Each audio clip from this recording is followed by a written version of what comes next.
Welcome back after a little 12-hour rest. It was actually a little bit longer than that. These days are not going super long. We flew through yesterday for OCE, by the way. Yeah, what happened there? 2-0 in the lower bracket final, which was still an upset, by the way. Ludovica taking down Gaming Gladiators, the champions a year ago. And, of course, then Ludovica kind of getting their backsides handed to them by Enterprise, who are the champions, our first APL champions across the 3 sub-regions that we got.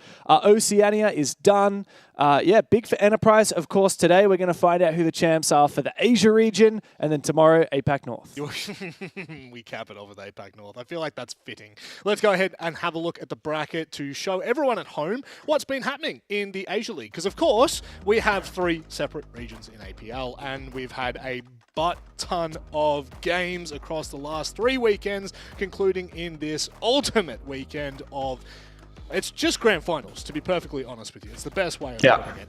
Waybo and Soul's Heart meet for our very first matchup of the day. But if you look at how everything's kind of panned out, I think probably one of the more surprising results for me anyway, Nick, is the fact that we've actually seen Waybo and Soul's Heart play prior to this, and it was a 2-1. I honestly would have expected Waybo to go pretty cleanly through the upper bracket.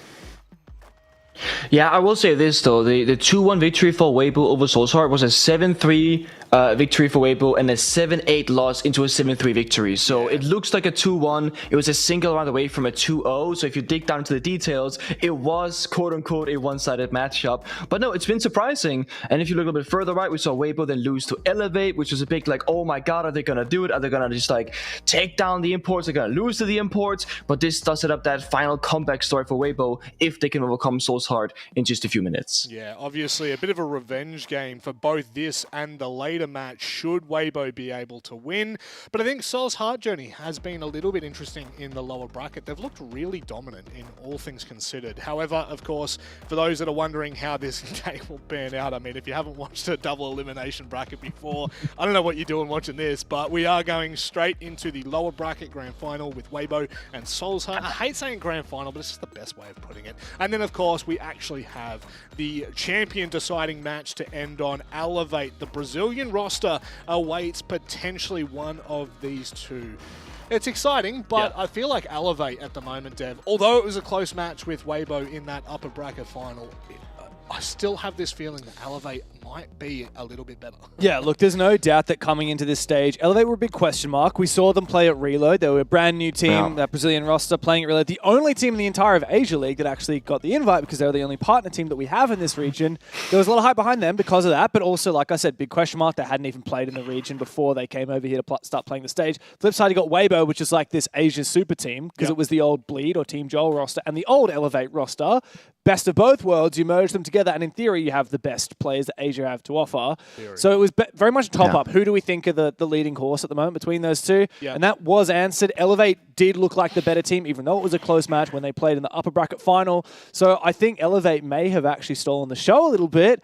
It could be a rematch today, or it could be Soul's Heart against Elevate. Either way, it's going to be a massive challenge for the defenders, for whoever is going to be defending Asia from the Brazilians. It certainly is. The thing is, like, minimum you're going to play is 2 maps before you actually get to Elevate. So that's the problem here, is for all of these teams right now that are competing, they've got a journey to make it just to the grand final alone. And the break in between, I believe, is about half an hour. So it's a very quick turnaround. But let's start talking about Soul's Heart, a team that came into this, again, with just I feel like Soul's Heart have expectations around them, but the expectation always seems to be just on the outside of the top 2. Of course, formerly a formidable roster. Like many years ago, this roster was formed and looked unbelievable. Throughout the years, they've gone through certain iterations, bringing in DCH and, of course, most recently I9 from Fury. Speaking of Fury, they actually dispatched them in the lower bracket first match that they played. It was a 7-3-8-7, so still a close second map, but they looked really solid. And since then, they've gone on to beat Daystar handedly.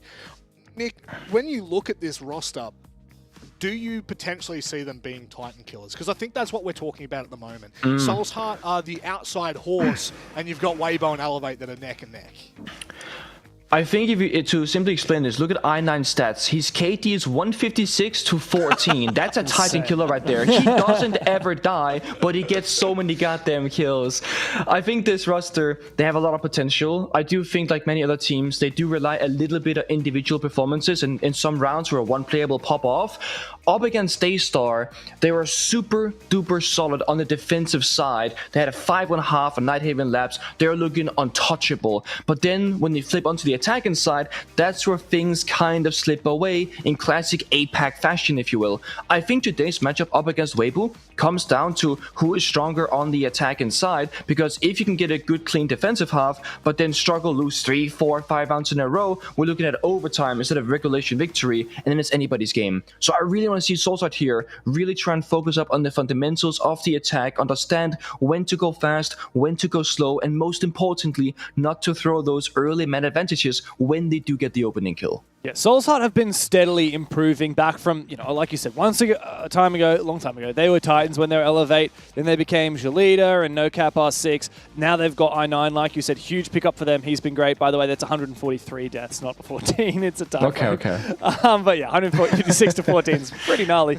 But yeah, Soulside, I think they've finally broken into the top 4 and now the top 3, potentially even the top 2. Last year, it was very much floating around top 4, like can they hang with the big boys? Now they certainly can. The team is back. We always knew that they had the pedigree. We always knew they had the potential. Scatman is in his peak form. He's the best player on the team right now. I9 is such a mysterious player. Like, you have no idea what he's going to do. He loves the aggression. He loves the risk-taking. And you need that element when you're playing against teams like Waybo, like Elevate, who, if they can control a game, then it's going to be GG. Yeah, before he's renamed to I9 and before Reaps entered the scene, Napew, the former I9, was the Reaps of the region. He was unbelievable. Go really, Napew. It was like Pew Pew. him and Speakeasy were like the two players that we always looked at going, they are absolute dynamite. They are the players that can absolutely turn a server on their head. I9 still has that ability, and I think that there's an element to this roster that excites me. Nick, just very quickly, as we move to the next team, which obviously will be Waybo. An interesting stat, I think, if we want to take from it, is throughout the entirety of the first stage here in the Asia League, both of these two teams have the highest attacking win percentage. So Soul's Heart sitting at 53%, only 5% behind Waybo. So just touching on your comment about attacks being super important in this matchup, that is going to double down and compound, especially when you consider who they're going up against, which is formerly the best team that I think we can all agree has ever touched the Southeast Asian region, potentially maybe even APAC. Bleed, when they were at the top of their form, nigh untouchable from anyone in this region, and even internationally, teams were worried about going up against them. But Nick, things have changed. The water in APAC is starting to become a little bit murky, and Waybo now sit in a position where they have to reclaim their top spot. They have to show that they're a top dog once again. Yeah, these guys are the big dogs, as we like to say, right? Where they should have things under control. Yeah. I will give them a little bit of leeway here. They did actually have a week or two in the season where they're actually quite sick as a roster, and that, of course, will negatively impact their performance. If I'm not mistaken, it might actually been in the time around the Waybo Elevate match, and of course a little bit of the week before. So maybe bad timing, but no, I think the only kind of weakness here that I see from Waybo is potentially same that we saw from Gaming Gladiators and O's, where they are so good mechanically that they can play a very simplistic game of Rainbow Six Siege and just mechanically outperform their opponents and not have to problem solve through the regular methods of, counter-stratting, finding the right gap. They can just say, Reaps go kill, Tursta go kill, and find all those opening engagements. That's kind of a problem when you're up against the best teams in the region when the gap is closing in skill level, because now the other teams are also mechanically gifted, and you gotta be better at more levels than just a mechanical one. Yeah, and one big figurehead here for Waybo is that they are the kings of the opening kills. They have more opening kills, or a better opening kill rate, than any other team in the region, 56% of rounds. The next best is actually Leighton Dragon, who didn't make the playoffs, at 52. So that's head and shoulders above the rest, a whopping 4%, and that's largely due to one guy. We know his name. We love talking about him. The Chinese GOAT here in APAC, Reaps. He is such a deadly machine. He's by far the best player in the region, EPS of 123. He's also got the best entry, 25 entry kills. 25 is insane. Like, the next highest is, let me have a look, like 21 for Psycho, 17 for Scatman. Like, this guy is just so good on those entries. He's also managed to keep a really high cost rating despite being a risk-taking entry player, which is just a huge testament to how good and consistent this guy is. However, one criticism that has been sledged Waybo's way, and it was the same for Bleed and Team Joel back in the past, is sometimes in those big games, particularly overseas, when things really matter, Reaps goes missing. Yeah. So we need him to come through in those big moments. Yeah, he tops the charts in every major category. Like, take out Coakley and look at cost. 70% across the entire league, or 69% on this graphic. KD going out the window, entry going out the window. But Dev, you're 100% right. Reaps is the player that when he's on, he's not touchable. I'm telling you right now. You put him up against even Jigsaw, I think that he clears Jigsaw. Reaps is, when you watch him mechanically, he is terrifying. And if you've ever seen behind-the-scenes footage of Reaps when he's warming up, his sensitivity freak of nature is it's like 1200 DPI or something. Yeah, it's insane. It's like, he will move his hand maybe a centimeter and he'll 180. Like, the bloke is unbelievable. Now we need to start to see more consistency internationally. However, the best part about this storyline is they have to get there first. They have to actually go through I would say two teams in this region. Soulsheart is definitely the dark horse in this region at the moment, but Elevate, they just seem to be head and shoulders, maybe not head and shoulders above Waybo, but head and shoulders above the rest of the competition. So it's very close at the moment. We are expecting Waybo in this series to have the benefit. However, I'm telling you right now, anything can happen. It's Soulsheart. And it's time for us to go to the Vetos and actually decide where we're going for this one. Start to break down some of these maps and hopefully give people a bit of an idea at home as to what to expect. Waybo are a team that, in my opinion, I don't think there's many maps that you could actually take them to that they would not have proficiency on. We go to Chalet and Cafe first. Dev, what do you make of the Chalet pick here from Soulsheart? Well, just to start off, I want to point out that these guys have played each other already on 4 maps so far. 4 different maps, because they played the BO1 and then a BO3, which went through distance. Now they're going to play on 3 more. Clubhouse, they've already played in the previous video. That's gone. Lair, they've already played before. That's gone. Concert, they've already played before. That's gone. The only map they've actually played against each other before that is still in the veto is not Haven Labs, and that doesn't get picked as well. Yeah. That means we get to see these teams play each other in a span of 4 weeks on 7 of the 9 different maps in our map pool. That is unbelievable. What a testament to how deep the strat books are for these teams. Chalet's where we kick it off for Soulsheart. It's a very aggressive map. It's a bit smaller. It's not quite as small and aggressive as Border. And then Cafe is kind of flipped the switch, right? You have that really structured, hard to get into map. It's hard to say which teams these favors, but man, I'm just so stoked because what a treat that we get to see these teams on so many new maps. Yeah, 2 teams that are very proficient on attack in this region. I think that these are perfect maps for us to see how deep their strat book is, and as you've mentioned, Dev, 7 out of the 9 maps is absolutely insane. Like, that, I'm not going to say it's unheard of, but for 2 teams to play 7 different maps, that's kind of terrifying. Pengu, just very quickly, we are ready to get underway, but I just want your prediction in this one. Are we expecting to see Soulsheart maybe cause an upset? Honestly, first of all, big props to Soulsheart for having the map pool to go the distance to 7 maps here. Like, that's very impressive. Second of all, I think they did a great job getting both Chalet and Border in there, having a great shot on the attacking side while also being strong in defense last week. I think this might be a 2-1. For which team? I don't know, but I actually think Soulsheart, they're going to go the distance here. I hope they do. I pray they do, because at the moment, Waybo have sat on top of the region for such a long time. But it's time for us to get underway with our lower bracket finals. Serious repercussions awaits the loser of this game. Soulsheart is definitely the dark horse, the underdog of this storyline. Waybo looking to defend their own honor. It's time for us to head to Chalet with Michael and Xenox from the Jake and Guz Show. So it's lower bracket final time. Waybo, Soulsheart, both looking to be the champion of the Asia region to go into the grand final and take on the Brazilians of the Asia region. Michael, a big game coming up. Whoever wins this really goes in as the the fan favorites in the grand final later today to represent Asia properly, if I should say. And obviously there's a bit of history between these two teams playing in the upper bracket semi-final a little while back. That was a 2-1, but the two maps that Waybo won in that series, 7-3, 7-3, and then the one map that Soul's Heart won an 8-7. So, and also back into the group stage they played, Waybo won that. So when you kind of look at the body of work of the 4 maps these two teams have played against each other so far throughout the stage, it's a 3-1 split in favor of Waybo Gaming. So they definitely come into this as the favorites, but by no means do we look at Soul's Heart as a complete underdog.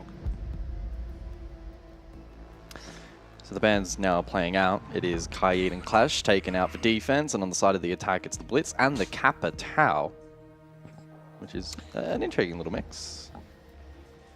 Opens up plenty of options though, I guess, for either side, and it looks like Kitchen will be the starting point for this match. Soul's Heart on defense. And also a quick little shout out to the old James Dev Martyr Stewart. It's his birthday today. I think he's turned 31. I thought he was 40-something. 40-something? I think in his heart he is. Can we get some happy birthdays for Dev in the chat? Everyone watching along at home, send him over some well wishes as we get into the lower bracket final. It's a special day today. Every day is a special day when we get to cast Rainbow Six Siege. Especially in the Asia-Pacific region. Oh, yeah. Obviously, last night we crowned the Oceania champion, which was Enterprise. Tonight we'll do so for Asia, but before we get to the grand final, we must see who's taking on Elevate. Waybo, Soul's Heart, and Plod Me Out, which is Mark. Yeah, I believe, I don't know the super specifics, but I believe his account may have been compromised and he's regained access, so we will call him Mark for the purposes of this broadcast, but... Oh, we can call him Plotter. If he stinks up, he's plotting. I think that's a bit of an Australian term. Yeah. To call someone a plotter. Just means they're not doing a lot. Ape with the opening kill on to DCH. Good start for Waybo. Of course, lost that upper bracket final last week to Elevate. It was a decent contest, and they'll be wanting to contest and want to get in the grand final later today. Moves to the shock drop. Mirror obviously facing in towards that library hallway. Will need to be dealt with, and the mirror has, of course, been dealt with in terms of the operator, but not so much the actual mirror itself. Yeah, Reeves still with a shock drone in pocket as well, may eventually look to clear that particular position and maybe time that with Speakeasy on the Blackbeard. He can push from Ego. Bit of an extension still above here from the defense. 2-2 split being employed. Speakeasy now to pressure. Frag grenade to dislodge. And it should be a pinch here from Ape, and is. Yeah, too easy. And the fact that you got the extra numbers really to be able to do that. Scatman does clear. Reaps and up close as well. Deals with Ape. Shotgun in hand from Scatman to find 2. That was Kid on the floor as well. Gas Babe to try and just relieve some pressure. Now it becomes a 3v3 to the close left, but it's the Blackbeard. And Speakeasy is able to get the smoke off the board. Advantage once again for Waybo.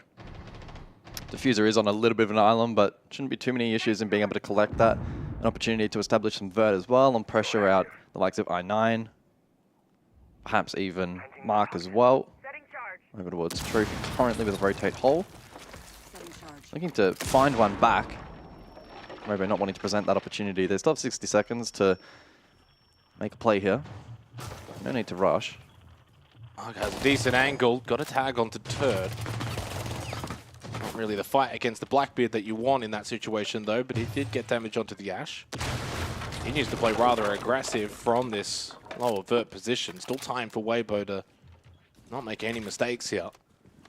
Speakeasy's made his way down towards Trophy. He's got the ping on Mark's position. Cut off, though, by I9. And helping out quite a lot. And Mark does go down to Hoven, finds the upper angle. And Turd did get knocked, by the way, so it's a 2v1. I9 can also play time. There's only 20 seconds left. Yeah, they'll be able to go for the res, though. So 3v1, 20 seconds. Should be very tradable here for Waybo, you would imagine. 2 players low. Speakeasy, of course, on the Blackbeard, although steps on the Goo Mine. Not what you want. You want that shield up. If he gets this kill, and he can't, onto Holven, it would have made things very interesting. Holven had to hit his shots really, really well, dropping down from that hatch. Ooh. Pretty high risk, especially with the new drop mechanic, but... Yeah, not able to ADS as quickly, but got the kill anyway. 1-0 for Waybo. They had the fast start, and that's really what kind of got them off and going. Yeah, I mean, Scatman offered a little bit of resistance over towards this bathroom position. He did a good solo hold, but as we've kind of become accustomed to post-Blackbeard rework, he's so strong at being able to take that map control and contest pressure. Bit of a stall out late towards the piece there. The vert contest from below from the remaining members of Soul's Heart was actually quite clean, but Waybo were able to eventually pick that apart. Got a little bit scary for a moment, but yeah, their systems were good enough. I'll rotate down to basement now for Soul's Heart in the second round. This is the map pick of Soul's Heart, choosing Chalet, and it was touched on by the boys on the desk. These two teams have got a deep map pool, and it's something that I was looking at before we went live as well in terms of the recent best of three. Soul's Heart having played quite a few best of threes. This is their fifth best of three in the playoffs. They've played 148 rounds heading into the day, so that was, this is round number 150 for them in the stage. Compared to Waybo, it'll be their 107th round. And yet these are two maps that we haven't really seen them play.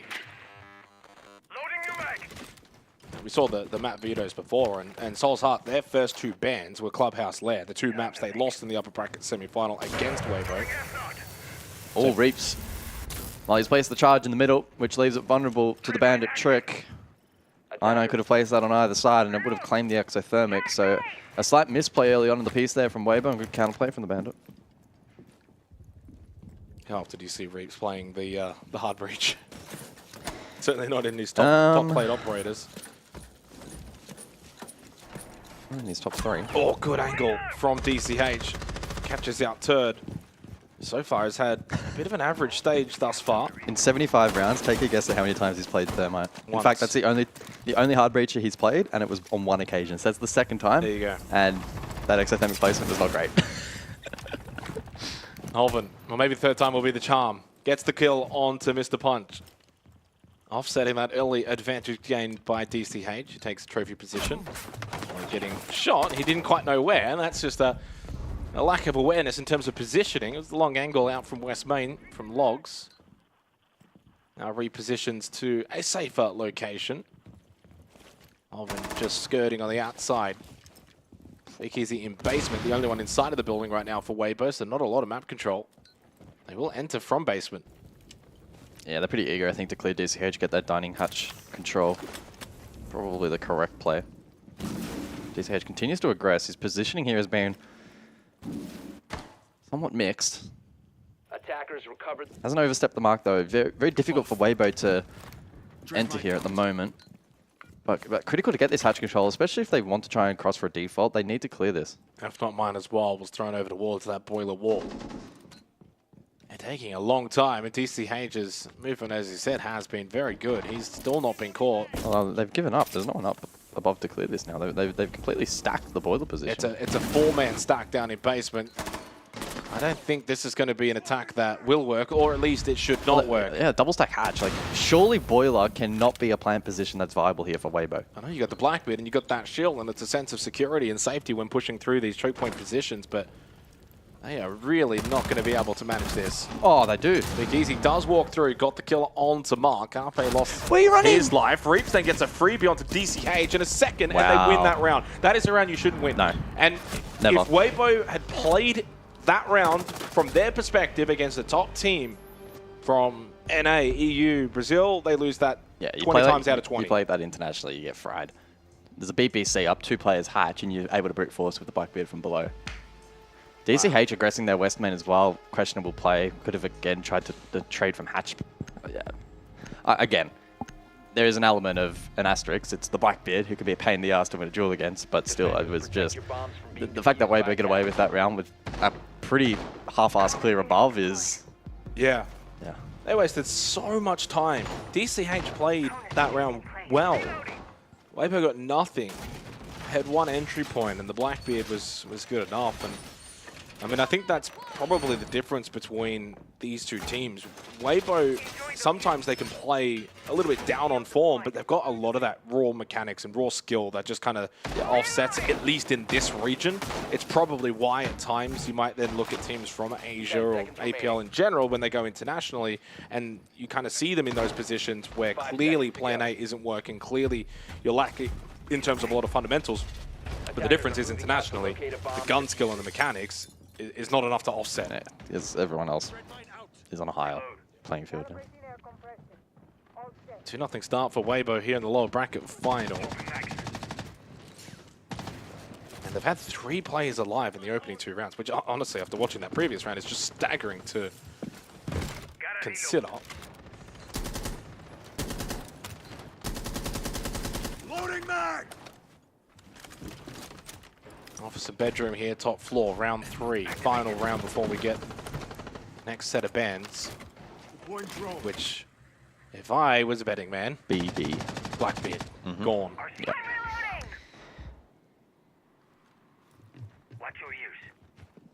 And I think it'll be maybe the mirror of the inverse, which has been played quite a bit here by Soul's Heart. Yeah, probably. Freeze Waybo from having to consider the Twitch, which they did bring back in round number 1. Not repicking it though into the second appearance of the mirror. Yeah, slow and steady this round by Waybo.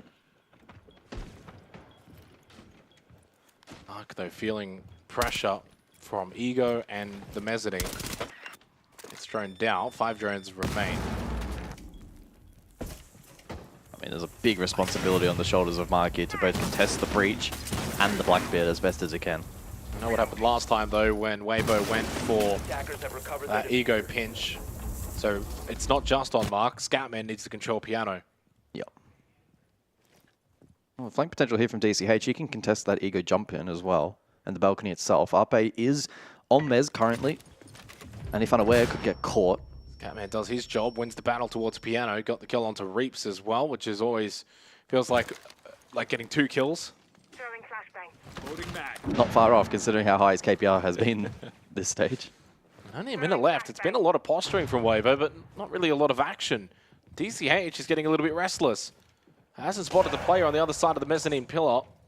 But he gets a deep position now coming up these fireplace stairs towards the mezzanine. Freebie, hello, Turd's not watching. No flank watch at all. There's the second player and the kit. A third. Wow. DCH wins the round. Well, Soul's Heart, they just kind of got no pressure really put onto them. And so then they just started pushing forward. I mean, there's a nothing kind of round from Waybo. And that's the second round in a row. Waybo's attack has just looked quite poor. Yeah, they got away with it on basement. They even, to an extent, got away with it on kitchen when they got stalled out after the vert control. But on that occasion, the difference being the DCH flank. Reaps was dead. I saw him. I think he flicked a library stairs drone, but clearly there either wasn't one in fireplace or he didn't jump on it. And the team was, of course, completely unaware that he was in that position and failed to trade. Castle was played in the previous round. Leaves the mirror up, though, for Soul's Heart for the rest of this half. And the site that mirror was not played was in basement. Now going bar games. You can bring the mirror, of course, for bar games. Electing not to, though. Defenders, protect your bombs from being defused by attackers. So this is going to be all 4 sites played consecutively. One of the few maps in the pool where it's a very legitimate strategy. Certainly viability on all of the sites. They're going to bring a bit of catch. They've got the Asami. It's very much probably just going to be that kind of library hold. Yeah, you imagine library corner will get attention here. Catch can also be used for the mez and top library old style kind of hold that we would see back in the 30-second meta days. I question the viability of that given the Flores, but we'll see. Attackers are moving to defuse a bomb. Rayora also available in the hands of Reaps. Yeah, and anytime you see that Rayora get picked, for me, it's still just a question mark. Being, of course, still never really able to see it get used all that effectively that often. It's such a mixed bag. And much like the Thermite earlier, where Reaps only played it for the second time this stage, this is again the second time that Rayora will be played by Reaps this stage. Only 1 appearance so far. That's in how many rounds? 75.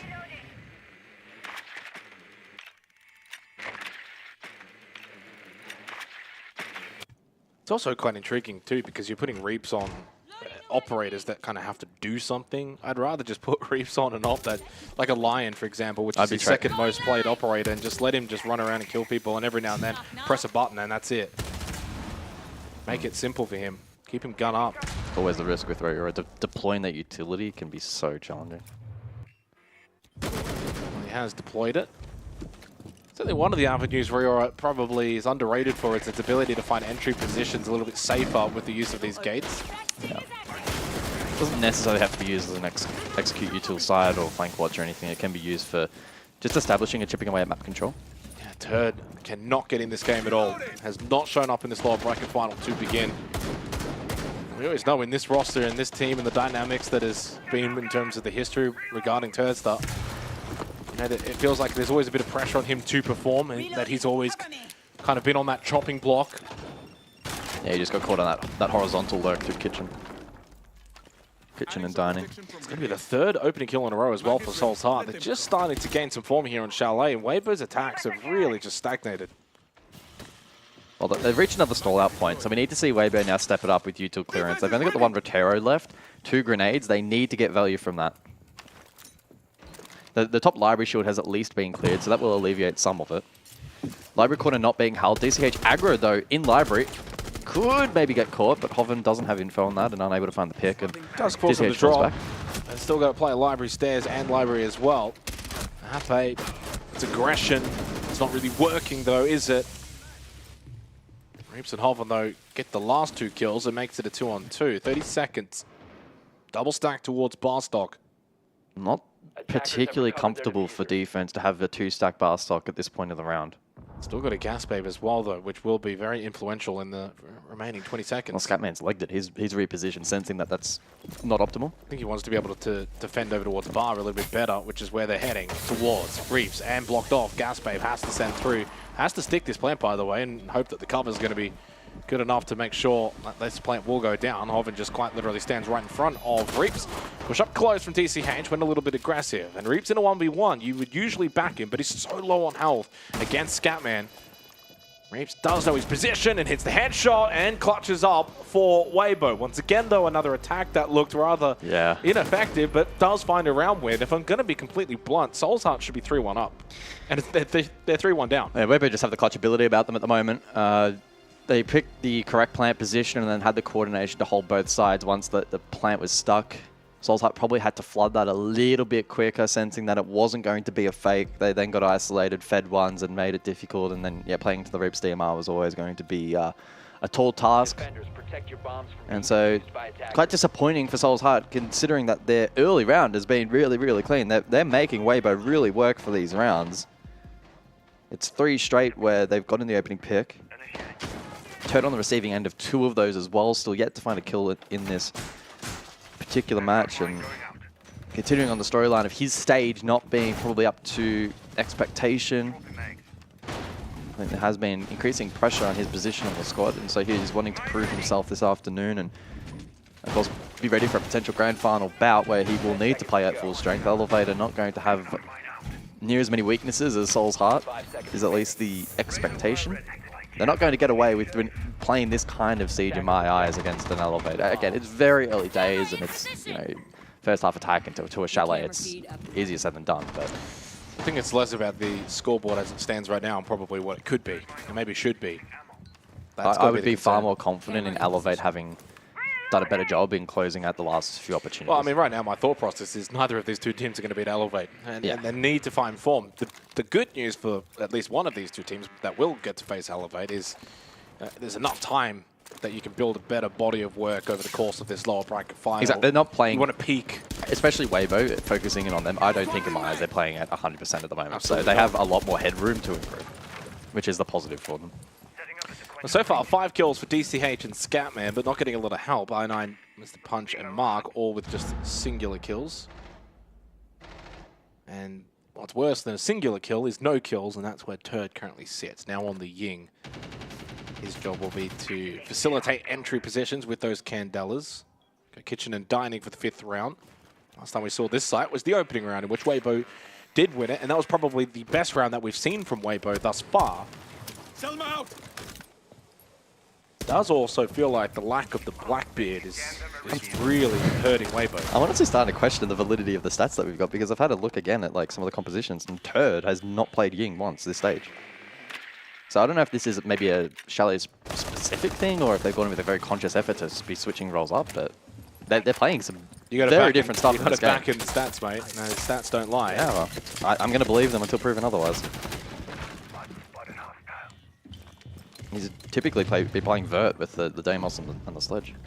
And he dies first. Oh no. That's 4 deaths in a row. Speakeasy does get the trade onto Mark. Speakeasy going for the plant into dining. Forced away though. Thought about maybe a sneak attempt and will very much now go for the replant. And I don't think anyone's in position to stop this because you've got 2 players that are above. And then, well, I had 3 above. Yeah, I mean... they're all running around. And Scatman was just watching Kitch hatch. This is now a 3 versus 2 if Mr. Punch can get I9 back up, but not given the opportunity or the chance. And a better constructed round from Waybo. They went with a little bit more pace and aggression, and I think it's quite fitting considering you look at the opening round. They got the opening kill at 2 minutes and 40. Since then, they haven't actually found an opening kill. And that was on Kitchen Dining. And they do it again here. Not so much in terms of the opening kill department, but in terms of just a little bit more pace. Hit the site. Go for an early plant around that minute mark. That's much better from Waybo. Certainly looked like they had more control on what they wanted to do in the round. And Reap's saying this is just a warm-up for the grand final. And look, they got some warming up to do, that's for sure. Yeah, that round is much better than the previous ones, though. Yes, they lose opening pick, but they traded that out effectively for map control and presence in the Flood. On a lot of the other instances, they got picked before establishing any kind of control or presence or pressure. So in that instance, the trade was worthwhile. The vertical denial was not in position.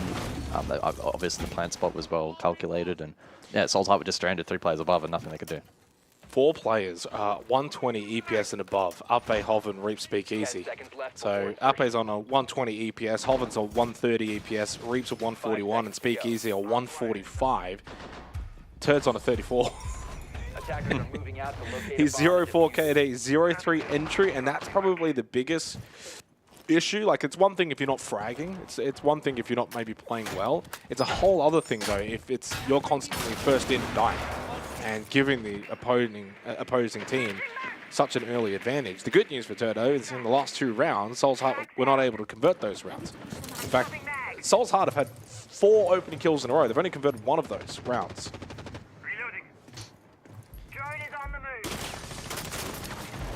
Speakeasy quietly up to 6-2. Hoven also alongside with 6 picks of his own. Both have had, again, pretty solid stages, especially by their standards. Well, this is the one site that Soul's Heart have been able to win so far in this half. Absolutely need this second round. Yeah. Stinger's active.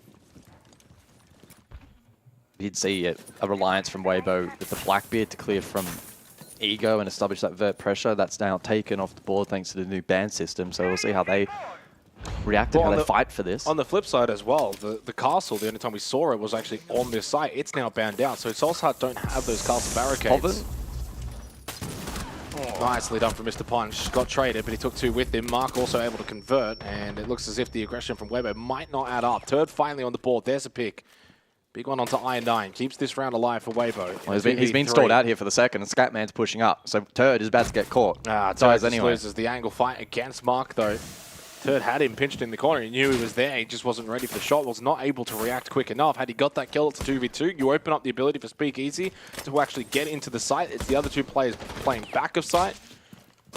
Needed to get that one. Speakeasy, there's 1. Expecting the swing, but Mark needs to play this safe. Play each other. There's 60 seconds. Fall Speakeasy into a crossfire. And DCH is not going to allow him through that doorway. So, Soul's Heart were in fact able to get a second round, which certainly was required. They win out on bedroom and office. But it is Waybo that take a 4-2 advantage going into the second half. Okay then. Keeps things somewhat competitive, but of course, the dynamic now will change, and Soul's Heart on attack perhaps will have similar teething issues. I say the one thing that's really staggering me is Waybo's the best team in Asia when it comes to the entry kills, 56%. Soul's Heart's not a bad team, 52%, which is just slightly above average. When you look at the kills this game, though, 5 rounds in a row, Soul's Heart have found the opening picks, and we're talking about Waybo on attack, Chalet, not being able to get entry kills. And yet, despite that, and despite that statistic, they went and had a 4-2 half. So when you kind of look at a lot of the numbers here, they've been in favor of Soul's Heart. You also look at the body of work and some of the rounds in which Waybo attacked, and you think, how is this a 4-2 lead in favor of Waybo? So they have not played their best Siege. A lot of things have gone against them. You know, Turd is 1-5, but yet they lead. And I think that's kind of the issue for a team like Soul's Heart, and maybe those that are in this Asia region, is they just lack the ability to convert on advantages. They just don't have that skill ceiling that teams like Waybo have. And right now, teams like Elevate.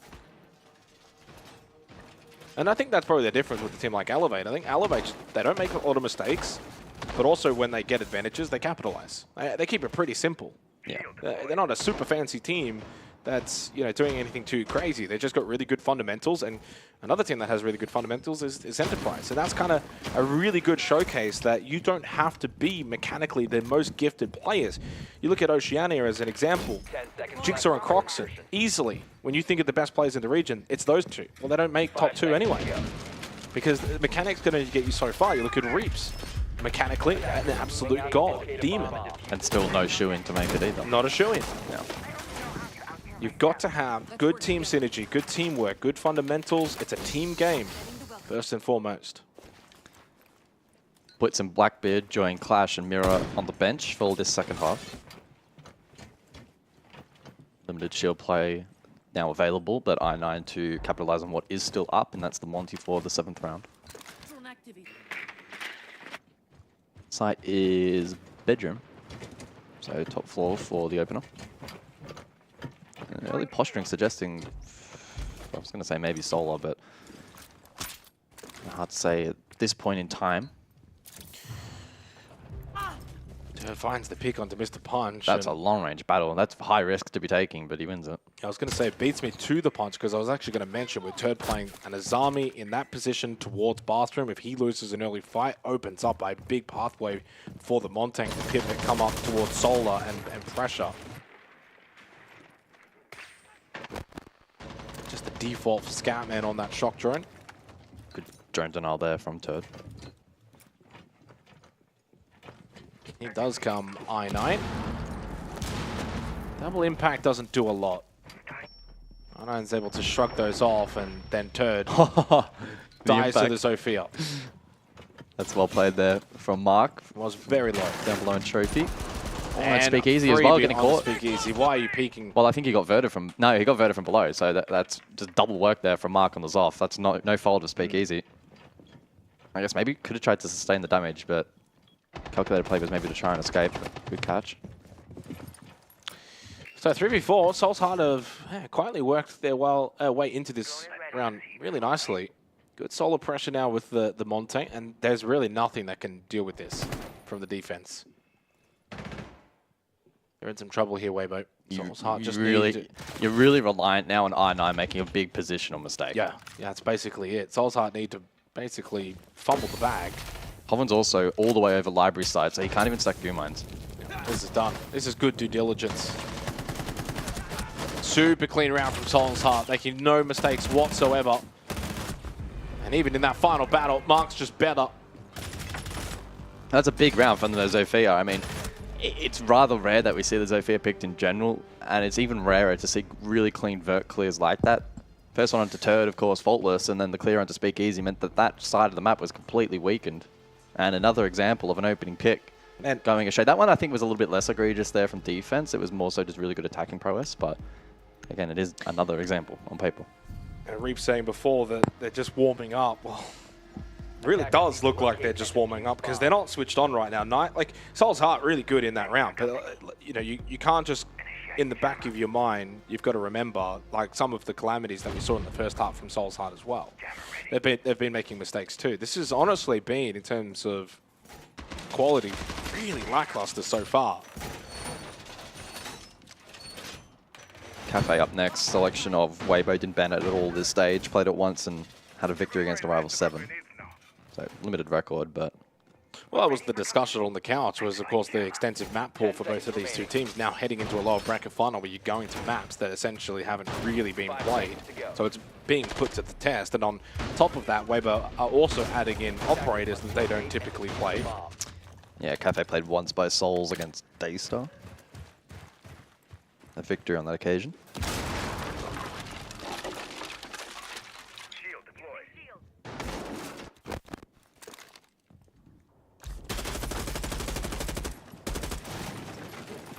I think right now, if Elevate's sitting back and watching this, they're pretty content with where they sit in the grand final. Not a lot has really stood out. Storyline for me currently in APL is, can any of the import teams qual? Can any of the import teams finish number 1? GG out. Still 2 remain in Elevate here in Asia. D+ over in APN tomorrow. It will be very intriguing if all 3 fail. Right now, I think Elevate's probably looking the best of the bunch, which was definitely not something I had on my bingo card. Did you predict Elevate heading into today? I think I picked Waybo. I think I might have gone Waybo as well. That's a good question. Although it's certainly not as clear-cut as I think I may have thought during that prediction process. I did go Waybo. May have just been some I also bias. had Gaming Gladiators yesterday winning their game, but then I did also predict Enterprise to win the grand final, so I got that one. Yep.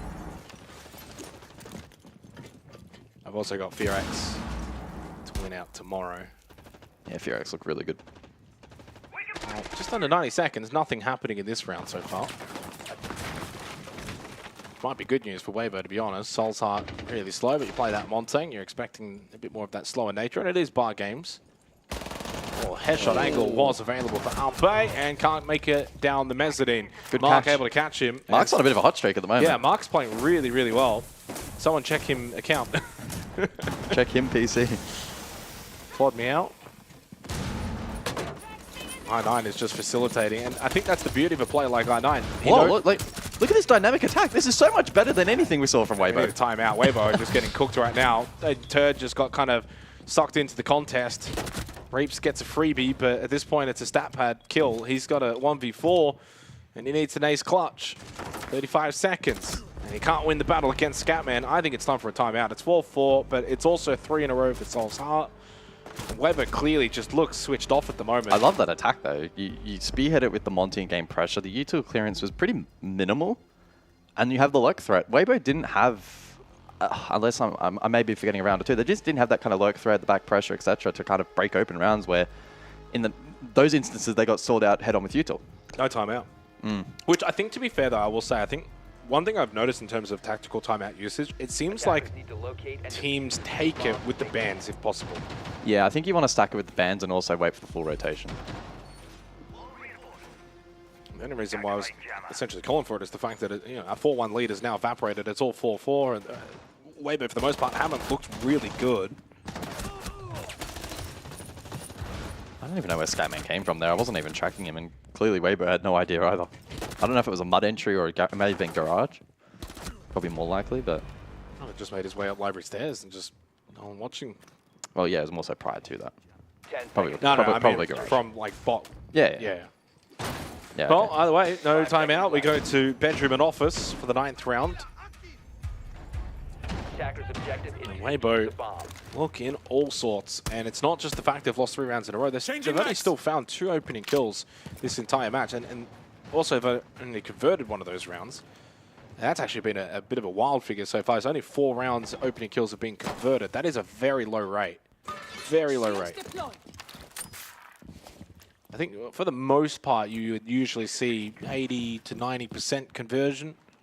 And the large majority of these opening kills are in the first half of the round as well. It's Yeah. not like they're all 30-second executes and it's like it has less impact. The team with the early advantage typically has a lot more space and time to actually utilize that. Only one instance it's actually been immediately traded. All the others, it's been later on in the piece. Yeah, and I was going to say before as well with I9, to me, the kind of player that he knows when he's hot. He knows when he's maybe not so hot. Right now, 2-6. So facilitate. I9 will then transition, become the facilitator. He will help out. He will help out others perform. And in other games, as we've seen even internationally, sometimes he's the fragger. Sometimes he's performing really well.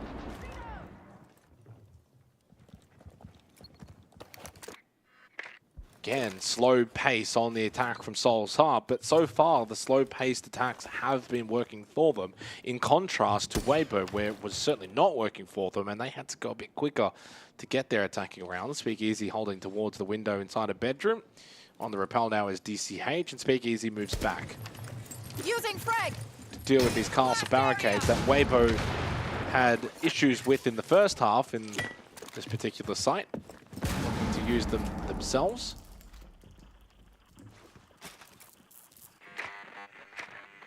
Whole top floor defense for Waybo right now heading into the final minute, and this will be the longest amount of time gone without an opening kill. But it might be the go time off the back of the Lions scan. That's a barricade to be opened up over towards Ego. A stall out now from that Zoto canister, and it is Mark that finds the opening pick onto Reaps. That's a huge kill. Ape is also down at the moment, not out, but unlikely to probably get back into the fray. Huge kill elsewhere, though, does give Waybo the slight advantage, and boy, do they need a round to offset what's been an absolutely dominant performance from Soul's Heart to get themselves into this position. And Scatman, he's got the kit, but he's not in the position of where I9 is, towards half wall. Speakeasy still prone off as Nitro in pocket, so that could be a big threat, and I don't think Soul's Heart have any idea where he is. Scatman's made his way over, and I9 will slip out towards the half wall. 2 Nitros available. I9 gets caught. Scatman gets off the kit. 7 seconds up close. Speakeasy goes for a swing. 3 seconds though. Scatman was hoping they would just rush him. Now he sticks the plant. DCH rebel in. Takes the fight with Holvin, but Holvin's a little bit better on the shots. Outplay's able to deny the plant altogether. Waybo finally get around. First one in this half. First one since round 5. And they retake a lead that they had earlier at a 4-1 advantage.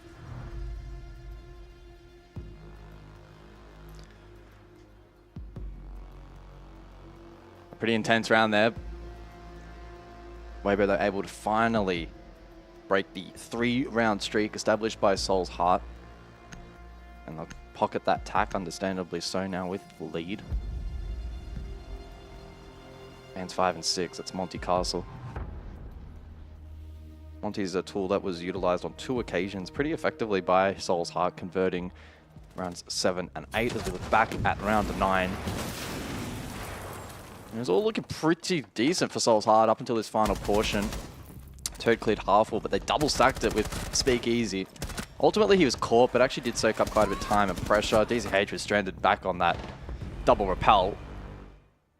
Very difficult to have impact from that position without someone else, a third player covering directly on that plane in the back line.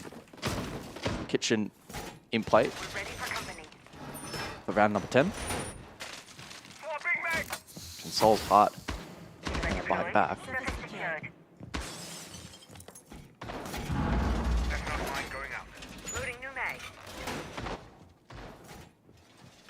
10 seconds to insertion. It's been a funny old game. Certainly not the way in which I would have anticipated this series to begin. Feels a bit sloppy. There's certainly been mistakes. And so much dominance in the opening part of these rounds from Soul's Heart, but not always able to convert. 9th round, yet another one where they got the opening pick, but not able to convert. That's now their 4th round of such a case. And that is not a statistical number that you would want to have, because it's a very, very unlikely one usually. 2 and 8 for Turd has really struggled. And on the Azami once again, super important operator. Benefit for Waybo though is you've got 2 players that are essentially that superstar level, Speakeasy and Reaps. So in this case, it's Speakeasy 10 and 6, and Reaps is okay, a little bit more quiet this game, but they could flip in the next game, and suddenly then Reaps can drop 15, and Speakeasy is maybe a little bit more quiet.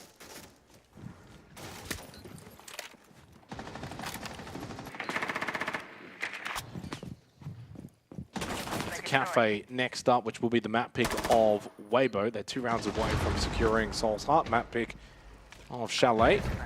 And finally, an opening kill for Waybo. They've really not had a lot of those so far in this map. Yeah, good aggression there from Speakeasy, peeking that front door position, able to pluck that kill, fall back, and can regen goo mines. Rest of the attack hasn't been able to claim too much control off the back of that outside of Mark. He's in bar. Where's the map control right now from Soul's Heart? I know they've been playing a rather slow-paced attack, but they've given up quite a lot here for Waybo to be able to hold for large periods of time. It's like you've got just over a minute. Now, this is kitchen and dining. You need to clear above them. Like, you're not going to give yourself a lot of time when it comes to the side execute. Your best way to win now is as you clear above, you quite literally kill everyone, or close to everyone. And you don't really lose bodies the other way around. Now we're under a minute. Yeah, the peel here from Waybo. Like, we've only just started to clear in towards top floor, guys. There's 50 seconds. A really big fucking... Or maybe you have to just think about going direct. Play off the smokes. You've got quite a lot of them. Flood the site with smokes. Go and try and stick this plant. And if it doesn't get denied, forget about the vert altogether. I think as this round goes on, it's going to be their only option left. They don't have the time to clear above now. You just don't. At best, you keep... Miss the punch in this location. Contest above. Don't give them a free vert look in. And you just send the smokes in. Yep. Go for the plant. And hope that Reaps doesn't pop off. Reeves, early contact. He's feeling a lot of the pressure. He can call over to the team, though. It's a double stack outside the breach. Yeah, getting caught in the hallway. Scatman, guess what? That was Ape, and from where above? They didn't use the smokes. Mr. Punch died. He was the only player above. And as you said, also none of the smokes used. I know and still got 2 smokes, but he also wasn't at the breach. He was more over towards West Main. Mark's going for a rotate in towards Kitchen, so they don't even go for a dining plan. And as we predicted, because you never cleared above, you die. Guess what? We're from above. Yeah, the win con there has Horrible attack. The win con has to be clear Reaps and plant in a smoke. It's really all that's left. And again, that's a waning condition. It's not likely to work. Oh, the attacks on this map have been pretty dreadful from both teams. So 6-4 scoreline. Map point, Waybo. And I say that when the attacks have actually been winning rounds. Like, it's not a case of, you know, this is an ultra uber defensive sided Chalet. But a lot of these attacks have also gotten away with rounds they probably shouldn't. We're framing this on the condition that it's unlikely to work against Elevate. Oh, it's definitely not. I don't even think this would work against Ludovica. I'd take Ludovica right now over these two. Give me the box. Box would be dropping a 25 bomb. Oh, jeez. Now, look, and you know, I don't really want to sound too negative, but it's a quality of play right now for a lower bracket final that's just not up to par. If this was 2 weeks ago, I'd be like, yeah, whatever. Like, you're just scrapping at this point. It's early on playoffs. Who cares? But you're going to have to play again today in a grand final, and you're going to need to play a lot better against an Elevate team that has been steadily improving. They have been rising and getting better and better and better throughout from day one of group stage until last week. They have not really shown any kind of signs of regression or slowing down. And they're going to be primed. And they also don't have to worry about playing a best of 3 before the grand final. They're sitting, they're chilling. They're going to be very much prepared. They get to watch what you're doing. So whoever wins this lower bracket final is going to have to really switch off that grand final. Otherwise, I think it's going to be really tough to see Elevate losing. The good news is I think Waybo's definitely got more headroom. Yeah, for sure. That's not to imply Soul's Heart can't play better, because they too can play better than this. But I think there's a little bit less headroom. And they're getting a lot out of Scatman this game. Mark also has had some really, really good moments. I think for Waybo, it has to be, let's close this one out in break and just smash them on Cafe. So you're feeling ready to go for game number 2. Statistically, Waybo, of course, the best attacking and defensive team in the region and the best entry team. They are the statistical kings.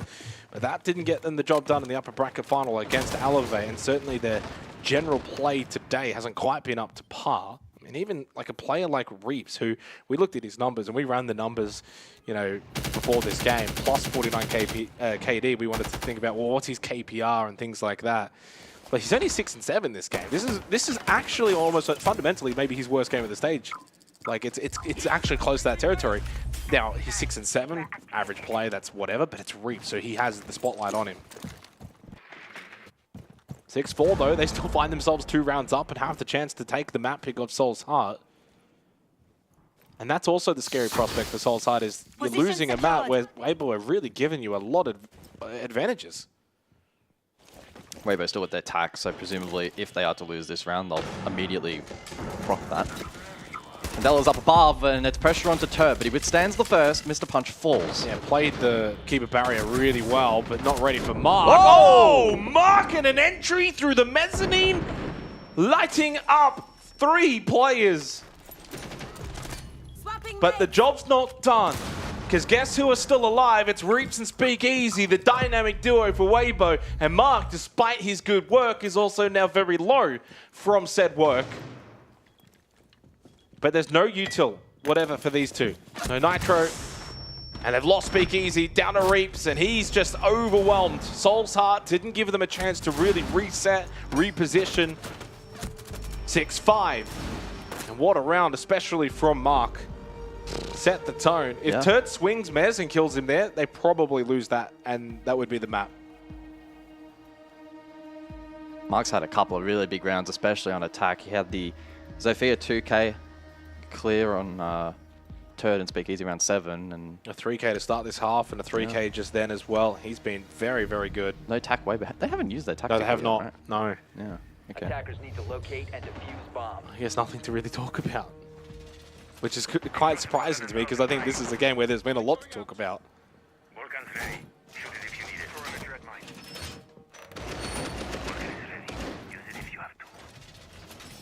Yeah, and the opening kills are just, there's so many X's instead of ticks, it's insane.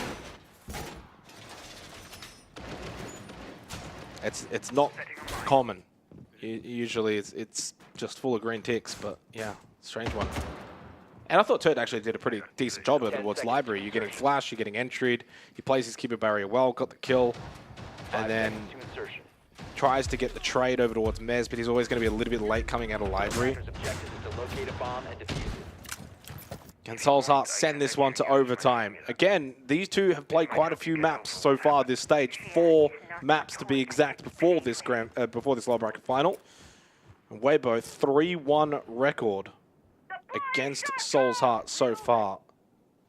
The only map that Soul's Heart was able to take off of Waybo, the upper bracket semi-final, was an 8-7 on Labs. The only game that went to OT, Soul's Heart got it. And this is Soul's Heart map pick. So if they can force OT, for me, I think they really take prio position to take this map. Big round coming up for Waybo.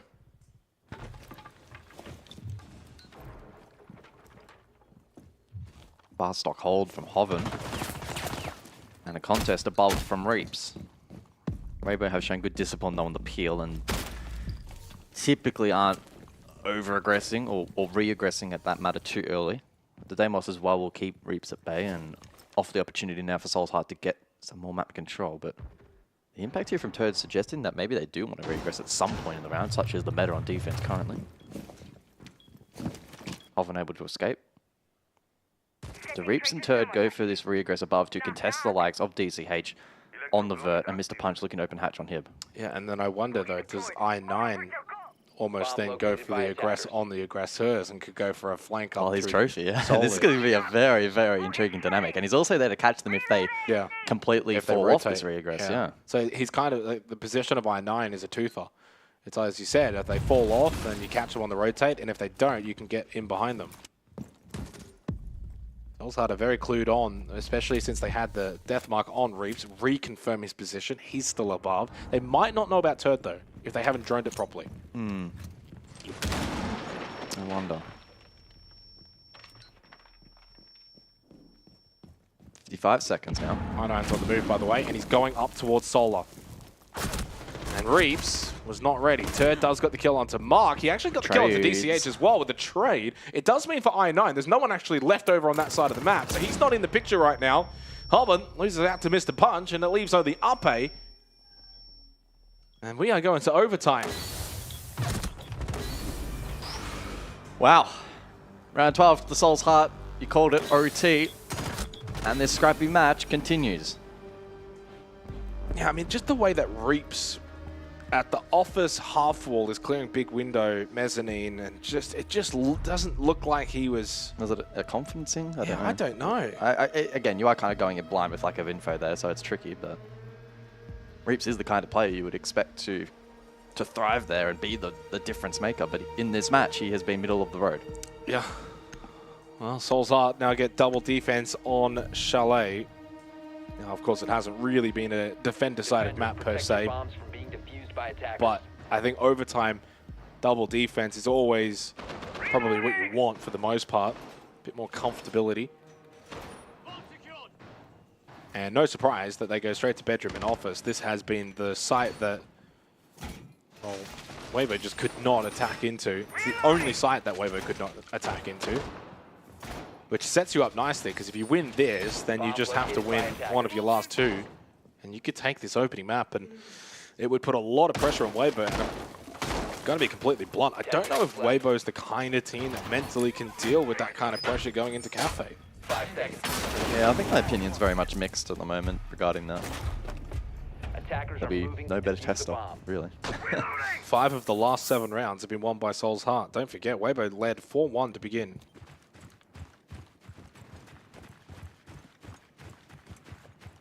Mr. Punch with a 3K in the last round. That's the 1, 2, 3, 4, 5, 6, 7th multi-kill in this series out of 12 rounds played. So there's been quite a few highlight moments. Punch was 3 and 9 as well coming into that round. Interesting fact as well, 4 attacking round wins in that second half. Not a single plant. We saw 2 from Waybo in the first half. Yeah. So plant's not a win con for Soul's Heart. But for Waybo, maybe a little bit more so here as they start out attack OT. And you know the funny thing about that? Soul's Heart, the best plant team in the region. Really? 33% plant rate. There's been some stat-defining things occurring in this match. That's what I'm saying. It's been a weird old lower bracket final to begin. There's a lot of things that have just left me shaking my head. Turret now on the glass. Do we want to get a glass check? Didn't even have to ask.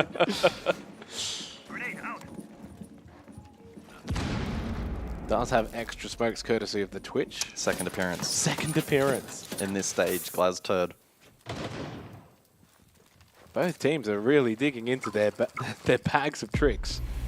The Maverick Glass freebie done. Nice. Good headshot from Turd. Maybe should play it more often. Doesn't get much easier than that, lurking inside of the smoke. Good execution. Frees up half wall. In fact, office now completely vacant. Speakeasy doing some little drawings here as he gets open the wall so that they can get half wall. 3 gas babes available for I9, double nitros as well. So still a decent chance here for Soul's Heart to be capable of denying a rather default plant, provided there's not a lot of pressure from Waybo. So it's still very much important for Waybo to get pressure on these backline players, so it's not that easy as just rip and send. And clear out Piano. Yeah, half wall currently is definitely not a win con. Or it will be somewhat tricky. But he really switched on in preventing the nitro. And Scatman is... Well, here's the he's push. back. Yeah. They wanted to re-aggress. Unironically, the barbed wire not really helping the defenders. Well, it's not the worst stall out strat now. It's only 30 seconds left. And half wall's now been reclaimed in the midst of that pressure. Swing it, why not? Mr. Punch clears out Ape, takes Ego, and puts pressure down on Waybo that this is not really a default plant position that you can take comfortably. that was risky. Mr. Punch was so close to winning that fight, Speakeasy. Nitro below. Barely stays alive, and as you pointed out, Scatman has that Nitrocell from below, and this could be enough, although he goes early, but he holds. Now he can just play. Speakeasy does not go default. He goes at the entry position. I9 going for the swing. Is there a flank watch? Blows the Nitro, but guess what? It's not a default plant, and because Scatman had rotated down below, he's not there to contest, and the glass from Turd is able to get the final kill to confirm the round. But that plant was going to be successful anyway. Waybo, once again, have now got map point. This will be their 3rd opportunity to close out. And they go defense. I didn't even see a nitro detonate there. So maybe it was dealt with. Irrespective of that, good attack pattern there from Waybo. Probably one of the better ones we've seen. Especially in the face of that, again, that mid-round re-aggression that's becoming increasingly popular from defense. We saw that open up the opportunity for half wall. Speakeasy made a massive heads-up play by going for that kill there. He loses that and Diffuser got stranded. It probably was round over. I love this swing as well from Mr. Punch. I thought that really brought Soul's Heart back into the round. And arguably, Right I here, think he could have got that was kill. massive. Yeah. That was a turning point in the round. That was big from Speakeasy. Still don't know what happened to the nitro below. Yeah. I was keeping a keen eye on the overhead and I never saw it detonate. Either way, 7-6 scoreline. Waybo now I mean, honestly, retaining the Well, tactical even timeout will be even if it that big had positive. detonated, it wasn't going to stop the plant. It was on because- default, right? Yeah, it was on default, but the Yeah. plant wasn't. It shouldn't have killed him anyway. So Kitchen and Dining, which was won out by Waybo last time they played it in the 10th round. Yeah, only the 1 attempt we saw. One attempt, the but Reap's final stand, but the 100% vert control success was rate. there. Being defused by attackers. It's the only round actually in this entire map, by the way, where time decided the round. Dread mine on. Souls might have to hone in on clearing the vert better this time. Or if they're going to flood site, utilize smokes better. One or the other. No shields available for Soul's Heart. All of the 3 main ones banned out. Don't imagine we will see a fuse.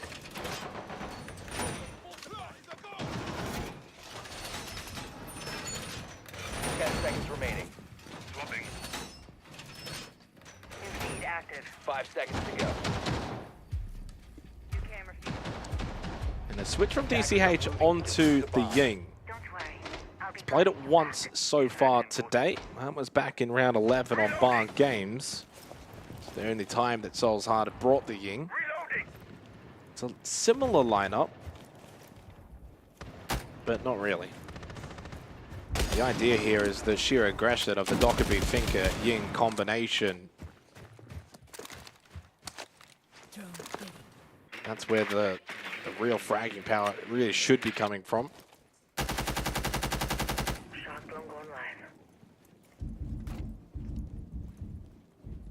And also just realized, by the way, Turd's gone onto the Valkyrie. This is not something that we actually saw from Waybo at all. This is his most played defender this stage. They're out of shock drones, but it depends on if these are going to be easily found. No IQ on the board for Soul's Heart. Well, easily found. There was another one, Library Hall. Maybe that was... Yeah, there we go. Yeah, it's being shown now. Yeah, okay. That was the Mez one that's standing. Library Hall, the one that was cleared, of course. And so that will feed info. Should be feeding live info right now with Mark in that particular position currently. And last time they played the Malusi and the Frost, they've swapped those 2 out for the Valkyrie and the Tuber out. Candela's to be activated here by DCH. Another one in hand, getting prepped to throw in towards Piano. Couple of plays out in the balcony. That was an early Adrenal Surge, by the way, as well. Helps out, Mr. Punch in the battle, and he talents take the entry kill onto Turdstar. And so far, this is just a clean sweep from Soul's Heart. Talk about that sheer aggression. As I said, the combination of the Dockerby, Finker, Ying. You're bringing firepower. We want to hit them hard and fast, and that's exactly what they did. And it's flawless from Soul's Heart. That will indeed be our first flawless of the entire map, all the way in the 14th round. And we head to the 15th with a switch once again, where Soul's Heart will go defense to try and close out their map pick of Chalet and put a real dent into the campaign of attending that grand final for Waybo. Soul's Heart looking to play spoils, and this is a difficult one to split right now. It's not quite been back and forth in nature. There's been a lot of 2 or 3 round wins in a row for both of these 2 teams. It's been largely momentum based, but it's still difficult to get a grasp on who's going to close this out and take this map. Well, Waybo went all in on the last round. The tactical timeout, the change in composition. Soul's Heart called their bluff and flooded top. Yep. That's got to shake the confidence a little bit, surely. Deploying In shield. a funny old opening map, but entertaining nonetheless. Well, Waybo essentially wanted to play stall out and time. And Soul's Heart went, And screw it. I don't blame them, because really when you look at the Soul's Heart attack half, they were quite slow. So you really, if you slow a slow team down even further, then that time factor is going to become relevant again. When did time become relevant? On that 10th round when it was a timeout. So, well, the time ran out. Yeah, and that was the only round of the entire And match. so Soul's Heart flip it themselves, and it's almost like they're playing chess, and both teams are trying to make the right move, and Soul's Heart were able to catch the bluff, and they just went really fast. Attackers are moving. Probably the fastest hit that we saw from Soul's Heart in any of their attacks on this map. 7-7. It was a bit of a slow wind-up, but once they got going, it was like bang, bang, bang, bang. The Waybo go direct here. That would be quite the call on the 15th round. I don't think so. Bring the Yana. And Oh no! What the hell are you guys doing? I love the Asia region. Was that him trying to shoot Frostmat and got the teammate, maybe? Oh my god. That's remarkable. That is insane. Oh, wrap it up. No way. And I tell you what, I wonder, does this have repercussions going into Cafe for Waybo's mental? Because they should be chalked. They should be devastated. They had a 4-1 lead on Chalet, and Soul's Heart are looking to crush Waybo's spirit, and they do just that in the 15th round. They take their map pick of Chalet. As a wise man once said, calm as ice. I'm seeing some giggles on the cams from Soul's Heart.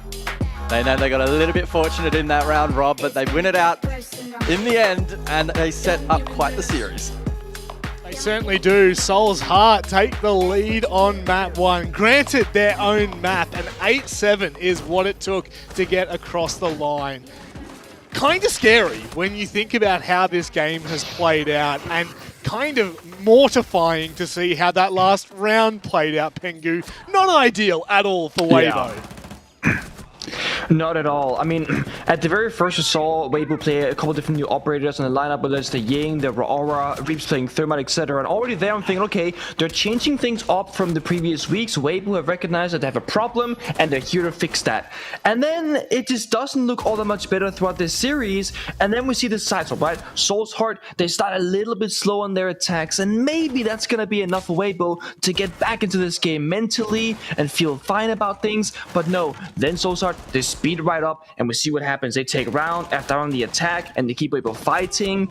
I don't know, man. It's a little bit heartbreaking for Waybo fans because they've been looking so solid. Yep. And then here in Chalet, they do not. Yeah, you mentioned that it was going to be won and lost on most of the attacks for this game, and when you look at the stats of both of these teams, how proficient they are on their attacks, it definitely it lent into a very attacker-sided Chalet. I mean, 4-2 first half, 4-2 second half, and then in overtime it's attack dominated up until a serious blunder from Waybo, which you'll see in just a minute. Something that I'm sure they will. It's going to haunt them. There's no two ways about it. It will haunt them. However, I think one thing that really sticks out to me, Dev, is when I look at this as a snapshot. I can't believe that just happened, bro, in the last round. As a snapshot of the data that I'm pulling right now, unless everything that I'm getting is wrong, Waybo underperformed individually horrifically. Well, the stats that I've got is that only one player was above 100 EPS. Insane. Speakeasy, which is funny because considering we were talking before this about, my God, Reaps is insane. Yeah. He's like the best opening kill player, 0-5, by the way, for opening kills. He was absolutely shut down out of this map. Now, there were, like you said, some really good attacks. I particularly loved that Glaz round. We were talking a lot about Turdstar off air, you and me, Rob. Yes, we were. And then he goes and gets like a 4K on the Glaz and holds the fort down that round. So yeah, there were some cool moments, but despite big rounds from guys like Turdstar, despite some 3K from Speakeasy, all these players are struggling to keep their head above that 100 EPS. It's disappointing, I guess, from when you scope out a little and you look at Waybo's performance in the last, I'm going to say 9 to 12 months, it hasn't really instilled me with a lot of confidence that they are the number one in the region, that they are the number one in their region, let alone in the wider APAC region. It's kind of fallen off a little bit. Pengu, where do you see the biggest pain points being for Waybo at the moment? Or do you just think that this is just a map that we don't really need to worry about too much? I have had some worries about them, and you look at Waybo and you go, they could be the best, they couldn't be the best. It kind of depends on what version of them show up on a given day. I think it comes back to what I said in the very beginning of the desk, right before that first map started. They seem a little bit too linear, where when this person plays this operator on this attack on this map, they play well. Yeah. But then when they gotta start adapting and flexing around and get that depth in their gameplay, that's when they fall short. We're seeing Reaps on Thermite putting the extra thermite charge on the middle of the wall instead of left or right, gets penetrate for free. It's small things like that. Yeah. Reaps goes on Aura, knows value with the gadget, 0-5 on entry. It feels like they have a very linear play style that they can do well. Yeah. And outside of that comfort zone, they are not a top team. That's a terrifying prospect to actually have to, I guess, dissect, especially as we move into a map like Cafe. That's where your problems on attack are going to amplify if you don't get things under wraps. Speaking about problems on attack, how about we have a look at that last round and where things went horribly, viciously wrong for Waybo. It's really hard to see there. Coven shoots as he... there we go, the perfect replay. Shoots as he jumps in, and somehow the way that it glitches, he headshots to There's it. not That is, even a mat. That is so unlucky, but I think, unfortunately, it caps off a really disappointing conversational point for Waybo, which is, I really feel like they should have had this, and they should be 1-0 up in the series going into their map pick. Yeah, a lot of moments where you thought that they were going to win it. I mean, I think it was a 6-4 lead as well before the comeback to push overtime. Yep. Yeah, and of course, so Cafe is next on up. We have seen Waybo play it a couple of times. The most recent time they played it was against the Rivals 7. They won that pretty comfortably, but of course, the A7 didn't even make the playoffs. The time before that, they played Elevate. Now, that's like a serious opponent, and they did win 8-7. Okay. So it's a tight record against a very top team. Waybo know this map. They like this map. But yeah, I do think just with, unfortunately, like the little tiny little missteps, like a team kill to lose the map, it's things like that that might get in your head. Moving into your map pick, I think that, Waybo need to be careful. I wouldn't be surprised if we go the distance. I kind of hope we do. Like I said, I want to see these teams play on 7 out of the 9 maps in the pool in the space of 4 weeks. That would be great. But yeah, Cafe... Waybo really need to step it up because especially after that upper bracket final against Elevate, it's not the same dominant Waybo that we saw in the regular stage where they went flawless. No. Nick, expectations for Cafe here before we head to a break. What are your thoughts? Well, it's time for Waybo to show that they deserve to go to the grand finals and deserve to be called one of the top teams of their region and in all of APAC. This is do or die, and it's now a matter of get a clean victory on Cafe, go to border, and then just get the job done there. If you cannot come back, mentally in the server, strategically, and individually show up now, you don't deserve the grand finals, and you certainly won't go there. No, many have picked Waybo for a very long time as being one of the best teams in the wider APAC region, potentially someone that could spearhead a new fortune, a new future for the APL. But right now, they are 1-0 down in the series. They risk elimination. We head to Cafe after this.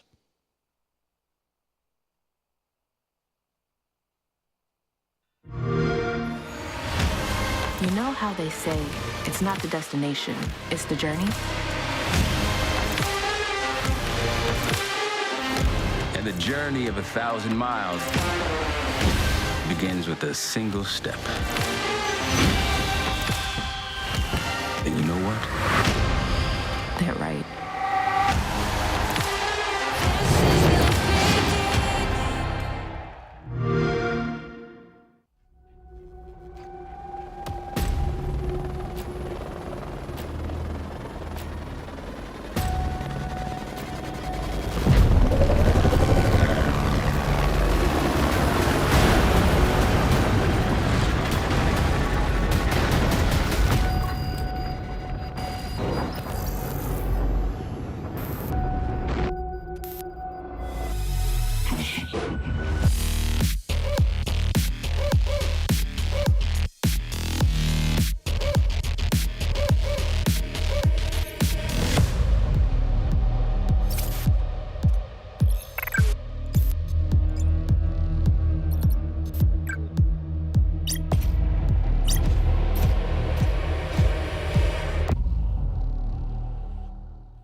Then you got me sinking low.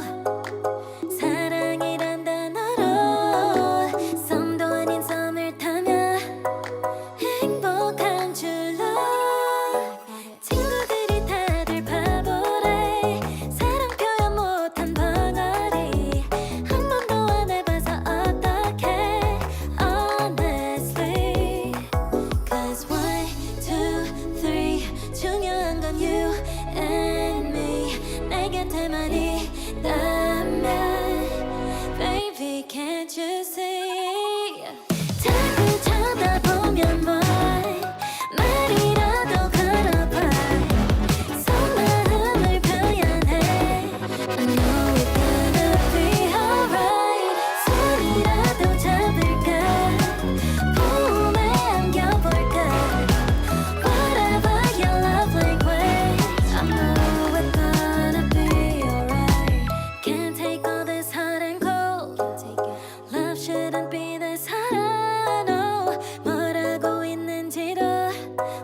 알겠잖아 어렵지 않아 무슨 생각한지도 정말 진심인지도 Guess like I've never guessed before 나 좋아하는 건 맞아 친구들이 다들 바보래 사랑 표현 못한 벙어리 한 번도 안 해봐서 어떡해 Honestly Cause 1, 2, 3 중요한 건 you and me 내 곁에만 있다면 Baby can't you see 자꾸 쳐다보면 말이라도 걸어봐 속마음을 표현해 I know we're gonna be alright 손이라도 잡을까 품에 안겨볼까 Whatever your love language I know we're gonna be alright I know we're gonna Untuk saya, motivasi tidak datang begitu saja dengan cepat. Karena kehilangan mama saya adalah hal terbesar bagi hidup saya, yang mengubah hidup saya. Dramatis, 180 derajat. Mungkin prinsip saya saat itu adalah jalani saja hidup, jika tidak dunia akan meninggalkanmu. Jadi, dan saat itu juga Toji teman saya memberi saya kesempatan dan menurut saya itu tidak datang 2 kali, jadi saya ya sudah ambil aja gitu. Jadi saya memulai karir saya sebagai pro. Mungkin motivasi saya kembali setelah kami sebagai tim The Last Dance lolos ke turnamen APL South. Dari situlah motivasi saya sangat terpacu dan saya sangat ingin untuk pergi ke luar negeri, turnamen. Dari situlah saya sangat semangat lagi untuk menjadi pro. Bangga pasti saya bangga, tapi saya tidak akan berhenti di situ saja. Saya sangat bersemangat dan senang untuk tahun 2025. Saya sangat menantikan tahun 2025 karena menurut saya timnya banyak yang bagus, banyak tim-tim keren. What does music mean to you? Menurut saya musik adalah segalanya. Itu adalah sebagian dari hidup saya. Mungkin bisa dibilang 11-12 sama bermain game, tapi menurut saya musik lebih ke mungkin intimate. Mungkin itulah cara saya mendapatkan ketenangan, mendapatkan kesenangan, kesedihan, semua ada. Semua emosi saya ada bersama musik.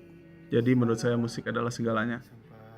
Sangat ingin punya salah satu anaknya untuk menjadi seorang penyanyi. Jadi setelah saya selesai dengan pro career, lanjut menjadi penyanyi.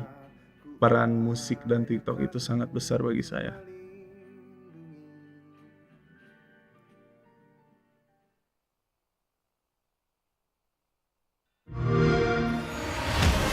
You know how they say it's not the destination, it's the journey?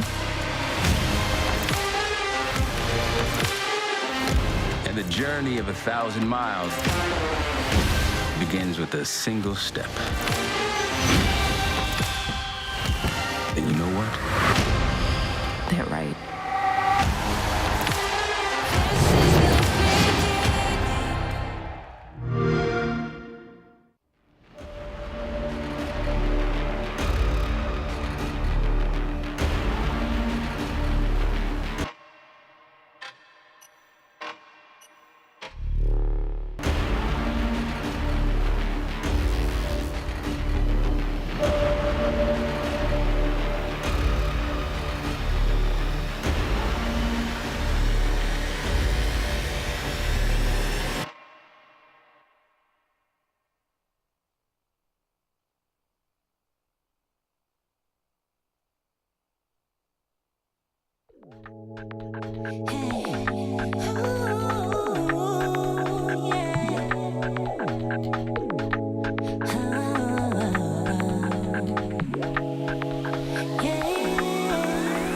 왜 네 앞에서 no way 날 기억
I just know that things are gonna end bad. When my body only moves for the beat. You've been waiting for me. I'll just keep dropping it, like there's no stopping it. Then walk with it, la la la la la. I'll just keep dropping it, like there's no stopping it. Then walk with it, la la la la la. I'll just keep dropping it, like there's no stopping it. Then walk with it, la la la la la. I'll just keep dropping it, like there's no stopping it. Then walk with it, la la la la la.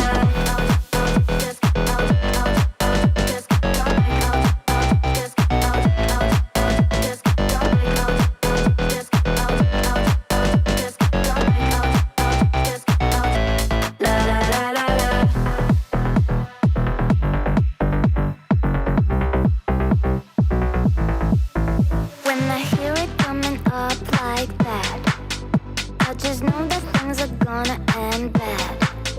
When my body only moves for the beat. You've been waiting for me. I'll just keep dropping it, like there's no stopping it. Then walk with it, la la la la la. I'll just keep dropping it, like there's no stopping it. Then walk with it, la la la la la. I'll just drop like I'll just la la la la la. I'll just drop like I'll la la la la la. I'll just keep dropping it, like there's no stopping it. Then walk with it, la la la la la. I'll just keep dropping it, like there's no stopping it. Then walk with it, la la la la la.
So we return to the lower bracket final here for the Asia Pacific League, the Asia variant.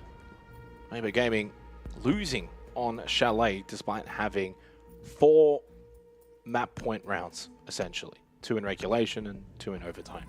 Seoul's Heart, to their credit, really switched on towards the end. They actually won 4 of the last 5 rounds, guys, so they really did bring their form towards the back end of Chalet. It was a map, though, I think, well, we could definitely say both teams certainly could have played better, and well, I guess in this instance it's Waybo that will be kicking themselves for allowing Seoul's Heart to take that map in what was a scrappy affair. It was an 8-7 victory for Seoul's Heart. Now we head to Cafe, map pick for Waybo Gaming, and now their tournament is on the line, and the ramifications really, if you lose this series, you walk away with 50 SI points and that's it.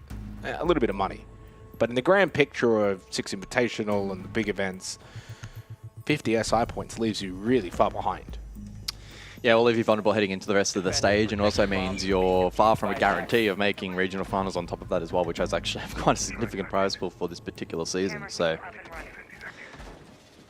very much big stakes here on map number 2 for both rosters, as we alluded to, and I still stand by this point.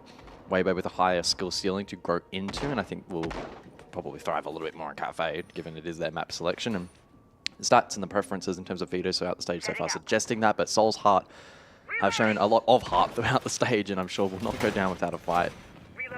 They're probably building quite a bit of confidence as well after being able to take down Waybo, a team which they certainly would have respected heading into the day. So I'm just pointing here for you to have a look at here. I need you to stay on for 2 seconds. Okay, I can do that. So who's the best entry player in the region? Who's number 1?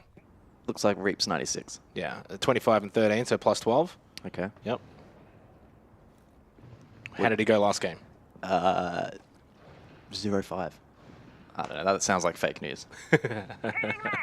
It's not. It is the reality. Yeah, he lost 2 duels in the first half, 2 in the second. Well, that's 4, so I don't know where the... Yeah, I don't actually... Well, no, the 5th one, because in the last round, I guess it's... Oh, because of the TK? It's TK, kind of thrown it off a bit, maybe. Yeah.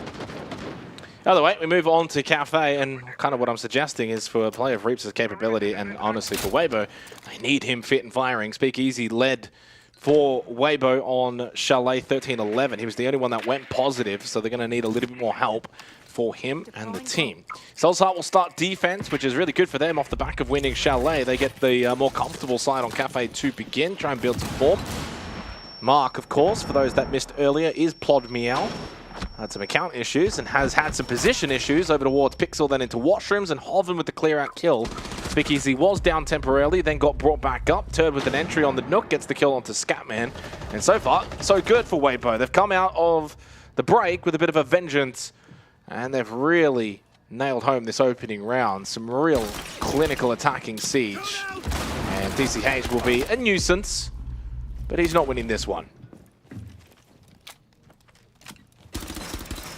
The most dominant Waybo attack back on map number 1 saw 3 players alive. Yeah. Not even a 4th, but on this time, that will be the case. Straight off the bat. Yeah. And I think that's kind of the situation with Waybo is they're just going to go one or two ways here. They're going to really lock in, and they're just going to absolutely steamroll on Cafe and head to Border.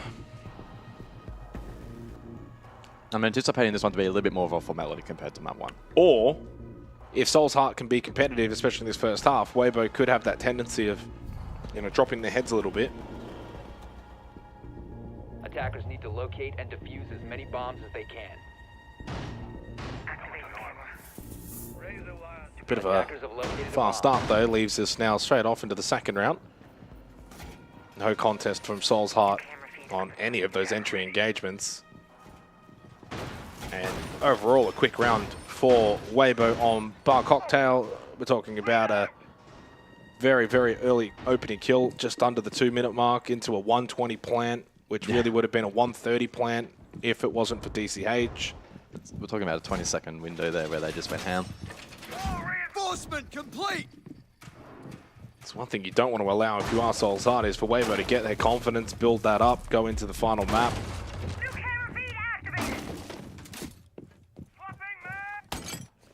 Two teams have now completed 5 maps against each other in this entire stage. It's a 3-2 lead now for Waybo. 3-1 coming into this series, but losing out. So the only maps that Waybo have actually lost to Solzheart have actually been in overtime 8-7. Which is a pretty funny statistic. Yeah. You go back to the upper bracket semi-final a couple of weeks ago, and it was an 8-7 win on Labs in favor of Solzheart, and then to begin this lower bracket final, an 8-7 win for Solzheart. That one on Chalet, but whenever Waybo have won their maps, they've won them quite convincingly, like 7-3, 7-5.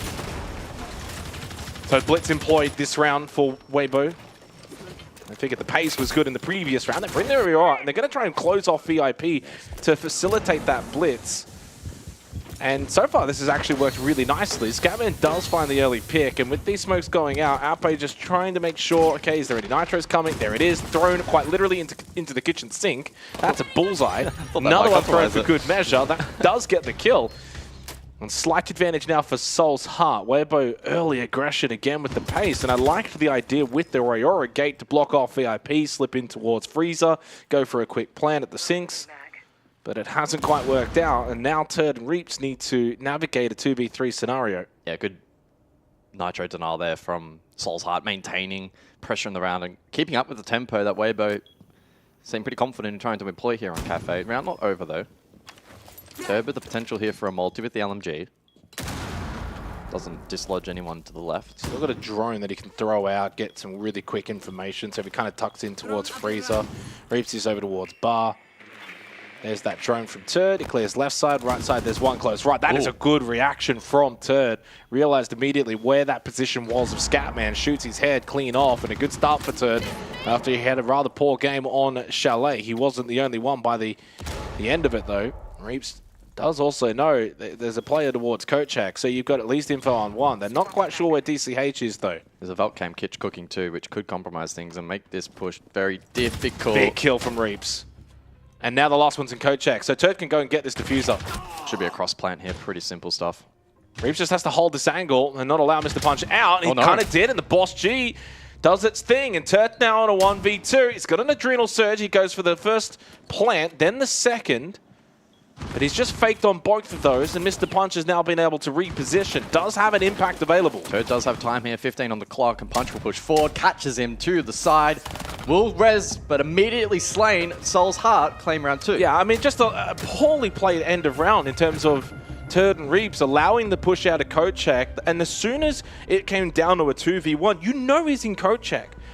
Like, go get the kit, find a safe position, get the plant down. And it just felt like they just didn't... They started to fumble towards the end of that round. And it was really nicely played from Mr. Punch in a 2v1. When you're stuck in that hard position to push out, find the kills. That is a huge, huge round win for Soul's Heart. Waybo will be kicking themselves, and that's been the common theme so far in this lower bracket. They know full well they've done a lot right, but they're also doing a lot wrong.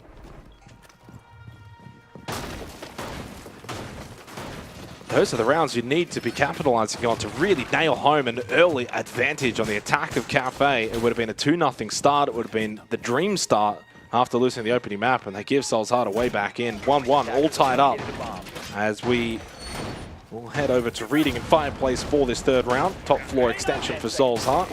So far, so conventional. Slight change up for Turd, who'll go to the ace. Attackers objective.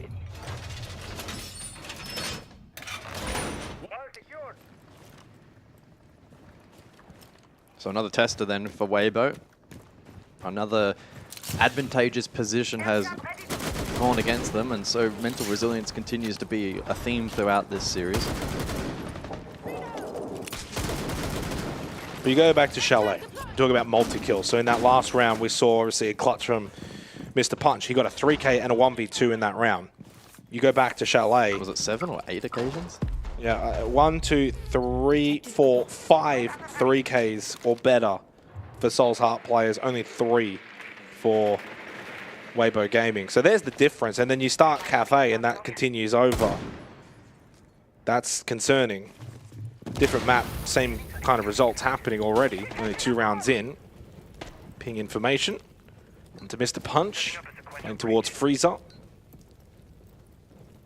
Reaps trying to see if someone wants to go for the peek out from Cocktail. It is Mark on the other end of that. No movement. Oh, finds a good angle. But Mark stays alive and he's playing the dock, so back to full health. Normally back in Reaps to take those opportunities. DCH has got a good flank here. No one was watching it, but Hoven turned around at the right time. Mark does find the pick onto Turd. Got traded though. Now the advantage for Waybo has been established, doing a decent job of clearing top floor. They've done that now. So it's a second floor hold for the 3 remaining members of Soul's Heart. Yeah, vert control now as well, so they can get to work in that department. Flank will be challenging, Nomad on the board. DCH probably don't want to tempt Veto towards right again. That's probably too risky, so they need to contest from below, and at least I9 finds one.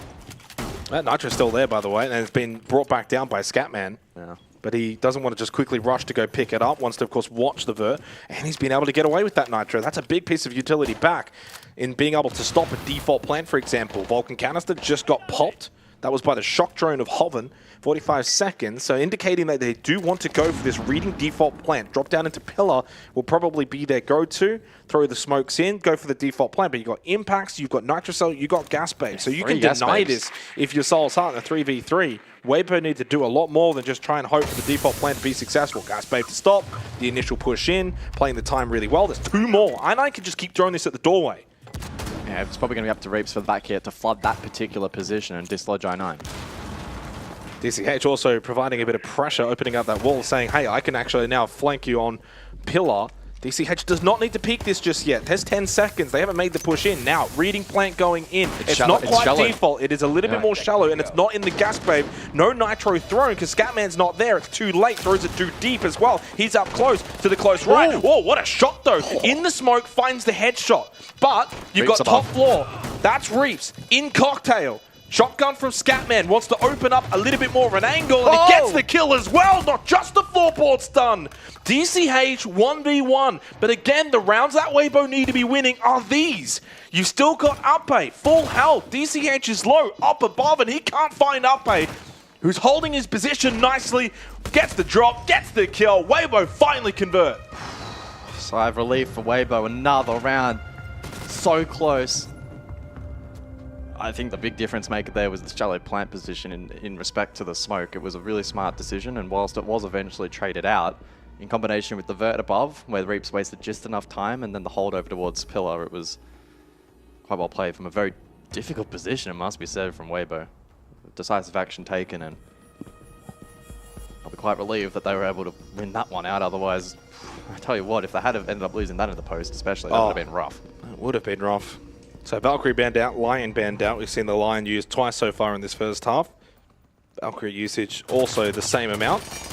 Well, I thought when I9 got that kill, 3v3, and with the utility that they had available, that Soul's Heart were probably better set in being able to deny. But once the plant actually goes down and you've got a player above, then it's Waybo that should be winning it. And then the fact that it comes to a 1v1, probably fitting, both teams having good opportunities in that round. So 2-1 lead for Waybo, certainly looking a little bit better here on Cafe, which is probably not too much of a surprise considering they did pick this map, but I think just the general play, they're finding it a little bit easier, getting in and around these plant positions, so that's now 2 rounds they've been able to find in the opening 3 where you get the plant down. They did get 2 on Chalet. Those were the only 2 rounds that actually saw plants on Chalet. 5 seconds to go. Wall reinforced. Attackers are They heading did win those rounds. Reloading. All set. Benchy deployed. Keep us strikes true. Barrier deployed. Reload.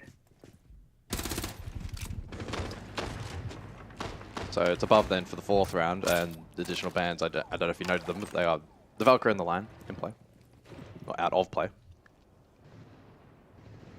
So the Valkyrie utilized on 2 occasions, and on the flip side, Lion has been a mainstay for Reach essentially throughout the stage. It has been his most popular attacking operator, and the DMR is just so frustrating to play against with a player of that caliber. So I quite like that target from Souls.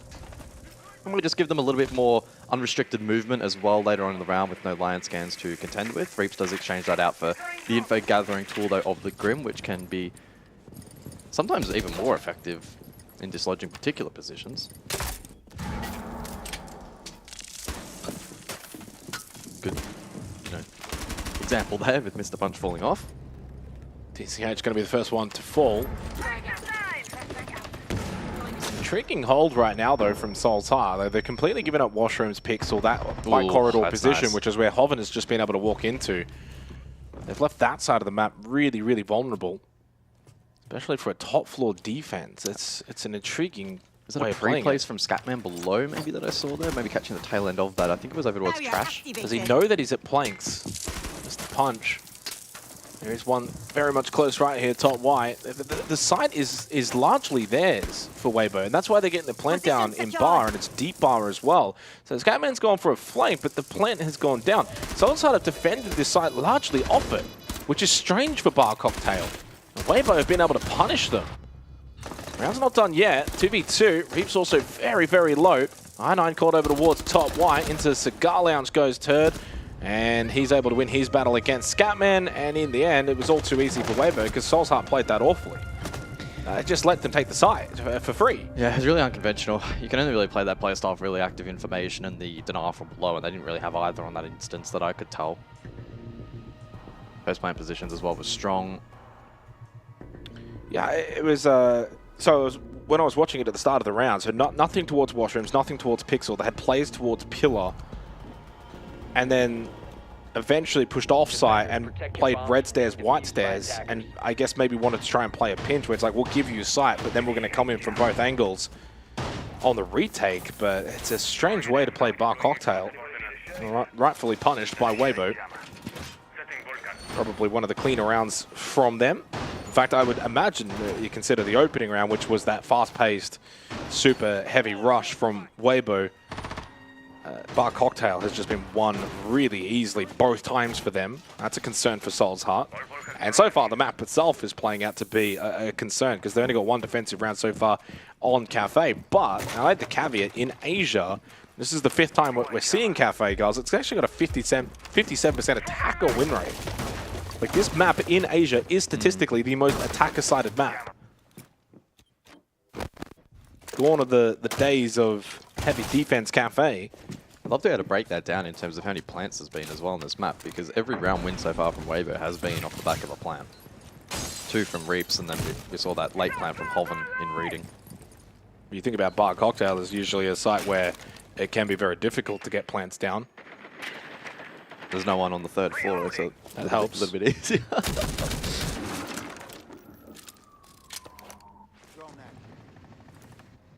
So it's the sense in play for round 5.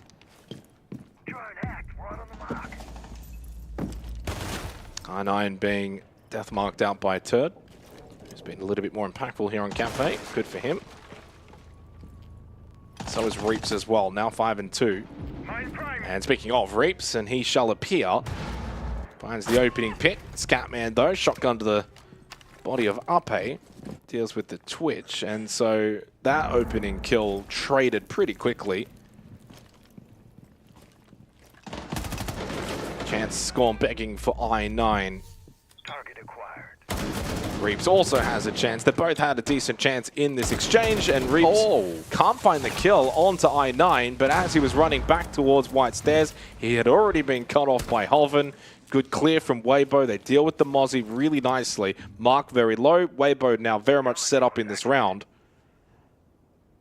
Losing all of these fights. The site, by the way, is again just completely open. I mean, in the sense you've got Coat Check, Small Bacon Bar, but not a lot stopping you from just walking into this site right now.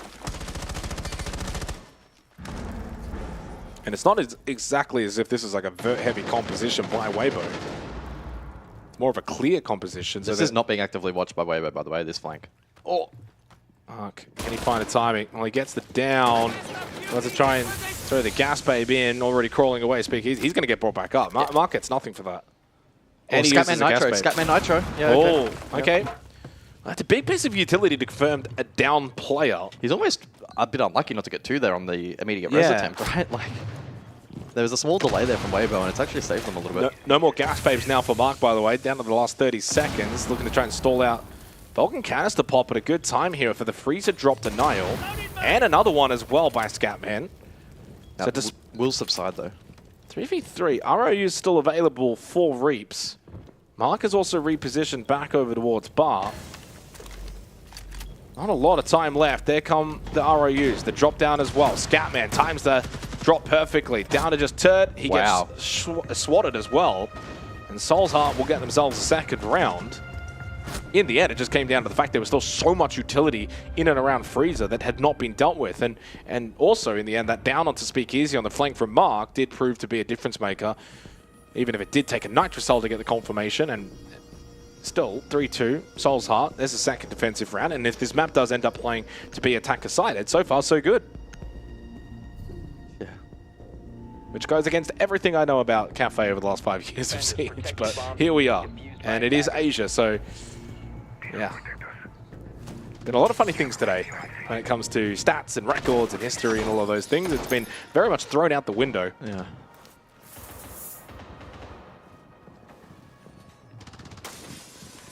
Final round then of the half. And the first appearance, just confirming, first appearance of the Monty in this half as well. So Speakeasy to bring that for this reading objective. Maybe looking to facilitate some more expedited map control Of course, it took Waybo quite a while, in fact, very, very late into the round to get that plant down last time out. There's only 2 seconds left in the clock. And they ran the risk of being completely locked out of the site with the denial utility that was on the board. A large part of that was the smoke, in fact, but it's not going to be brought this time around from Soul's Heart. Instead, electing to play the Banshee is really the main difference maker, the Malusi, which can be scattered across maybe from the top floor to maybe aid those over towards Cocktail, for instance. Maybe I've shown really good prowess in dismantling that. They're looking very comfortable on repel play at the moment, and I think especially with the reworks here on Cafe, that is going to be rewarded. Shaping up on the repel currently is Reaps. Flipside Turd to drone lounge across. So already that defense is being backed up into a bit of a corner currently. 2-man hold.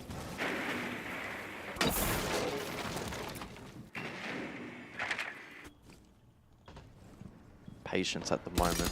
I9, oh, that wasn't patient. Goes searching and actually does dislodge Reaps. It is traded, but I think that's a good trade. Yeah, absolutely. Reaps has looked increasingly more dangerous as the series progresses, and the Grim utility always welcome. And the Malusi, I mean, I didn't see if I9 had used all of the Banshees, but I imagine he did. That's very much job done. 90 seconds as well now. And without your star fragger, things get a little bit more difficult. Throw in the loss of Hoven, and the difficulty scaling continues. Soul's Heart looking to tie things up here at the half, 3-3 on a, what is it, attacker-sided map statistically in this region. Well, set them up very nicely. Again, it's never a guarantee. Easy on the sledge, looking to open up these floor ports to find some angles, but no one presenting right now for Soul's Heart. I feel like I'm watching Mentalist in the background more than that. Oh, there's a freebie. Yeah. Absolute freebie. So there you go. You keep plugging away. Eventually you're going to strike gold, and that's what Speakeasy's been able to find on the sledge. Oh, he might find another one as well. Or at least cause him to keep running around. So they've somewhat cleared out the site. Yeah. Now, they haven't necessarily cleared out horizontally across, though. And DCH is looking for a brown flank. That could be one of the biggest difference makers in this round, but Arbe seemingly conscious of that potential. 30 seconds. Still going to have to go rather default, but no Nitro Cells that need to be contended with, at the very least, if you are Waybo. Well, it's a double stack commit here from Soul's Heart. Oh, it's a freebie, but no! DCH. Oh, DCH, he too can't find the kill either. Soul's Heart have completely fumbled really good positions, and the opportunity to tie the half has been squandered. Waybo go 4-2 up. Soul's Heart, what was that? That's a choke job. Just panicked, went too early, could have held position. Wanted to catch him on the drop, missed the shots. And then DCH misses the shots on the brownstairs flank. That's what it comes down to. You just miss your shots. Yeah, I'd have to see the replay file to actually If those confirm. 2 players die outside of reading, the round's done. Yeah, I'd want to check the file to see if Waybo had info, but based on that body language, I don't think they did. That was intriguing. Opportunity presented, and Soul's Heart on that occasion do not capitalize at the conclusion of the half. Then it's a 4-2 scoreline, and Waybo will be somewhat comfortable, but given the statistical nature of the map, they're far from out of trouble. Second wave of bans to follow. It's Blitz and BB on attacks, a double shield, and defense utility heavy with the mirror and the castle.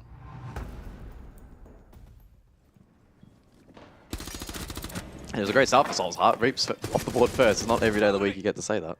Well, here is this moment. Yeah, I mean... They're watching a Camp White Corridor and Cigar Shop. They had no idea.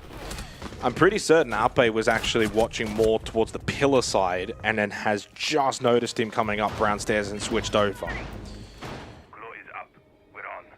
No air jab there either. Strange series these two teams are putting on right now. And a lot of errors, a lot of mistakes, a lot of breakdown of fundamentals.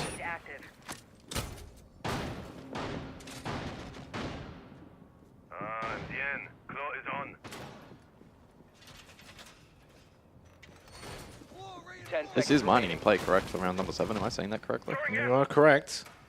Okay. 5 seconds remaining. This has become increasingly more popular, especially at a more international level on teams of a higher skill ceiling. We'll have to go mining, opening up cafe defenses. It sets the tone early. I mean, if you lose it, it's not the end of the world. You're 4-2 up. You can go to the more conventional sites. You win it, though. Yeah. You're 5-2 up, and you've still got the more conventional sites that set you up to pretty much close the map out. And especially in this kind of meta in this region as well, it is a site that lends itself into being, let's just contest every part of the map and run around and try to outfrag and find that opening pick pretty aggressively. So probably plays into the strengths of Waybo to a core as well. 3-3, by the way, split in terms of the opening kills in that first half, but it was 2 missed rounds, though, for Soul's Heart. Only the single missed round for Waybo in terms of converting. Soul's Heart did a lot right, and they probably should have at least tied things up 3-3. They do not find that. Now must go on the attack themselves and show us if this is indeed attacker-sided or not. We get to find out.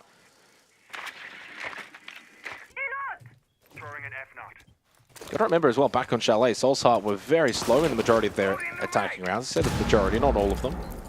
They had some pace at times when they wanted to go faster.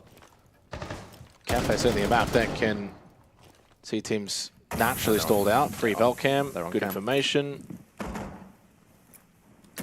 Oh, the speakeasy go for that? Nitrous always going to miss it. Somewhat of the issue when you are the one operating the camera and then having to play off it, you're going to miss the timing. Still hasn't been spotted, no IQ in play. He's trying to trick the hatch, and Speakeasy looking to deny that, but unsuccessful, and pushing out upon his position. Yeah, not really capitalizing on that Val camera so far. DCH straight into the smoke. Vaults straight into the gas bay. And so far, it's been all pretty much happy-go-lucky for Waybo. I mean, again, it's just not really been the highest quality of Siege in this lower bracket final. That might sound negative, but it's just the reality of what I'm watching. It's just sloppy, it's messy, it's all around the action, and maybe a symptom of the mining side itself, but just a rather poor attack by Soul's Heart. 5-2. Yeah, the side pretty much played out as I expected, especially with the Vulcan play and no direct counter. Waybo could quite literally run around the map with a lot of freedom.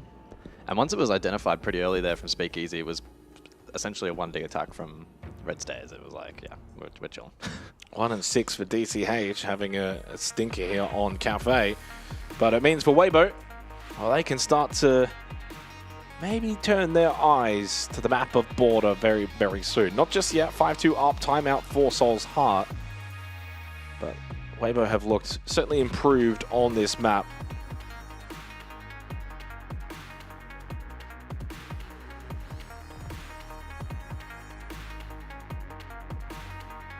Whoever made my chicken bowl, by the way, deserves a raise. I've been eating this since the beginning of the match, and I'm only halfway through. There's a lot of chicken there. Well, you know what? At this point, I'm rooting for Waybo so I can go eat my You didn't grab yours. You went locked in. So we head down to kitchen. First floor we go. Waybo. Defenders, protect your bombs from being looking quite ominous for Soul's Heart. Coming out of the tactical timeout, dare I say, must-win round. Keep the scoreboard close, otherwise 6-2 becomes a blowout, and you probably then just think about, all right, move on to the next map. GG, go next. Yeah. To be fair, probably the expectation, I think, on Cafe was very realistically going to be maybe not ultra-dominant, but still a pretty conclusive victory for Waybo, and it seems to be shaping up that way. Early days, they're still second half. Well, I would agree with that sentiment prior to Chalet, but then when we saw Chalet in the way that the game was developing and the play style and the form, I was like, oh, okay, well, I mean, a bit of a scrappy kind of game. Like, as we were kind of, I think, implying, it was a Waybo playing at 70%. Exactly. This is Waybo playing maybe closer to like an 85, 90%. Coming into Cafe, it's like, well, are they going to keep playing at 70%? Maybe they drop to 60%. Like, that claw tech, though, what is that? Can we get a look at that from the outside? I actually want to see what that looks like. Is it hard to see? No, it is not. Oh, they didn't get it, though. And it's the IQ to run straight past. That's going to be very intriguing if that impacts the late round. I mean, the IQ is just... Oh, got it immediately. Good camera work. Good claw.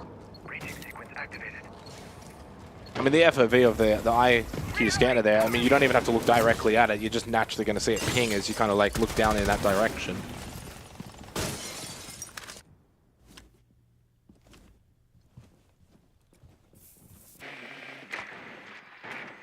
the IQ potentially brought as a counter into the Valk, but that will not be presented in this round from Waybo. They've played it back on round 7, and they have a really good read as to what the attack was shaping up for. They're not afforded this tool this time around. It's a little bit more emphasis on Platinol late and turn on the vigil for roam early. It's actually currently in kitchen at the moment, which is a bit of an intriguing position to be playing on a kitchen defense. Just looking at the overall numbers so far as well in terms of both maps combined. 24 kills for Scatman, leads all comers. Speakeasy has 20.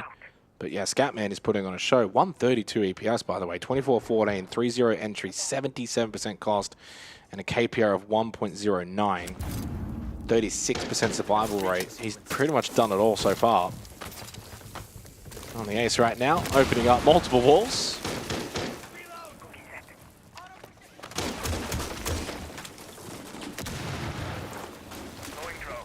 Again, the slow nature attack of Cafe combined with the slow nature attack of Soul's Heart ends up being a round where nothing has really transpired just yet outside of getting to work on these floorboards, maintaining vert, not being able to find any picks onto Waybo. In fact, it's Turd that finds the pick onto I9, who has continued to struggle in this lower bracket final.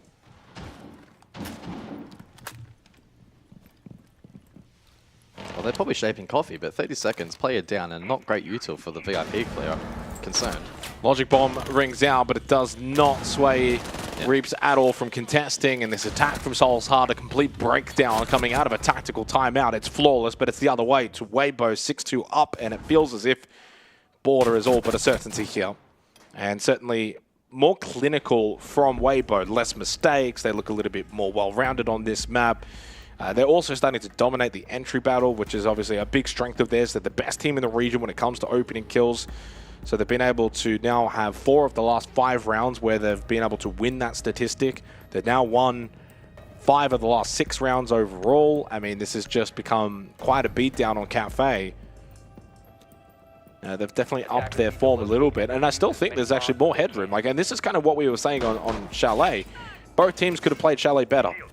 Waybo, though, probably a good 40% better. Maybe Soul's Heart only 20% better. And what we're getting on Cafe feels like Waybo, there's maybe a 20% buffer increase. And I still think they've got more room, and I think they will also still need more in that grand final if they can get there against Elevate. Soul's Heart certainly as well. A better performance from Reaps, though, now up to a 143 EPS. He closed out Chalet, opening map with an 84. Not quite doubling his EPS, but closer in that nature than anything. And the KPR over 1, which has been a key metric for his performance this stage as well. Attackers are moving out to locate without having any... And he's had 2 plants. Yeah, which is... which is not really supposed to be his job. That's probably been his biggest highlights. Multifaceted. Yeah. I wonder how many has he had this stage? He's had 3 plants this stage. Is that including... Heading into the day. Heading in. I don't believe it's including today. Scatman on the Montang to help facilitate entry for Soul's Heart. The entry hasn't really been their big issue. It's probably been more the actual execution. The late round moments from Soul's Heart so far to begin this half just haven't really ever looked likely. When we talk about like players alive in the last 2 rounds, so when we're looking at this half, 4 and 5. So, there's just basically been nothing from Soul's Heart on the attack. And the 2 defensive wins from Soul's Heart were 1 and 2 respectively alive. And the wins for Waybo 4, 1, 2, and 3. So when you kind of take the 4, the 3, the 4, the 5, and even the 2, it's been pretty comfortable. Quite decisive, yeah. Sets us up nicely going into border. Waybo will take the form of winning the second map into the third and final map of this lower bracket final. Elevate will have to wait an hour longer. Of course, it's not over yet. We've seen comebacks before, but so far nothing indicating that Soul's Heart have got what it takes on Cafe, so they'll have to show us now in this round and the next and the next.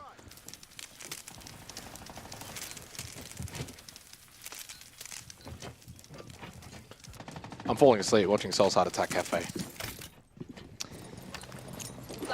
Yeah, hopefully the second wave of util clearance is a little bit more successful. The shock drone did get quite a bit of catch Reapsville's pressure falls back, so I mean, that's pretty good. They should now be able to get some lounge control. Alpe, though, is lurking backstore.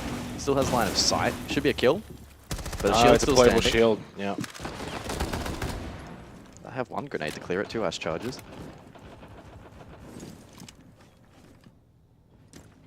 Yeah, but they're on the roof. The pacing is a lot There's 40 slower. seconds left. This is winding the clock back style, Chalet. Oh, man. They can still win this, but boy, are they leaving themselves no room for error. Frag grenade thrown you got to into- kill him there. That has to be a kill. Doesn't get the player, but it does get that deployable shield. Little flank here from Arpe, successful. Kills DCH. Montang in towards Bar, has the kit, tries to get into the face of Arpe and pulls out the pistol. Scatman, nicely done, and Waybo fall like flies. So that slow pace attack from Sol's Heart will pay off. Yeah. We may not like it, it may not be the most entertaining siege, but it's successful. They get the round win, and that's all that matters. 6-3, job's not done, Waybo. The nade onto Arpe and then they don't hold the exit and then they still get away with that round is insane to me. It's just Bar Cocktail in a nutshell. If you don't have someone on a red stairs flank, you just have pretty much like no real counter-aggression potential. It's very reliant on the backline winning fights, and that can be tricky defense with the scope metal. Especially also with the Montang up as well. Well, the Montang not going to be there. Mute ban intriguing, may open up more Deimos play. We haven't seen Deimos at all in the hub. That was the only round that the Montang was actually brought. So it's kind of like, well, we've banned the shields. They brought a shield. The shield was good. It got them around. Yeah, we're going to just ban the shield. Shocking. Shocking revelation in the modern siege. Need to locate and defuse. They were going to ban it anyway, even if it didn't get used. Yeah. So reading Fireplace. Round number 10. So is there still a pulse here for Sol's Heart?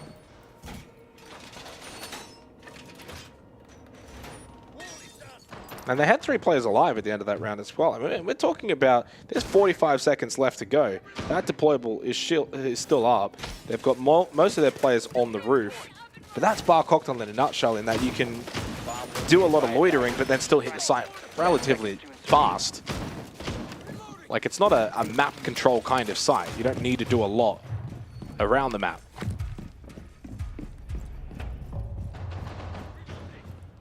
This one, well, a little bit of a change up now with reading in Fireplace. And the Valk is back, this time no IQ. They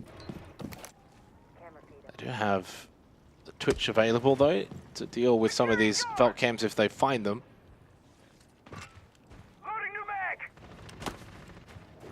This looks like a rather aggressive Waybo though in the way they're positioning. Like, it's not just a stock standard cocktail hold. They essentially have one player in every corner of the map with another lurk. They're all over the place. Additional lurk, looking to contest every single potential entry point. And Turd is actually has a very big hold in towards backstore with that deployable shield. So looking to fortify this position, has a player in cocktail. But again, they're giving up that kind of like white corridor pixel side of top floor.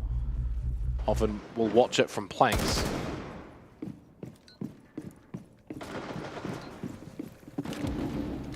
With an opening pick on to Speakeasy, deals with the roaming Mozzie. He's inside. This is where it can backfire, though. If you're kind of just playing all around the map, it's like, guys, I got the kill, we're in sight. Like, obviously, you do still need to contest up above. Well, the attack needs to pivot and find a route towards the objective, but in fact, that, I mean, it might not even be a win con now, the plan. The re-attempt to claim site control for Waybo has gone astray.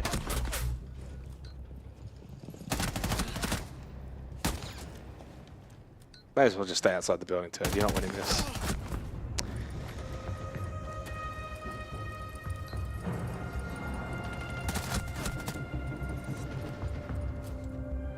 (6-4) scoreline.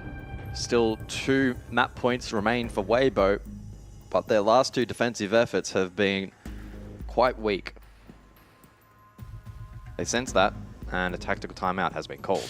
So I9 has been involved in 4 of the last 5 opening kills. He's gone 3-1 his way and 1 against him. Been heavily involved. And the last 2 in particular actually on to Speakeasy back to back. So he's now 3-1 on the entry. Speakeasy's 0-2 on the entry. Yeah, it's like esports is a funny old game. And it's Siege especially. Like Waybo's 6-2 up. They are trouncing Soul's Heart for all that's matter. We bring up the stats in terms of like players alive, 4 alive, 5 alive, the flawless after the tactical timeout as well, mind you, in Soul's Heart's tac timeout. Everything basically says, yeah, this one's probably done. And then all of a sudden it's just like bang bang. It's like, and also even in that 9th round, it's that slow round from Soul's Heart, leaving themselves with 30 seconds to hit the site. And I9 just lurks through Christmas and gets the opener. And then in this round, it's, yeah, like, well, the previous one. So down 6-4, and suddenly Soul's Heart are within reach. Timeout Waybo. But Soul's Heart are going to have to win 4 rounds consecutively. They've not done that. And neither team has done that in this series. Neither of them have been able to win 4 rounds straight. That is exactly what Soul's Heart now need to do. So I think it's, again, you look at the numbers, you look at the stats, and it really does say this shouldn't likely happen, even if Soul's Heart are at least making a good account for themselves to not just get stomped here on this map. It's been good to see. It sets them up nicely for the next map, but that next map should still be likely. Waybo returned top floor here. They lost it out round 9. They elect not to go back to fireplace mining. They brought that out first.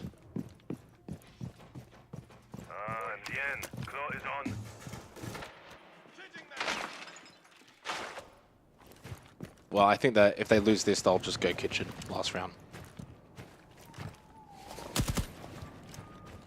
I would imagine so. They could roll the dice and go back to mining, but it's relying on winning a lot of these isolated fights, you know, posturing one player in each corner of the map, and that kind of strategy, at least in the last round, was very unsuccessful. They had a leak in the objective. Well, one for the observers. I9 certainly one to watch. He's been involved in 4 of the last 5 opening kills of that, as I said before. Obviously on the shock drones right now. But Soul's Heart, well, they can be quite slow with their entries. Looking to try and get... oh, hello. Hello. Some catch. Sneaky, sneaky. No. Shock drone shot out. Reaps is switched on. I can hear ADS devices. I don't know. Yeah, I think they're right behind him. Placed, yeah. Can't quite see on the overhead.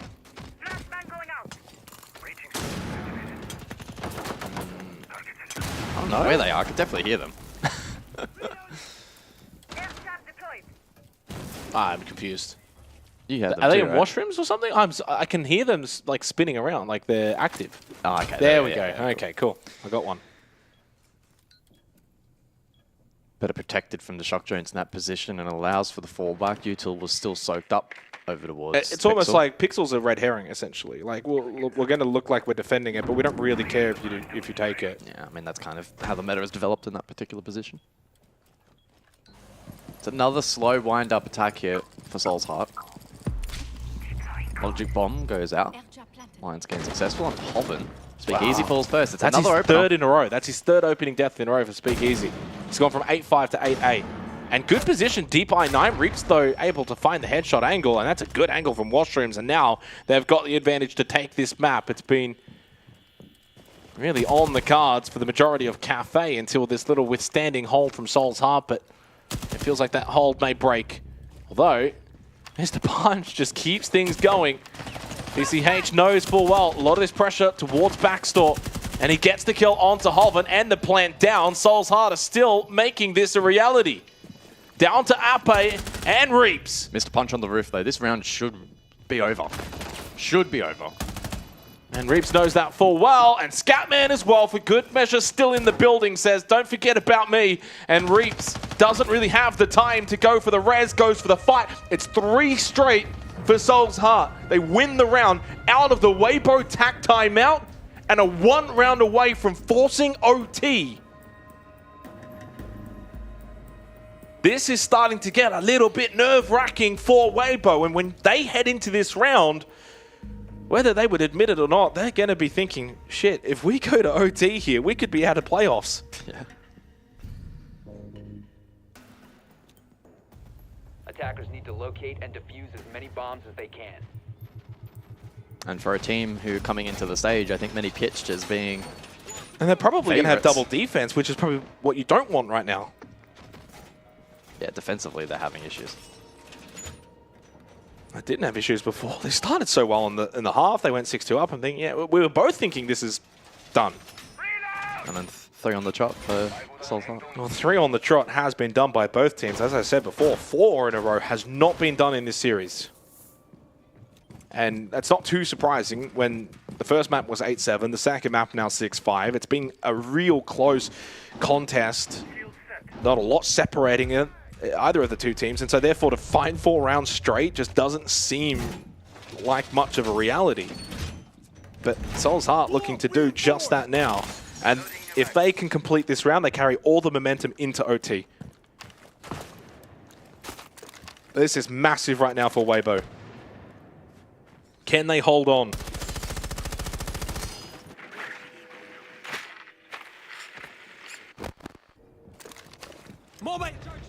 And they might be able to with that opening pick from Turd onto Mr. Punch.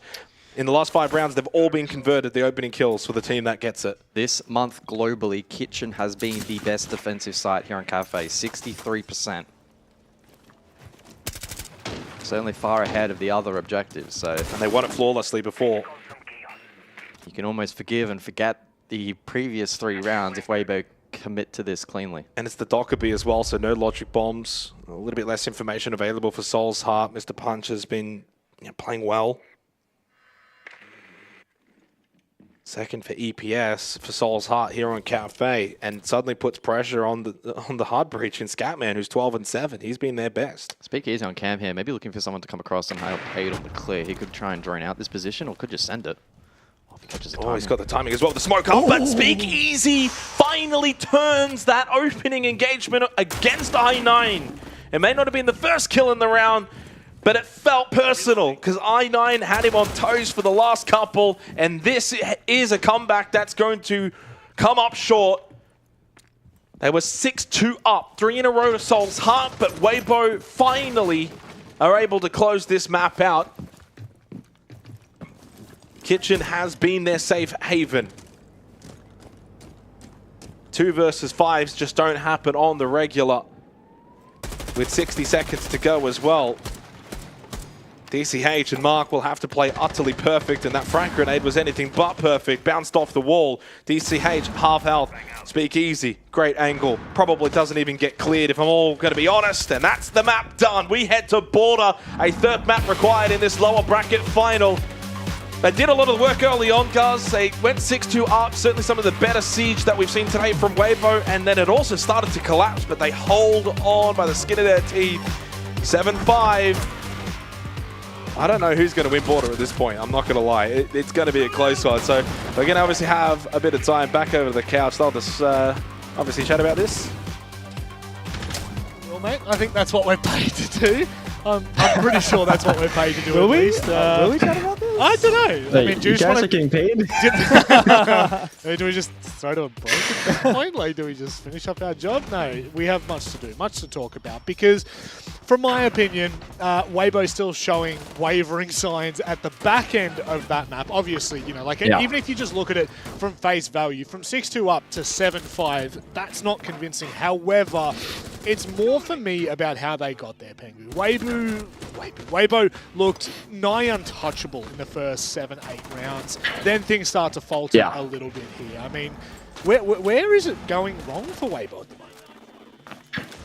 Yeah, so that's the big thing, right? Going into this, I feel like there were one thing that both teams had to get right. Soul's Heart needed a W on the first map of Chalet. They got that. And then Waybo, they needed a convincing Cafe victory, right? And it looked like it was going to be a convincing one. But then, I'm not exactly sure what the issues were.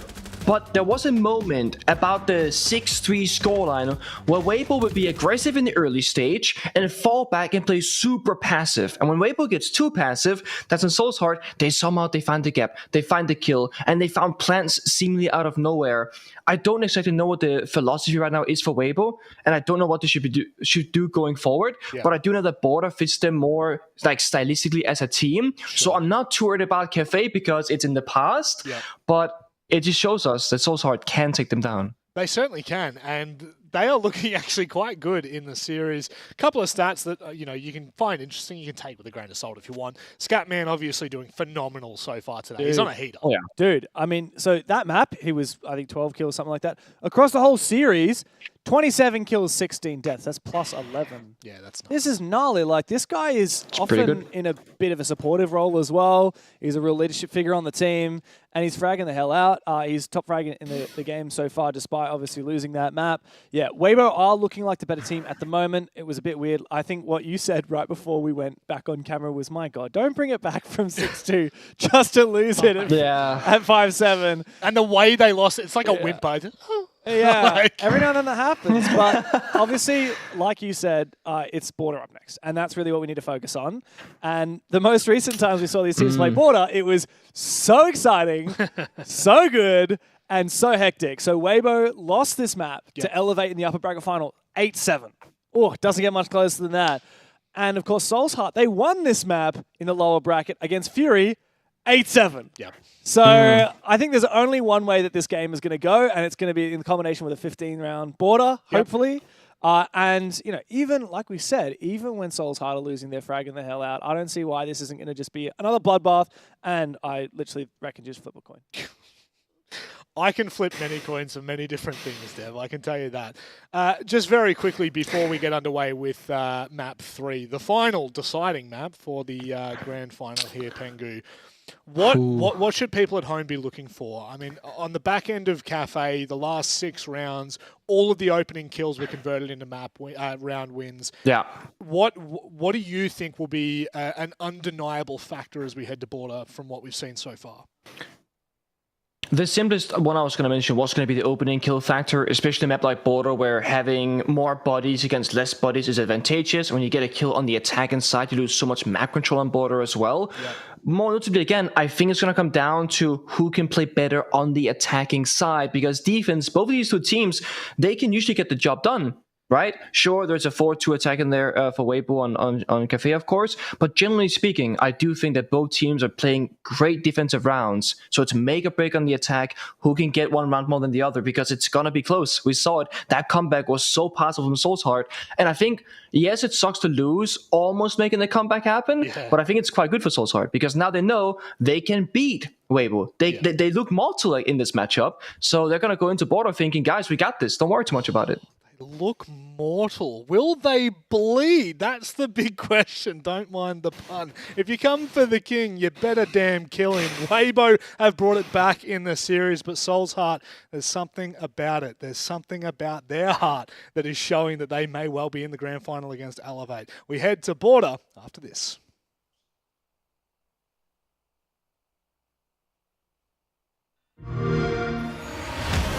You know how they say, it's not the destination, it's the journey? And the journey of 1,000 miles begins with a single step. And you know what? They're right.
Like it's a game, or what a way to frame me.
tree, honey. Let me spill the tea on all these haters all love me.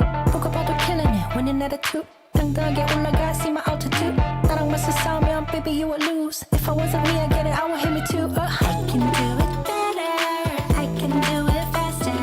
내리에 스며들게 주문을 걸어봐, yeah. I can go much longer, I am so much stronger. 내리에 스며들게 주문을 걸어봐, yeah. 자신과의 싸움에서 지면 야구르지. 매일매일 일어나서부터 보는 거지. Look in the mirror, say you're a winner. 주문을 걸어봐, yeah. In a bad mood, 바꿔버려 in a hurry. 꿀꿀한 기분 털어버려, I don't worry. Get through the weather, feeling get better. 주문을 걸어봐, yeah. I can do it better, I can do it faster. 내리에 스며들게 주문을 걸어봐, yeah. I can go much longer, I am so much stronger. 내리에 스며들게 주문을 걸어봐, yeah. So we head into the final map of this lower bracket final for Asia. Border awaits. Waybo, Soul's Heart comes down to a best of one. It's been a close series, 8-7, 7-5. Obviously on Cafe, 6-2 up for Waybo. But Soul's Heart, their little comeback was unfortunately unable to get themselves to overtime. Waybo started 4-1 as well on Chalet, so they had a 4-1 lead and a 6-2 lead. Both of those got evaporated.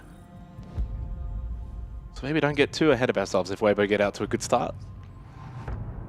I'm not drawing any... I refuse to draw a conclusion on this match until I see a 7 or an OT win.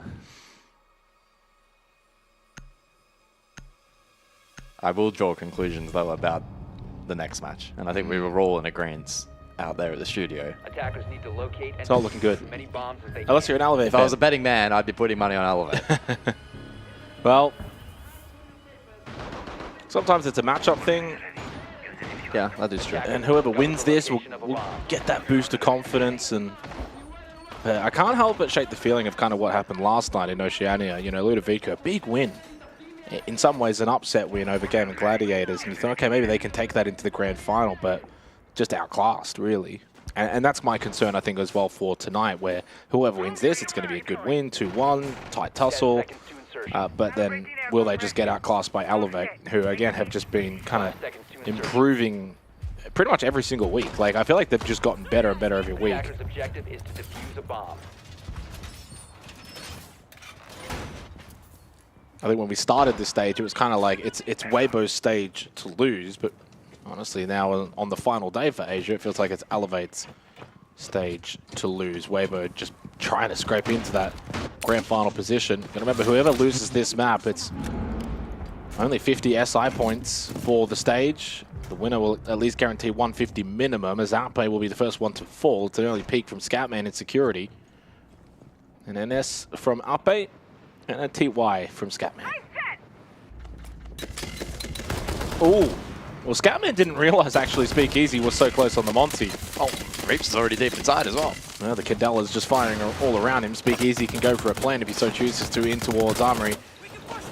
Reaps is obviously trying to keep the defenders at bay. Messes up that smoke a little bit. It's very hectic, but Reaps has come out firing. 3 kills from Reaps, got side control. They did deal with the Montang. DCH makes his way back up towards top main, but that plant will go down successfully. If he had hit that shot, it would have made things interesting, especially with the death marker onto Turd. Not onto Turd, but from Turd, which is, of course, on him as well. But now in a 1v3, and they know exactly where DCH is over towards Archives. They can just play for their lives. There's the swing from the kit of Reaps. He'll get himself a quad. A 4K from Reaps to start on board, and that's got to be concerning for Soul's Heart. Even after Scatman got the opening kill, it really just didn't matter. They just walked into the site. Yeah, I like the mentality shift there from Waybo. They lose the opening kill, and they, instead of getting stalled out and methodically trying to work through the map, which is going to be a challenge, they hit direct. I believe it was Reap's sandwich window had the utility, just sent it. And then responding was really, really tough, especially with no denial from below. So, clean start there from Waybo. No complaints from me on that front.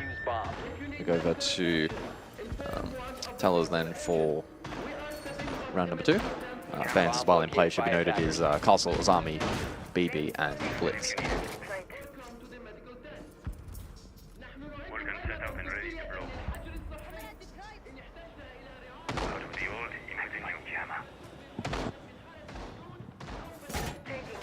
So Waybo have won the opening round on all 3 maps, and they had a 4-2 lead on Cafe, they had a 4-2 lead on Chalet. They start well.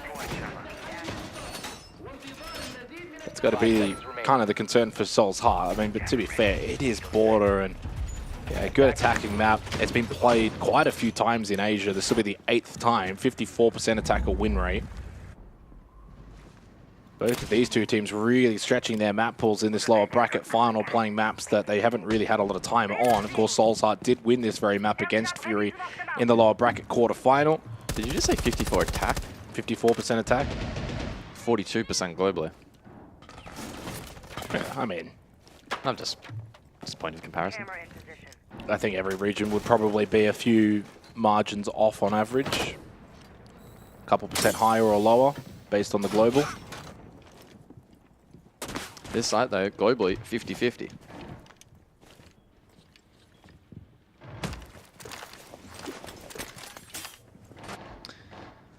Reaps jumps over to Bravo this round off the back of his opening 4K on the Ying. That will be quite useful against the Valkyrie, especially in combination with the IQ. They can steal that information away. Range is as well vulnerable alongside the double BPC lineup here for defense. On top of that, Reaps gets a comfort weapon in a DMR, which is by far and away being his weapon of choice throughout the stage, but he gets caught.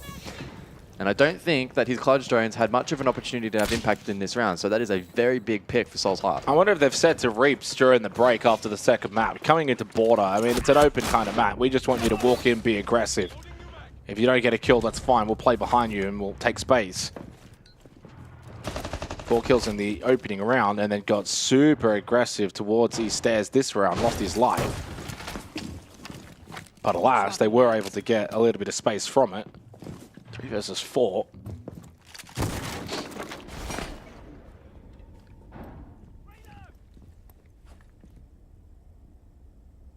We'll slow down here, and this is kind of what you said in the previous round. Of course, with Hoven down, he'll get brought back up, so it's a 4v3 that remains. In the previous round, opening pick went the way of Soul's Heart, but Waybo kind of kept that pace going. A little harder to do that now without Reaps. You have no hard breach either. Not that you really need it for Bathroom and Towers. 40 seconds remaining in the round, and I think Soul's Heart will consolidate. They'll play towards the site. They will need to still deal with this Montang. You got a Nitro impact.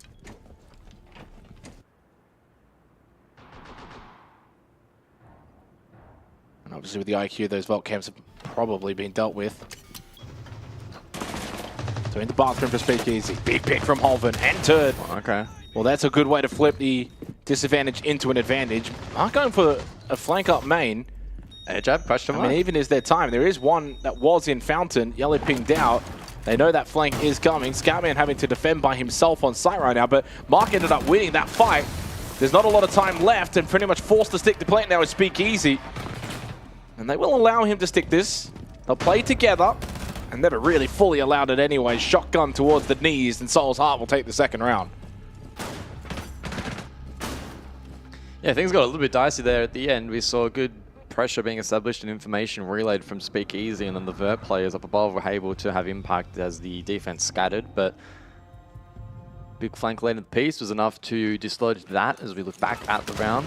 Well, this is also after Reaps had already died. Yeah, I mean, it's a decent response. Down was not ideal, but a good flank and a really good hold from Scatman as well, who didn't throw his life cheaply and stalled out time for the Legion. If Scatman dies early in the piece there, the flank from Mark is probably null and void for the most part. That plant would be successful. You play the post plant with the Montang. Yeah, I mean, to hold with a Monty and another player up, that's very difficult, so credit to Scatman. 3 kills for Scatman, and he's been by far and away the best player for Soul's Heart in the series. And that now puts him on 30 kills. He's the only one that's been able to reach that figure, so first to 30, 30 and 17 plus 13. He's 4-0 on opening kill engagements, 76% cost, and a 1.03 KPR. The next highest are actually Turd, Reaps, and Speakeasy, 0.79. That's correct. I said Turd after he laid a bit of a turd on Chalet. But to be fair, he actually kind of brought it back. So even Chalet, he dropped 10 on Chalet, and on Cafe, Turd was actually statistically their best player, 11 and 6, 2-1 entry, a 100% cost on Cafe. I know there's always a spotlight on Turd and his performance on this team, and at times, you know, he's been dropped and then brought back and then dropped and then trialed for his spot again and then got brought back. It's been a whirlwind career for him, but he is actually performing now by the end of this series as their best player at 111 EPS, better than Reaps and better than Speakeasy, and obviously Hoven and AP. That's, yeah.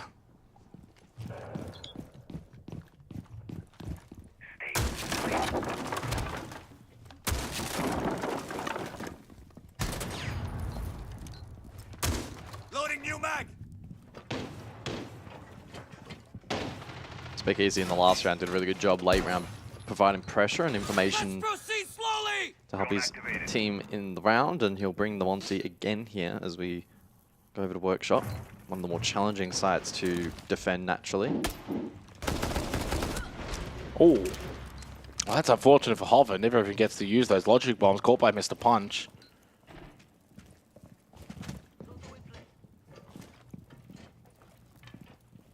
What's the game plan here from Waybo? Opting for maybe a direct horizontal and a turtle plant, that could be an option. They've got good horizontal pressure around the site, nothing above. And you've still got Mr. Punch and DCH in Office and Archives. That's a really important pick onto Mark by Reaps. And there's still over a minute left. I think they're chilling. I think they're setting up for a pretty decent round. The only caveat to that is this Vert hold. A lot of Vert. And Scatman's going to have to also play his life really well in Vent. Reaps needs to disrupt above, and I think that's his role now on the Ying. And while he's doing that, the plane will go down inside a Workshop. Scatman now in towards West Main. And the plane will be successful from Speakeasy. Soul's Heart just didn't really have enough bodies. DCH was just blind that entire time. Look where he is. He could have denied that plant if he wasn't flashed. Yeah. So it's just good basic team play from Waybo. Really good team play from Waybo. And again, because they had the 4-on-3, they had the numbers to be able to do that kind of split. I mean, Monty post plan is always so difficult. DCH thinking about a stick. Good kill, and he might be able to stick this the whole way, and he will stick this the whole way! Are you kidding me? Even I9 was in disbelief. What was that? In a lower bracket final, third final map of the series, he gets the full counter defuse stick with the Montang still up for the attack. It was the right play. Absolutely, it was the right play. He also had really good cover from his teammate. He wasted just enough time. Waybo did so much good. And there goes the Montang. So you don't yeah. even get to now play shields for the rest of this half. You've only gotten the one round, and you've played Monty in all 3 rounds. They've been rather reliant on it. It's been a very effective tool. I think Waybo without a shield now are going to struggle. I mean, 3 opening kills in a row, defense border. After dominating that same metric on Chalet, now over the course of the entire series, Soul's Heart have taken the strength of Waybo and turned it into their own, giving themselves many 5-on-4 opportunities, not necessarily always converting. They go 2-1 up, but this is going to be a close map. I think it really, when you kind of look at the first 2 maps that we've had, the way we've started here on border, I'm anticipating like 7-5 minimum, and OT looks almost likely. I know I'm going very early on that, but you've got to go off that feeling of what we've seen in this series so far. There's not much separating these 2 teams. The only asterisk I would apply to that is if Soul's Heart go like 4-1 up, Waybo could probably crumble mentally. Yeah, maybe. They've been decently resilient throughout this series, I think it has to be said. And yeah, but can you keep testing that resilience, and eventually it's almost like the damn wall that's going to break. Yeah, there could be a straw that breaks the camel's back. I think they still look pretty focused after that last round, which was a frustrating one to lose. Scatman again, security pillar. Found success onto APL last time out. And so Waybo will need to be a little bit more diligent this time around and clear it more efficiently. It's the punch on the Vigil. First showing of the Vigil. So his Valkyrie got banned out, now switches over.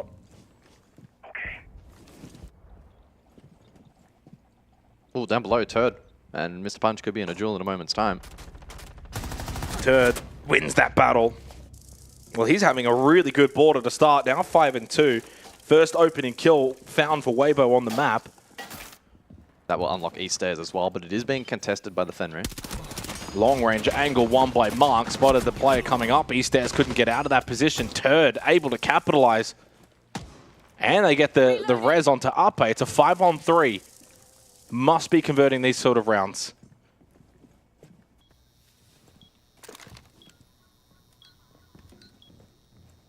Awkward position now for Soul's Heart to find themselves in. They sense the need to make a play, and that's instinctually correct, but doing that here on border can be such a tough challenge.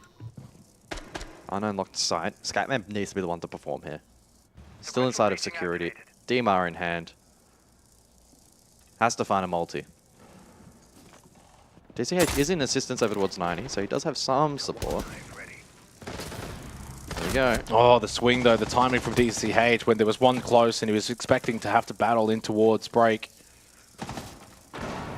Scatman, oh, good shot with the DMR, and I9 with the shotgun as well. 5-3 advantage, now 2-2. But it's Turd and Reaps. They're the fraggers. They're the ones that have been hitting their shots. That's who you want alive, and rightfully so, says Reaps. Now they got 6 kills apiece. In fact, everyone alive has got 6 kills. Make it 7 though for Scatman. Does he know where Turd is? With 30 seconds, Scatman is firing! Oh! I called it. Are you kidding me? They lose the 5-on-3. If that doesn't test your mental, I don't know what does. There's cracks in that damn wall. 3-1 up goes Soul's Heart, and there's that tactical timeout in response. And Gus, that's the earliest we've seen from Waybo across all 3 maps. Look at Speakeasy. I mean, the body language as well. From Ape, from Speakeasy. I mean, Ape is chewing his nails. Speakeasy is looking a little bit bewildered. He's only got the 1 kill.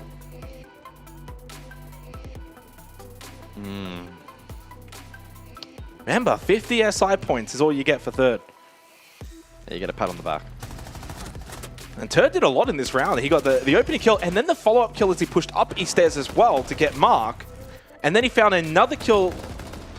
Oh, he almost found another kill at the end if he got the 1v1. Scatman had to be the one to posture for the play. DCH did as best he could to distract, and Scatman popped off. In the meantime, what we didn't catch, and I saw it on the overhead, was the push out from I9 on the Warden was insane as well. He caught one in the hallway as Waybo went for these like strange repositions at the time. I think they were trying to get Scatman, then they detracted focus elsewhere. They were a bit discombobulated during that particular round, and ultimately it proved to be very, very costly. Without looking, what do you think Scatman's EPS is?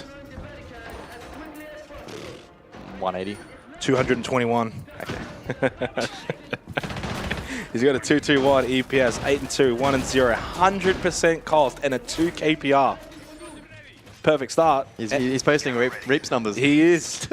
I mean, Reaps is also posting Reaps numbers. He's 6-2. Turd is 6-3. Yeah, this has been quite the series. Border, as we pointed out earlier, is definitely more in favor of attacker side. This is not the start for Waybo. Such a volatile map, though. It is. Things can change so rapidly on Border, especially in terms of tempo and it can. Duration of rounds and how that affects momentum and stuff. So out of the tactical timeout for Waybo. Not going to be putting a must-win label on this round, but it does feel really important. Out of the timeout to avoid the 4-1 deficit. Has their attack conversion been 0% so far?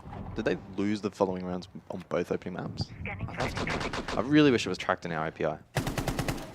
I'm pretty certain on map 2 they lost because they took it early towards the tail end of campaign. Can't quite remember Chalet. Such an intriguing stat to track from team to team and how they react to those timeouts. Pulse in play round 5. It's also the best first half from Soul's Heart in the series so far because it was 4-2, 4-2 in favor of Waybo. I9 battling towards top east. He'll go and drop. It's been a rough series for I9. 16-22, lowest performing player on the team. We know how good he can be. Yeah, consistency has always plagued I9. When he pops off, he can... He's the kind of player that can be so average in Asia and then go internationally and drop 20. Well, Mark gets the opening pick onto Ape. That's hard breach down. Nitrocell thrown out from DCH. Not sure what information was off of Mark. Almost had a chance onto Hoven. Got a tag into the shoulder. Logic Bomb called out by the Dockerby of Speakeasy. Over at the West Balk. Just over a minute. Drop. Mark will get out of security. Look at the pulse information here from DCH as well in customs. Soul's Heart. They've got their handprint all over this round. Mr. Punch! Oh, no! Speakeasy! No. Won't be speaking anymore this round. He's 1-4. And Soul's Heart are gaining ascendancy here on the third and final map of this lower bracket final. Waybo. All their hopes now with Turd and Reaps, the only two that have come to the table. But still down a player. Hoven has kit. Mr. Punch needs to not give away his life for free, and he almost does. Oh, he does ultimately. Turd! Okay. Turd's got 8. Turd's angry. He's fired up. Turd does not want to finish third. But it's a 3v3, 30 seconds remaining. They need to avoid this 4-1 deficit, but still got to play the drop. And there's the peak from Mark. Hoven so excruciatingly low. Oh. But they find the avenues needed. 2-3 and a response from Waybo that damn wall's not breaking just yet. Yeah, that's really big from Turd. Soul's Heart presented very, very small windows of opportunity, and he capitalized on every single one of them. They were essentially down and out in this round. It's a 5v3. There's been a lot of 5v3s flipped in this series. That shot was freaking insane. Almost dropped the F-bomb there. A minute to go on the clock. The defense has full pulse info on that final push. They still have the vigil flank, and they lose the round. Yeah, crazy. Credit to Turd, though. Hit some really good shots. He's now 9-3. A 181 EPS from Turd on this map of Border, and it hasn't just been Border where he's performing. He now is the second player to go 30 kills. 30-22. He's 6-5 on the entry. 81% cost. Turd has the best cost in the server across all players. And I know on this particular team, when they underperform, he does cop a lot of the blame on the socials, but he's doing his absolute best right now in a do-or-die lower bracket final. Yeah, he's been their shining light, and a couple of these rounds have been a massive win. If you wanted to say anything, Speakeasy was sensational, if you recall back on Chalet with 13 kills. On Cafe, he had the 10, and so far here he's just got the 1. He's really slowly dropping off a little bit here in this series. Get him onto the Ash and see if you can get Speakeasy involved. Yeah, I mean, he was trapped on the Monty until it got banned out.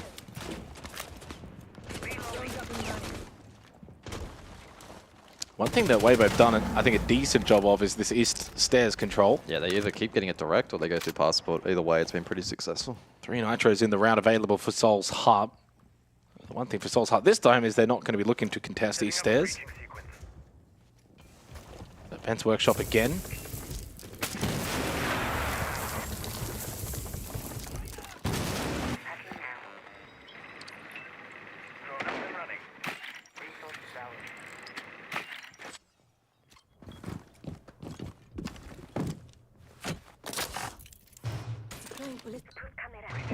Plodrone's in play. That BPC just placed by I9 under threat. Might breach up above in the meantime, off the back of the ranged ace. Oh, Turp's thinking about this. Thinking, doing, but missing. Changing mags. Thought he had the prime opportunity with the red ping to open up with the skeleton key and hit the shot, and maybe a bit of a heat check as well for him. Speakeasy, though, might just start warming up with that kill onto DCH. 4v4.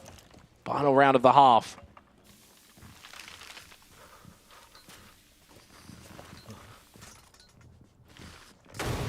Oh, is I9 ready?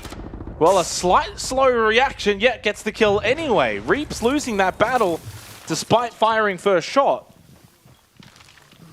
Regains the advantage now for Soul's Heart. They go 4 versus 3 into the final minute, although that doesn't last long either, as Halvin is able to shut down I9. Still, 2 nitros available for Soul's Heart. They've got the firepower necessary to squash this attack. What's the problem-solving skills then like for Waybo? Last of the vert established. Looks like it will be a bathroom drop into a workshop side plant. Oh, lobby not cleared though. They got no real way to get into this safely, but maybe opened up by Speakeasy. Vault over, established, confirmed. Into bathroom now is the solo Speakeasy. He hits the shot onto Scatman. 1v1 against Mark, 12 seconds. Kit is close by, and he goes for the res onto Hoven. Nitrocell blown, hits nothing. Hoven can go for the plant now. Will do so, covering his Speakeasy. He's not entirely sure where Mark is going to be coming from. Plant is there, and Speakeasy hits some critical shots in that round. He's back. That's a massive round for Speakeasy on an individual level, but for the team aspect, ties things up 3-3, despite the 3-1 start for Soul's Heart. So it was 3-1, tack timeout Waybo, response. Give Speakeasy the Ash. Yeah, just worked out. It's like, hey guys, I'm struggling here. I'm 1-4. Can I just go play the Ash and shoot people? Yeah, sure. Why not Speakeasy? That certainly was still winnable though for Soul's Heart. And the one concern now as well is, I've been kind of touching on the opening kills and how Soul's Heart have kind of flipped that to their favor in this series. 5 of the 6 rounds, they got the opening pick. They only got 3 round wins. Yeah. And the one pick that went the way of Waybo, they didn't actually win that round anyway. So 4 rounds were not converted on the opening kills. 3 of those to Soul's Heart.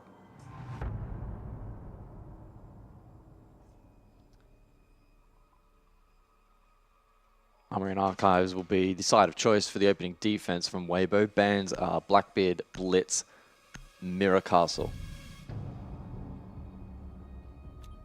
So that will deviate slightly from what we saw in the first half. The Izami was off the board as opposed to the Mirror.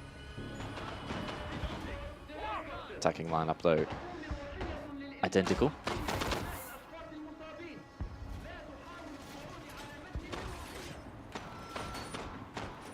I don't know what Soul's Heart mentality will end up being in this half if they want to play a little bit more methodical. I mean, composition suggesting that will likely be the case. Reteres for util clearance. Twitch as well, so double dedicated drone. in dealing with some of this utility like the Fenrir and the Goyo specifically? I feel like you don't have an answer to this question, but who wins from here? It's so hard to say. What are the lottery numbers going to be tonight? I don't know. It's a good spot to be in from an entertainment perspective, right? Like, if you're Elevate. Yeah, I have genuinely no idea who's going to win this game. There's no indication. The series is so close, and therefore, whenever you get into that world, it comes down to those 1vx's. Who is going to be able to perform the best? So far, we've had 2 rounds that came down to 1v1s essentially. You know, Reap with a 4K, Speak Easy with a 4K, Turd with a 3K, Scatman with a 4K. So like pretty much all of the rounds that we've played in the first half had something that really stood out. We're not talking about conventional rounds. We're talking about moments, a player popping off or a 1vx.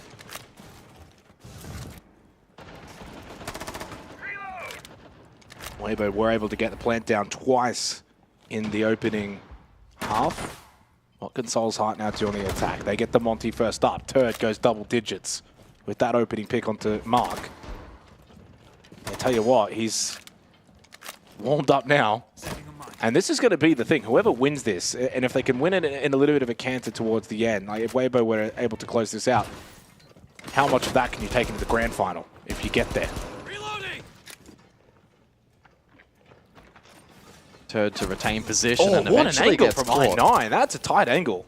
Yeah, uses the protection for Monty. And Turd gets caught out. I don't mind that, though, from Turd taking those kind of fights and being aggressive and playing contact. He's 10-5. He can do that. Oven tried out by the Rotero of I9. He's going to play the drop. He's just been given an avenue out of here. Thank you very much, says Hoven. Now come and find me.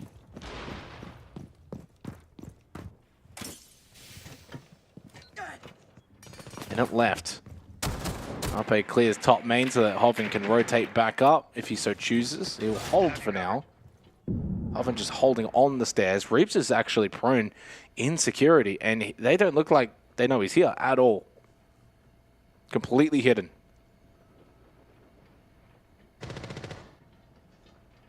They have to be due diligent here. The attack of Soul's Heart if they haven't joined this. Oh, never mind. Oh! So step up. Montang goes down. Reaps coming out from behind the desk with vengeance. And the attack for Soul's Heart crumbling. Big pick from I9.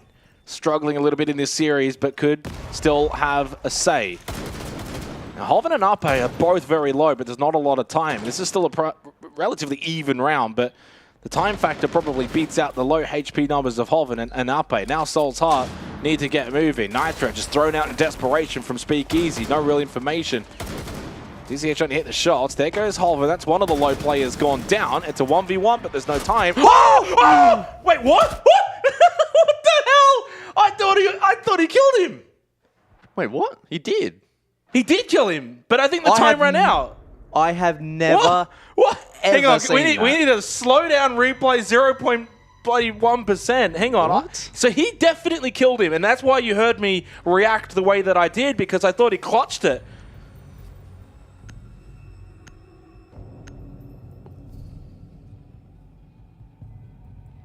Now, from my understanding, it's basically we just play on. That's the game. Like, we need to replay this for ourselves, but this is very much not a case of something's happened and we need to replay or anything, because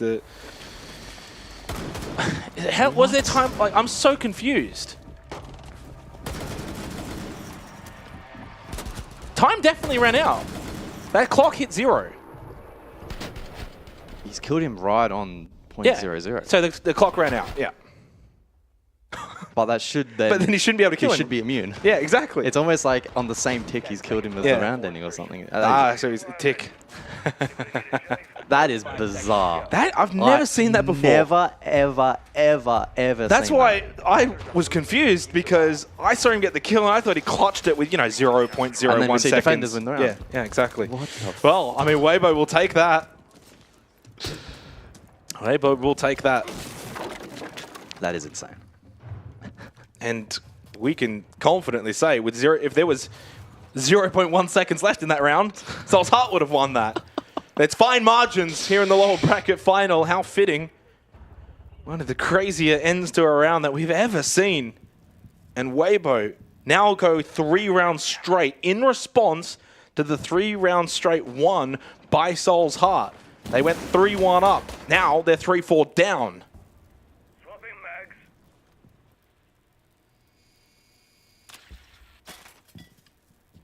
I would have loved to. That would have been a really good round for the player reactions, I'm not going to lie. But I wonder how confused they would have been as well. Holven holding towards Vent. I challenge anybody to find a round that's ended like that in the history of this I've never esport. seen it. I'm sure it's maybe happened. Somewhere. Beats me. Hello. Freebie. Just when this series can't get any stranger, it gets me. Oh, I'm losing it. Oh my goodness. Midpoint of the round and Waybo with the lead.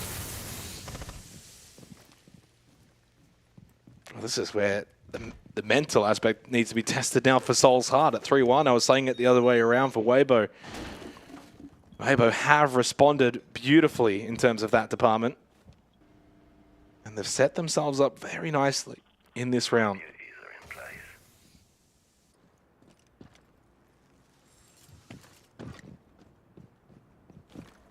We're still rummaging through the footage in the background, trying to ascertain what the hell just happened in that last Yeah, it round. might be like a Siege X thing, because I definitely have never seen that before. 50 seconds. Logic Bomb activated by Mr. Punch. Turd continues to just get so involved in this lower bracket final. He's been incredibly influential. Feels like you've just noticed him in every single round, and mainly for the good reasons. And there's again another one. Well, we need the Turd cam at this point. I9 forced to drop. Speakeasy gets the free kill, and this is almost flawless. And they have not been able to convert the flawless nature of this round. Reaps will be yellow pinged out and killed. Scatman, who's been playing so well for Soul's Heart, bet Turd has been playing better. Turd is on a tear.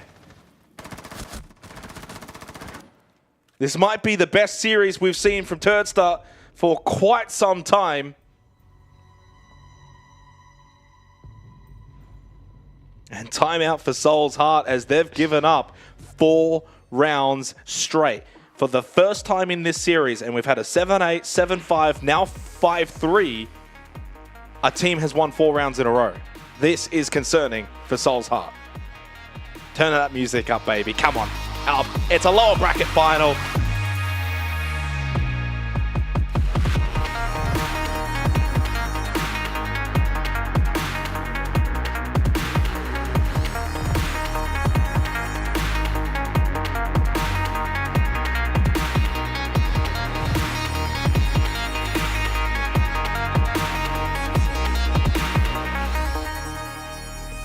Oh, okay.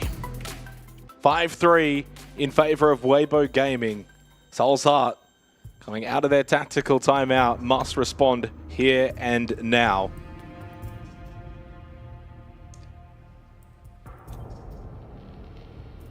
Defenders, protect your bombs from being defeated. 166 EPS now for Turd. 13 and 5, 2-1 on the entry. A 1.63 KPR and an 88% cost here on Border. Outstanding performance.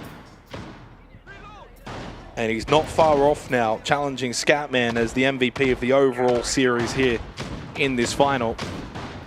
Winner will play Elevate straight after this. And right now, Waybo are 2 rounds away from that being them.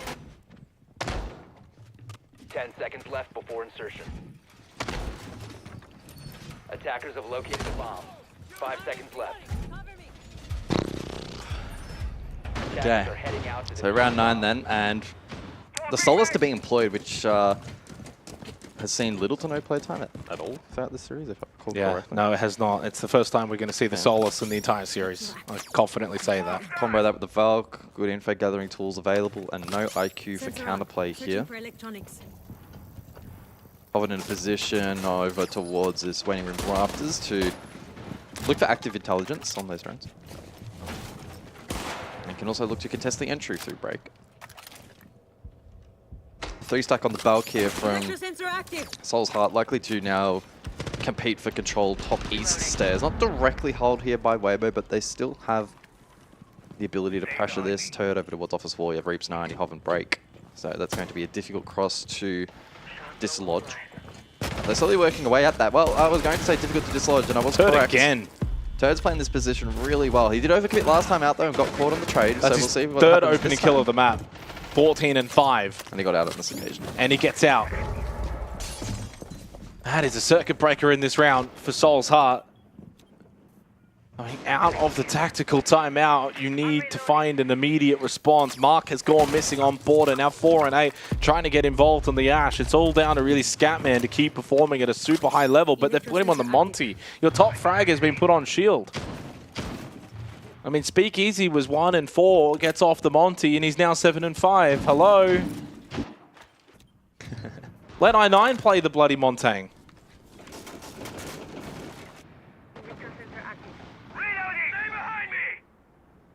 Like they've not really given Scatman the much of an opportunity to frag out. Like he's the one that's feeling it. You got to play into that sometimes, and it's been Monty Ace Monty.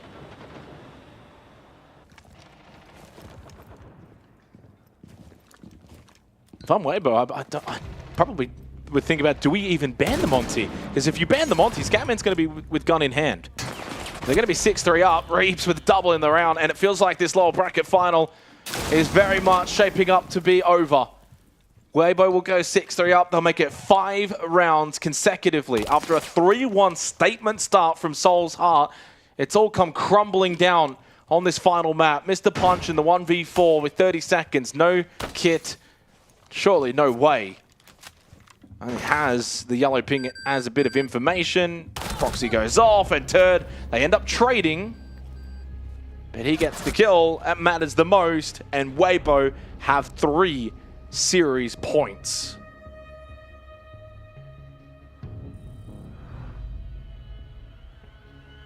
Very much in the driver's seat. Surely from here, Waybo are able to close this one out. Has all the hallmarks of being a win by a pretty significant margin. This streak just continuing to build, and the momentum against Soul's Heart is becoming just a crushing force. Well, they had a 6-4 lead on Chalet that then went to overtime. And ultimately, Soul's Heart then won that, so they were able to build momentum towards the back end of the game. They were 6-2 up on Cafe until Soul's Heart won 3 in a row to bring themselves back into that, ultimately losing 7-5. Now they're 6-3 up here, but they've won 5 rounds in a row. We haven't seen much from Soul's Heart at all on the attack. They have not been able to win an attacking round just yet on board. That's a concern for a map that really plays into the attacker nature. Scoutman back onto the 8s. The Monty was banned despite not really being a nuisance, if I'm being completely honest, and it puts a gun back into the hands of Scoutman. Keep an eye on that if things develop.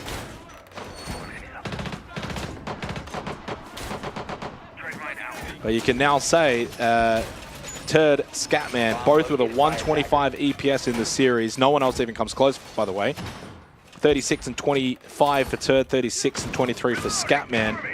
Scatman still 4-0 on entries. Like, get this guy in a position to frag, please. Stop leaving him in the backline, putting him on shields. You're mismanaging someone who's playing a really, really good series right now. He's the only one that's positive for Soul's Heart. Dread mine on. By the way, Reaps is 1-7 in entries. Really? Absolutely staggering. Yeah, that's Those that wild. missed it earlier when we brought up his entry stats coming into this game, 25-13 with a +12. That +12 now is a what was he? 1-7, did I say? I'm gonna find that back again. I shifted away. Yeah, 1-7. So that's -6. So he's now +6 instead. So he's halved his plus entries in this series alone. 6-3. Soul's Heart now need to win 3 rounds in a row without fail, without error. No room for that anymore. And it puts Waybo in such a commanding position because they're the type of team, I think, that thrives in these situations where they know, okay, we've got at least OT minimum here. Backs are up against the wall for the opposing team. Let's go straight at them. Let's be aggressive. Yeah, there's no need to be particularly anxious or playing to not lose. You can certainly be the aggressor and play to win here on defense. Drone on a fan. Hoven does seem to be oblivious. Double info onto Reaps. I like this from Soul's Heart. Acting on the info, though, is a different. element entirely. Need the opening pick. It's been 3 rounds straight that Waybo have been able to find that opening pick. In fact, for the map itself, the attacking team has only found 1 opening kill so far for both teams. There we go. Until that moment, just them. But the insta-trade is there from APL over towards Fountain. So a very quick response from Waybo. They obviously switched on. Here comes Mark, though, on the Twitch, struggling in the last couple of rounds. Oh, what an the angle Warden. from Speak Wow. Easy on the Warden with the glasses activated. Pops the head of Scatman. And with that, Soul's Heart are done. Waybo will be moving on to the Asia Grand Final against Elevate. They will seek that revenge from the upper bracket final. I9 is a great player, a classy player, one with experience, but he's not clutching this 1v4, not with the way that Waybo are playing right now. It has been a strange old series. We have literally seen things that we have never seen before. So Turd, how fitting, he gets the final kill. He was the best player, the MVP in this series. Turdstar stand up and take that form into the grand final. Waybo will be the Asia team to compete against the Brazilian team in the grand final. They are the people's favorites now to take down those imports. This game had it all from start to finish. There were moments where our stomach was well and truly in our mouths, where our heart was broken, but ultimately, Waybo, it's fitting for them to win this one. It kick-started with so many explosive rounds, but then things changed, Pengu. Unfortunately, for the Soul's Heart, for the underdogs, they just started falling. They started crumbling after going 3-1 up, and they just never found their footing again. Yeah, it's a shame because they were looking so good. And I mean, to be honest, Soul's Heart clutching so many rounds, winning so many small moments, and just fighting back. I had my notes being like, oh, they're going to win. I'm going to start preparing my interview questions and stuff. I was going to ask them, was your plan to just disrespect Waybo here in Border and just over-aggress and believe in yourself? Because they were shutting them down so successfully until it just flipped upside down.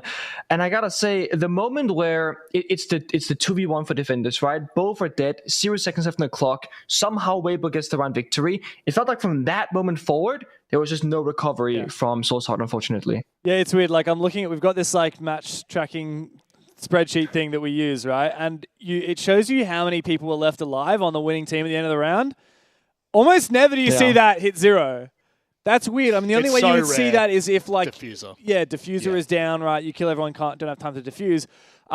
Obviously, like, it was a bit of a weird situation, but I think it's pretty clear that, like, the round had ended, and then the final kill for some reason was allowed to go through. Yeah. But it did very clearly hit all 0. So Waybo won that round fair and square. But we were talking about this, Rob, like, a bit of a jolting moment there for Soul's Heart, and they were already on the back foot. They were already kind of getting a little bit farmed. Like, they were up 3-1 at the start of Border, and then it really got brought back. Good. Yeah, and then, man, not even finding a single attack. Turdstar, I think Jake said it, right? Absolutely farming in this series. Best player on this map in particular, 176 EPS, Insane. 17 kills, 6 deaths. Yeah. Unreal. Yep, certainly was from Turdstar, who has copped a lot of flack, not just from the desk, but from everyone prior to this. And, obviously there was a bit of controversy at the end of last year for him, but that's a way to do it. That's a way to wash away all the comments and pretty much pave a new path forward to a grand final against Elevate. But it's time for us to welcome in Ape for the interview. Ape, my friend. Oh, and speaking in the background. How are you, Ape? I feel like I just saw you in person a couple of months ago. That was a very strange last map. You guys took the advantage when you had it and you ran away with it. But the question that I have that's on my mind, did you expect it to be that close? They really put on a bit of a performance. I mean, for me personally, Soul's Heart's been playing really well. Like, this whole stage, right?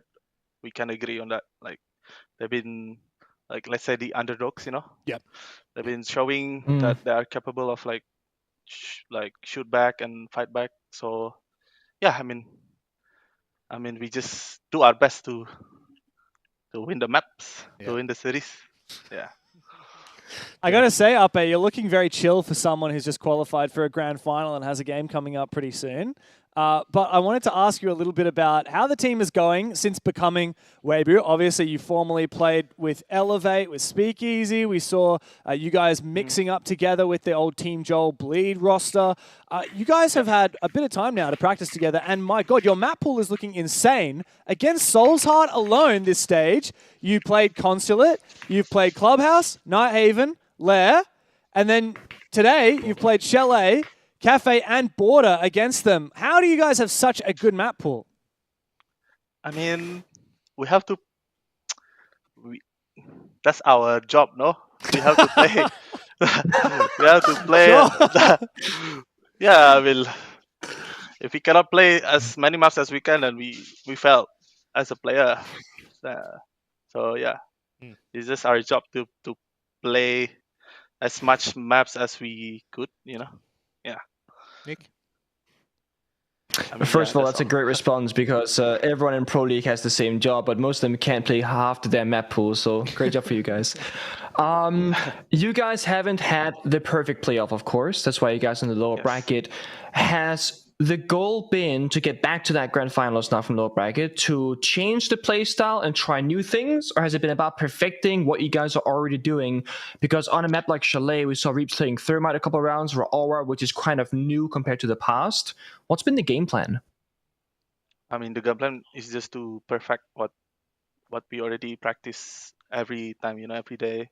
We've been practicing the stuff we practice, so we just do the best. We don't have much time to fix so much, so we just continue on focusing on what we need to play. I guess, yeah, that's all. Okay. Yeah, it's a condensed format. That's for sure. You've played a lot of games so far, and you're about to play another best of 3. Just very quickly before we even ask about Elevate or anything like that, Mentalist was always known as, I guess, the leadership figure in this entire roster. He's always been the leader on every team that he's gone to. He, however, has since retired and is now coach or analyst or whatever you want to call him in the background. He's still part of the roster. However, internally, how did that change Waybo? Who is now leading this roster in-game? Leading, we can say it's Martin with Speakeasy, but we all now have like our own part to to how to explain. You guys, how to explain? He needs the leader. The leader. Yeah, since Pat is already on the coaching staff now. Yeah, it's Martin, it's Speakeasy, but we share. Yeah. Yeah, not only one person. We can basically now all of us can, it's flexible. Yeah. Let's say. It kind of looked like you were translating for a second there, RP, but I know you were just repeating exactly what you still said la though, so I'm loving that. It always happens. RP, look, mate, this is I guess this is a really important matchup for you guys and for, I would say, the wider APL region. We saw yesterday GG got knocked out and they were done and dusted. They were the import team. Elevate, the import team for Asia. Does it mean anything to you guys, I guess, knocking them out? Like, do you go into this next and final matchup thinking about the fact that you're kind of playing for Asia in that respect, or is this just another game? We have, for me, I have the respect for our region but still it's just the same. It's just the same day as usual. Yeah, I love it. Go in with a good nothing mentality. much, guys. No, that's fair. Yeah. That's fair. Well, you know what? How about we let you go and prepare for that matchup, because you've got probably about 20 minutes left until you start that. Anything you'd like to say before we let you go, my friend? Thank you very much for everyone that's been supporting us. Keep supporting us until this final game, guys. Pray for us. We'll pray for you as well. For the best. We want Asia to do well. Yes. Yeah. Thank you very much, Ape. We'll speak to you soon, mate. Thank you very much, yes. See ya. Ape is a class gentleman. Oh, yeah.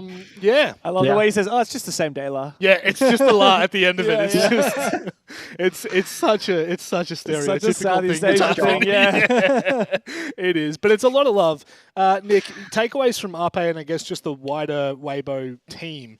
It does feel as though, yes, Speakeasy is calling, but it feels like there's a lot of split voices in there. Do you potentially see that kind of being an impact in the server at all? I think it's very necessary at the highest level of playing Siege these days. If you only have one guy making the calls, he only sees 1/5 of the perspective of the round, right? If every single player, all 5 of you, can communicate together on what you see and share information, the leader will, of course, make the final call, but you can all share that information.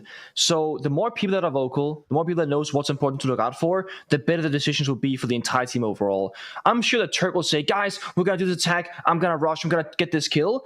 But whenever a situation arrives where there's an option A and option B, Speak Easy as the leader will then say, guys, we're going for option B. That's the final say. Yeah. So I think that's the approach. And I think a lot of high-level teams these days have a similar way to approach it.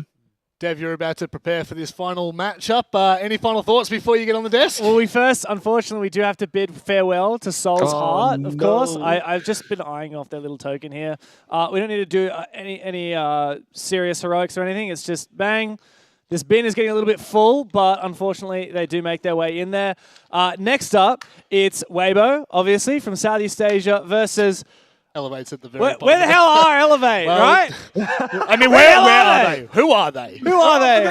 It's a world champion from Brazil and a bunch of up-and-comers from the region as well, up against the homeboys, of course, this mixed Southeast Asian roster of Waybo. There's no doubt that anyone who's a long-term APAC fan is going to be supporting Waybo in this game, of course. But I'm sure, I have absolutely no doubt that Elevate are not short on supporters. Coming from Brazil and globally, of course. They made their debut as this roster in Rio.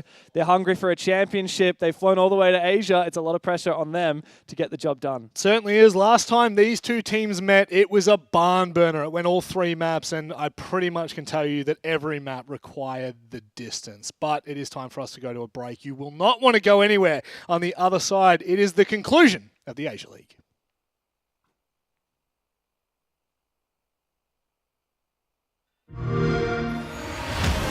You know how they say it's not the destination, it's the journey? And the journey of 1,000 miles begins with a single step. And you know what? They're right.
순간부터 눈을 뗄 수가 없었어. 이 세상 하나뿐인 너 처음 봤으니까 빠졌으니까 Then you got me sinking low. 사랑이란 단어로 섬도 아닌 섬을 타며 행복한 줄로 친구들이 다들 바보래. 사랑 표현 못한 벙어리 한 번도 안 해봐서 어떡해 honestly. Cause 1, 2, 3 중요한 건 you and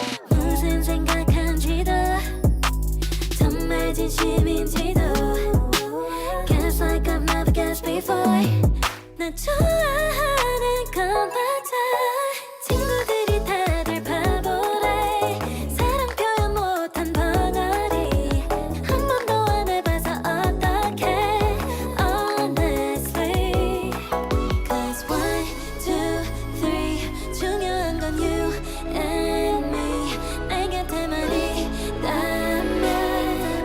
Baby can't you see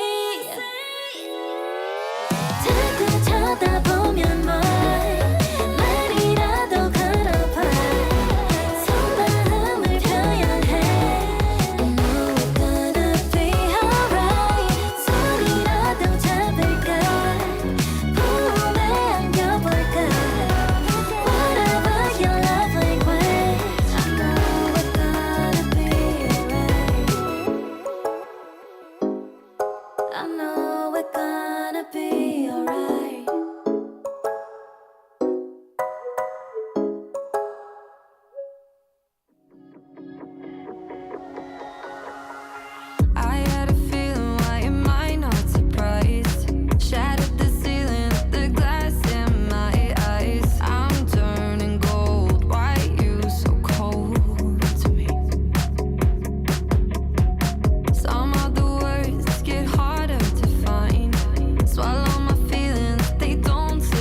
300. Let me spill the tea on all these haters all love me.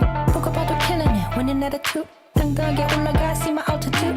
나랑 맞서 싸우면 baby you would lose. If I wasn't me, I get it, I would hit me too. I can do it better, I can do it faster. 내리에 스며들게 주문을 걸어봐, yeah. I can go much longer, I am so much stronger.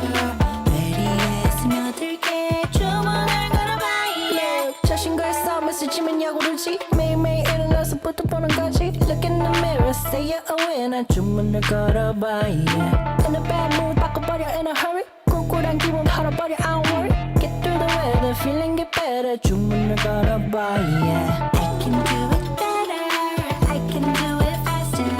내리에 스며들게 주문을 걸어봐, yeah. I can go much longer, I am so much stronger. 내리에 스며들게 주문을 걸어봐, yeah. Banger after banger, tell them Tina, me not do it better. Banger after banger, tell me who could even do that better. Banger after banger, banger after banger, banger after banger, banger after banger. Tina, me not do it better. Who could even do this better? I can do it faster. 내리에 스며들게 주문을 걸어봐, yeah. I can go much longer, I am so much stronger. 내리에 스며들게 주문을 걸어봐, yeah. Banger after banger, banger after banger, banger after banger. 주문을 걸어봐, yeah. When I hear it coming up like that, I just know that things are gonna end bad. When my body only moves for the beat, you've been waiting for me. I'll just keep dropping it, like there's no stopping it. Then walk with it, la la la la la. I'll just keep dropping it, like there's no stopping it. Then walk with it, la la la la la. I'll just keep dropping it, like there's no stopping it. Then walk with it, la la la la la. I'll just keep dropping it, like there's no stopping it.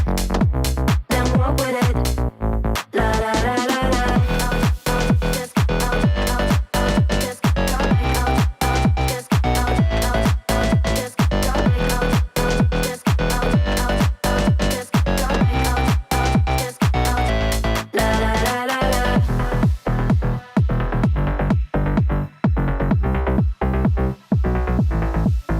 When I hear it coming up like that, I just know that things are gonna end bad.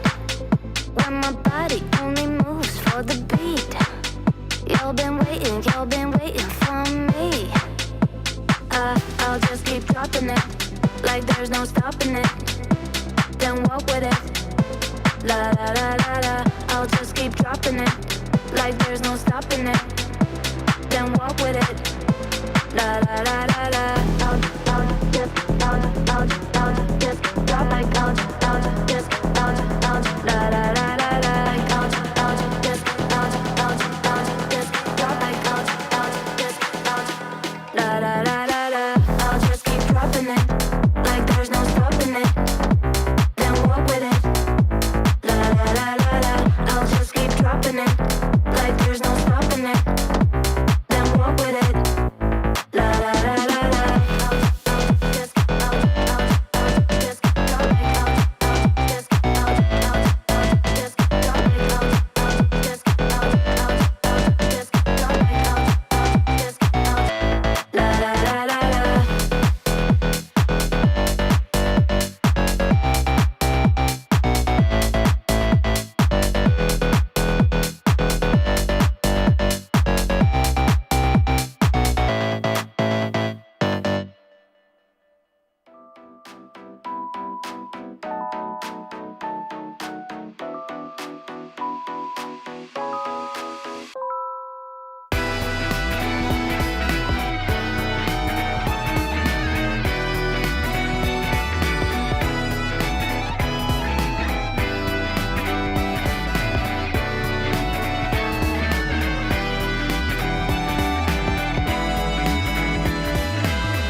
なかったって一番最悪な彼氏が最悪考えてみたらずっと毎日頑張れ頑張れって言ってるだけじゃなかったんだけど一番そう本当はそういう思いだそれ言われたんだ突き抜くベースグラスにリップなびく髪どこで踏み外した熱いギター踊るワンピース悪口はもうやめた週末の雨に持て余した体また求めてること不意に響いた電話に戸惑うから目を閉じるもう泣かないキラリキラめく夜のムーンライト陰る街に一人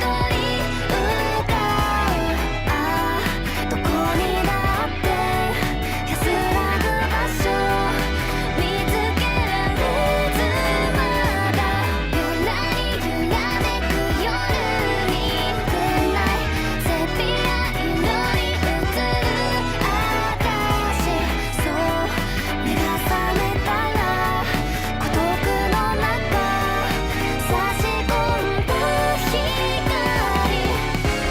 寂しさで許したから後の愛もう弱さも涙も私は必要ないのキラリキラめく夜のメイリキラリ君が残したキスきっと裏切りさえ受け入れても今夜は抜けないゆらりゆらめく夜は Maybe 明日ここで笑える私もっと強くなれば変われるなら愛なんていらないわ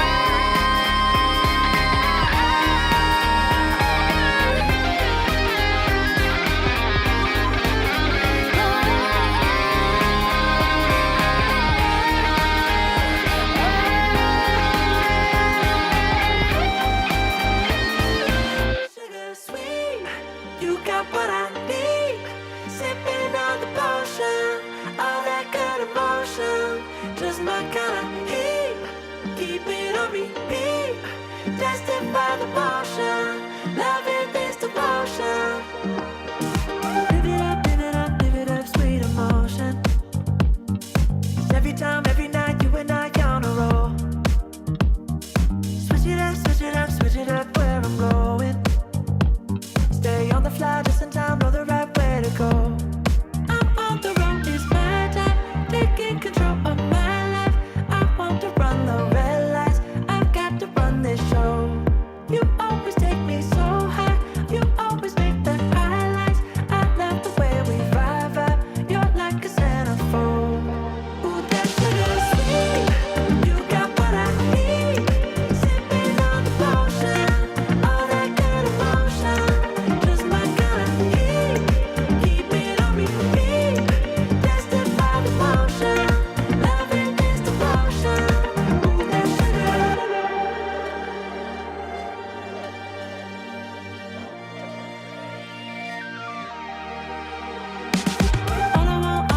All I want is satisfaction. Make a move, baby, you got nothing to lose. Give me that, give me that, give me that good reaction. Gonna make it right, little like an offer I can't refuse. I'm on the road, it's my time, taking control of my life. I want to run the red lights, I've got to run this show. You always take me so high, you always make the highlights. I love the way we vibe, you're like a centerfold. Ooh, that sugar sweet, you got what I need. Sipping on the potion, all that good emotion, just my kind of heat.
We don't have my side. Why can't you be the light that I need? Can't you see what you've done to me? I'm falling apart with you. I wanna fall with you. I wanna flow with you. I need to know the truth. So tell me why you send me those signs filled with flowers and lies. Then you tear me to pieces and fade through the night.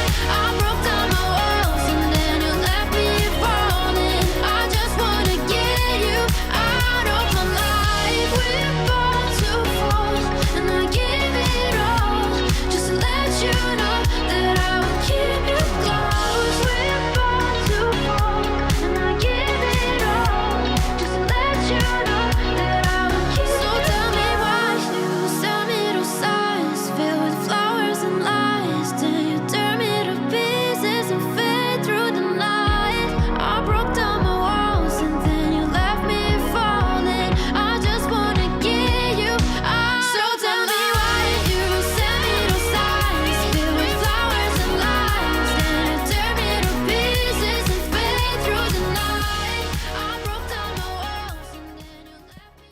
Well, the Asia League continues, and with two of the people that I work with, That is correct. near and dear to my person right now. Jake Xenox, Diddy, and Michael Guzgurry join me on the Hello, Rob. cast. How are you, my friend? Very good. Very odd lower bracket final. It was a very strange, Very strange one. What would you rate it out of 10? For entertainment, probably a solid 7 or 8. Yeah. It did have some dull moments at times, but it also had some very high-intensity moments. Yep. Overall, I would say it probably went to script because Waybo and Soul's Heart played a 2-1 last time. They played 2-1 again, pretty close. I think that, for me, the better team ended up winning it. Waybo probably should have won Chalet in retrospect. And also... Probably should have. Yeah, probably should have. And really impressed with how Turd performed. Yep. Obviously, I think I keep cutting out. What is going on? There. Yeah, I'm not sure what's going on. I'll make sure. Hang on. Yeah, maybe plug it in or something. Sorry, I'm just working on Hang the on. fly. Try again. Yeah. Sorry, I'm losing it. Sorry, try again. Oh, I don't know what's going on. don't know Jeez, what's Jake's going on. having a bit of... Oh, there we go. We're back. Oh, we're back. Anyway. We're back. Either way, the right team got to the grand final. Yeah. I would say that that's a fair assumption. Yeah, let's say about assuming. Yes. But welcome, Michael. It's wonderful to have you on the desk with me. I always know that we have such Thank a you, great Rob. time. Yep. I just want you to start thinking about your final thoughts now. However, we can start talking about this incredible matchup that we've got. It is a repeat of the upper bracket final that we ultimately sent Waybo down into the lower bracket for. This one is an exciting one, Guz, because Elevate have been, I would say they've been the better team out of what we've seen from the playoffs. I'm not going to talk about the earlier portions of the league. I'm going to talk about the playoffs specifically. They have looked like the better team, and that's not just because they beat Waybo it's how they beat them. But what is your what's your thesis on this game, particularly surrounding Elevate? Yeah, I think I largely agree with the assessment that Jake made during our cast while we were discussing this a little bit. They're certainly a team that have shown big improvement on a week-to-week basis. That's from the group stage carrying over into playoffs, where from series to series they have continued to chip away and show improvement. Despite the caliber of this roster and a lot of the historical success that several of these players have experienced, jumping into APAC is a whole different can of worms, a whole different meta. It's crazy to adjust to, but yet that adjustment period for them has seemingly been quite condensed, and they've done a really good job behind the scenes to develop game plans that are going to work in this region. So whilst you look at some of their numbers and they don't actually stand out as being like insane and incredible, especially comparatively to Waybo in a couple of different elements, I think a lot of that was maybe just group stage numbers leaking in a little bit to that overall stat, whereas for playoffs they really have locked in and look like a real serious threat. They have, and I mean, they're going to have to be a threat in this one, Jake, because they are, at the moment, they're the biggest chance that the imports have in the APL as a wider region. But genuinely, when you look at this roster, that they have the makings of the team that should win this. I mean, they certainly do. I think that for me, they've, as I've been saying for pretty much the entire stage now, they've gotten better and better and better. Yep. When they started in the group stage, I thought they came out a little bit slow, and maybe that takes a warming to the region and how teams are playing and all of those kind of things. But I think one big standout for me when it comes to Elevate is I feel like almost all 5 players can actually perform to a really, really high level. Yep. And so I think that when you have that on any kind of team, that just makes you so dynamic. You're not reliant on a Reeps or a Jigs or a Croxon or whoever it may be in terms of an individual. Or a turd, apparently. Or a turd. Well, you know, the funny thing is, and I was going to bring up the statistic, because we'll probably go to Waybo next, I would imagine, is that Turd actually went 18-32 the last time these two teams played. Wow. Huge contrast to what we just saw from him in the lower bracket final. Yeah. Now, they played a pretty close series, 7-8, 8-4, 8-4, 7-4. I don't know. It says 8-4 here, so I just read it. It's gotta be. And then 7-4. So if Turd can bring that kind of form to what was a series that was relatively close, that's a difference maker. Yeah, and I wonder whether there's an element of comfort to it as well, Guz, because we've talked about it before in the wider APAC region. When you're sticking to your region, you tend to get used to the teams you're versing. There's the strats you're versing. When you come up against an Elevate, everything goes out the window. And for someone like Turd, as an example, maybe that's just not his depth at the moment. Maybe he's not feeling comfortable in that game. But from what we just saw in Soulheart, against Soul's Heart, going into this game, you would have to imagine that Waybo are feeling quite confident, especially after Border.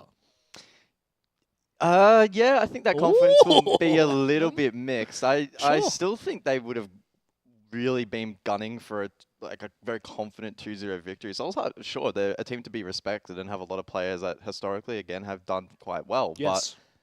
But they still let opportunities slide in that series and were more prone to mistakes than will be allowed in this match against Elevate. I think it was the biggest talking point and the biggest takeaway from that matchup is if we see the same Waybo that we saw earlier today, Elevate are going to let them get away with a lot less.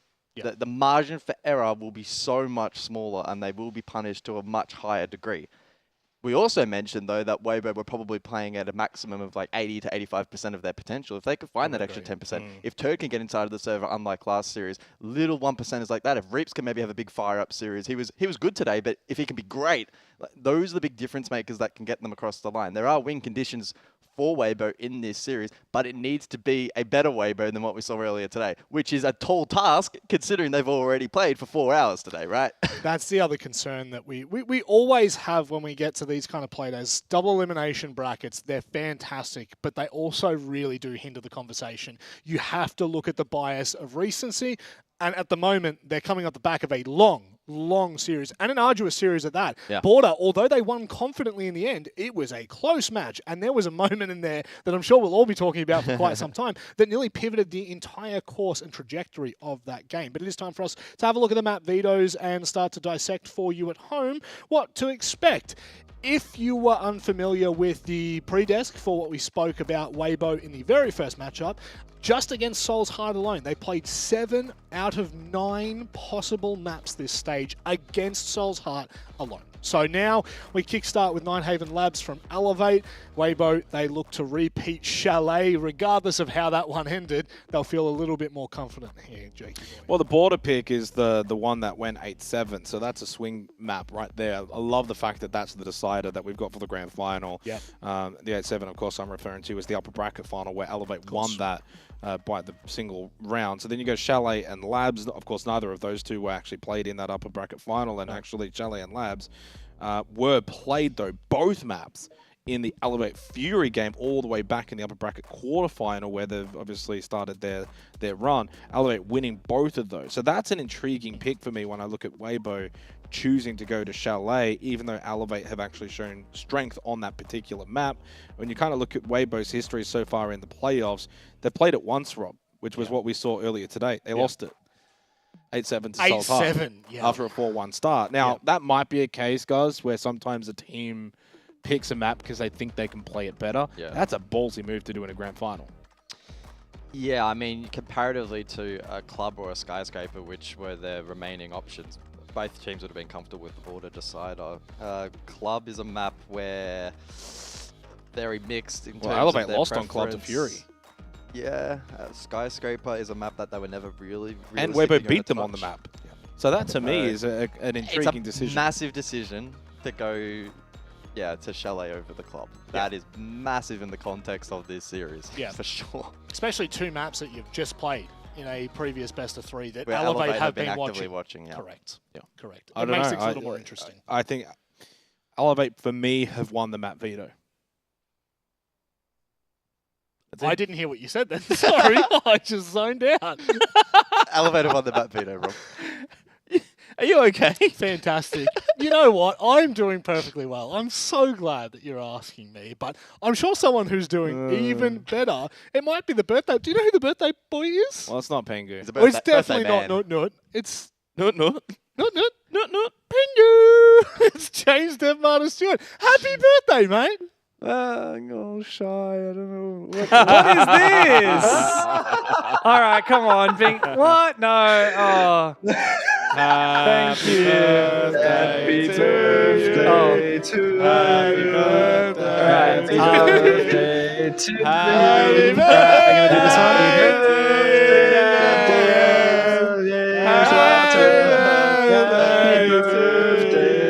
one. Amazing. All right, ready? Wait. Delicious. Welcome everybody to the grand final! Woo! Everyone, grand final time in APL Asia. That's right. We are seeing Waybo go head-to-head against Elevate. And Pengu, this is the match we've all been waiting for. Yeah, it's a big one. It's another one of those. Will it be the imports? Will it be the domestic people that will take the international tournament spots attending EWC? And, it's been a big one. Elevate, they started off slow. They've gotten better. Waybo, they started off strong and arguably kind of gotten weaker. Had their issues, not find their solutions. And we saw them earlier, just half an hour ago against Soul's Heart. And it doesn't give me the most confidence going into this grand final. But I guess the one upside is they're warmed up. They've had their bad rounds, they've had their good rounds. Now you gotta reset, remove the bad, keep the good, and just hit the ground running here against Elevate. They're starting on attack. Elevate will defend on Ninehaven Labs. And it is Elevate's map pick here as well. So that means Waybo decided to start on this attacking side. We already saw them play earlier today. They were very aggressive and confident in their game against Soul's Heart. They looked pretty damn solid there as well. As they go onto that attacking side, it's going to be Hibana and Ace taken out for them. They're just going to get rid of the hard breach denial operators in Kaid and Bandit. So it's going to be hard breach. It's funny when you see the hard breaches get banned and then the hard breach counters get banned, and it leaves you with, okay, well, we're not going to be worrying about denying the hard breach except for, say, impact grenades. But it does mean you have to be good at what remains. In that case, it's Maverick and Thermite. Both already picked by Waybo here. The question is, like, how are they going to play into that Ace Hibana ban? And the one thing that comes to mind for me here, Pengu, is that mirror pick. Yeah. 100%. It's gonna be about the mirror windows. They can work in two different ways. If you're playing the mirror by the external breach and you hear them put down the exothermic charge, you can actually trick the exothermic charge and destroy it. The other option is what they're doing right now. You pre-place the mirror from the prep phase. Now you can open it up, toss an impact grenade or a C4, and make Thermite really fear for his life, or same thing for the Maverick. So you're just making things difficult, complicated, and you're putting in this possibility of, oh, if I want to breach this wall, I might actually die, which normally isn't the case at all as a hard breaching operator. So Waybo, they gotta make sure that they can play this first step of the round, the hard breaching, as safely and successfully as possible, and not lose either Ape or Hoven early on. Psycho's pre to C4. Oh! Bit of bang! Beautiful start here for the Brazilians. World champ himself kicking things off, and it's that mirror being left open, the Ace Hibana ban, it all comes into play. It gets a freebie onto Hoven, and oh, that's a bit of an awkward breach as well. It is a vaultable breach there for Ape, because he was still upside down when he put down that exothermic. Not off to a good start here for the homeboys. Nope, we often talk about, is that worth it for defenders or attackers? Losing Maverick to a C4 is just not worth it, right? Like, oh, we got the wall open up. Yeah, but at what cost? Reap's also low on health, so it's even worse than that. Now Elevate, because they've gotten this Maverick removed from action, they can kind of slow down their gameplay now. They got mute jammers on the walls in the other area of the bomb site. They still got the other mirror window. They got one more C4 in pocket. They got the clash. They don't gotta make any of the first moves. We gotta see Waybo now problem solve and figure out how can they pick this apart step by step. But perhaps aggressive play from Reaps could open the gates. Not if Stemp is swinging like crazy. Stemp has been utterly unbelievable since joining Elevate after reload. He's found a big couple of kills in this round. He's looking for number 4. Ape locked out the clash to keep him at bay. Stemp is taunting him and finds the 4K. It's an absolutely ripper of a round from Elevate to kick off the grand final.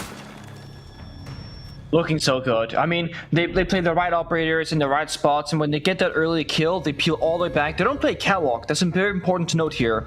Almost every single round of defense is going to be a catwalk Raptors player, swinging, taking gunfights, killing drones. They actually gave up the position, played by the bomb site, and then lashed out together 2v1 on 2 separate attackers and got an even bigger man advantage. So Elevate, again, we keep saying they look better and better, and one of the big areas of their improvement has been their strategical understanding of how to play various rounds out.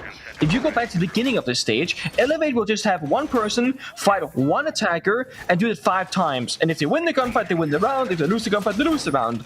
Now we're seeing depth. We're seeing double swings. We're seeing utility. We're seeing gadgets being used. And Waybo looking so locked out from the beginning of that moment when the C4 goes out into Maverick. That's top floor though. Now you go downstairs. Now it's about the roam clear. Not about the bomb site. You gotta do the roam clear. Go top floor, use the demos, use the self-destruction of the sledge and the ram, and work the map from top floor and all the way down.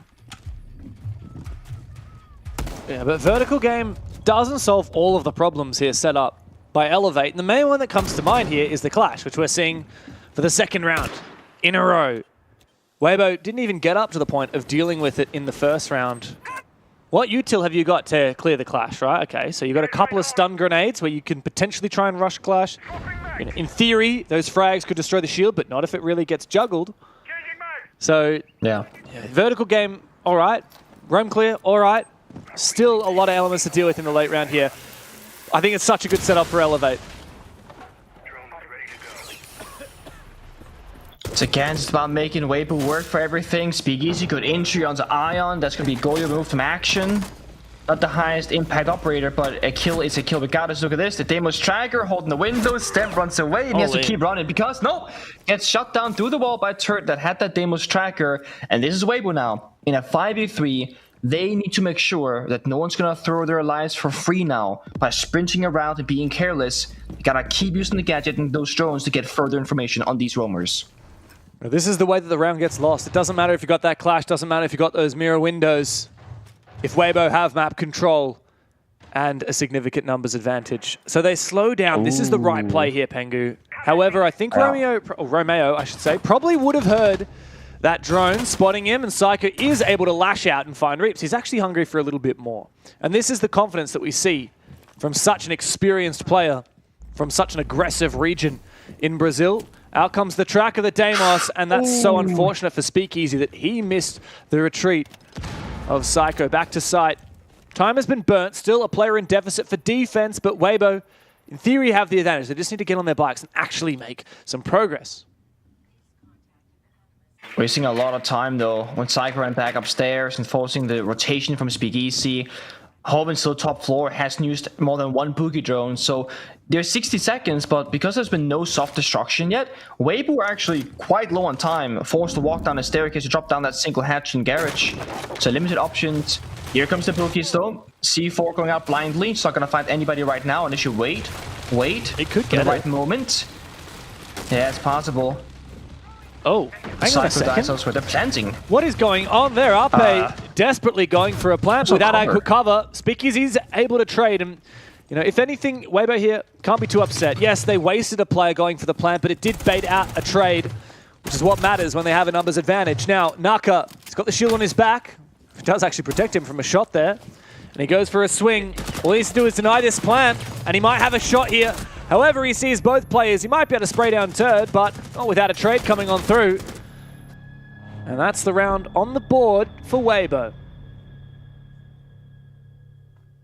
Still a bit of a struggle though, right? I mean, they start planting with no coverage, didn't have information on cargo, didn't do the soft destruction. It felt a little bit like they were rushing it. The plant itself, at least, like, yes, they got the kill by the bomb site. Maybe they thought the other two people were like way off in the distance, but this right here, the 4v2 plant and no coverage, or very limited coverage at the very least. Definitely a bit of a risk factor. Yeah, it's not so bad considering that it was refragged, but you know, if that was a 3v3, that'd be pretty bloody bad. When you're in your 5v3s, that's all right. We can do that. I'm not entirely sure, but I'm pretty sure Speakeasy like floor or wall banged them as well. So it wasn't like a clean trade. Yeah. And if that wall bang one tap doesn't happen, all of a sudden that round looks a lot worse. Yeah, it could have been. So of course, thankfully he did. It's true. I feel like it maybe was a miscomm because Speaky was opening up all that floor above that position. He calls it clear. There's actually a player there. He swings. Maybe there was a miscomm or a miscall perhaps, but that's just a crack. That's just a tiny little crack in the wall.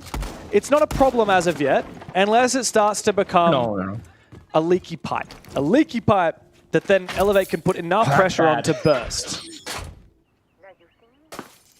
Don't want that. Water damage absolutely sucks. Hard to repair. Oh my god. Oh, speaking of water damage, is that pressure? Did the pipe burst just like that, James? How the hell do you just find a 2K? Did he run out? Oh no, it was a fast sledge. I think he must have had a... Oh, they sledged it, yeah. Sledge? They sledged in. Turd? That's... Man, like, how do you misdrone that? I don't know what's going on there for Waybo. 2 players dying early. Thankfully for Speakeasy, he can kill Stem. It's very much needed right now. But there's a lot of progress still to be made. Reeks is actually going to retake that position. Needs to hunt down Iron. Might actually be able to find him. Audio signal. But he answers his phone quickly. Yeah. You say miss drone, I'm gonna be honest with you, I'm not sure they droned it at all, because why would there be a defender down there? Even worse. Or maybe that info on the poles and they just went in fast and there was a second guy that they missed. Either way, I'm not sure if there was a drone. I'm checking the cameras right now and I only see like top floor drones and whatnot being watched by Hoban. Now, there is a shot. That's a complete freebie. Great pre-fight. Now the Clash might be kind of screwed here. If the Clash can actually get off of her shield and win the fight, then perhaps this is doable here for Romeo. Oh no, but not if Reaps does find that kill as well. It's a direct trade. It does make it a 1v1 after Ape picks himself up on the frost mat. Romeo, all he needs to do is spray down Ape, and it's a 1 versus 1. Good flashbang though. Ape needs to buy himself some time, but not enough it seems. 1v1 now for Romeo on the Clash. No flashbangs to speak of for Speakeasy. And Romeo's got the read. He's got the cover as well, and he's got the clutch! Another big round from Elevate! That's cold. It's such a shame. I mean, it's these, again, small things, right? A really great job from Speakeasy in the round, bringing it back, getting the pre-fire, getting top floor control, forcing the Clash to drop down the hatch. I kind of want to say it's just kind of unlucky. The fact that it was a trade between, I think it was Ion and then the player of Waybo by the bomb side. If that's not a trade, or Ape doesn't get hit by the frost mat, you have a lot more uptime on the attack. You have bomb side cover, you have a 2v1. Small things. Great attempt though at saving it.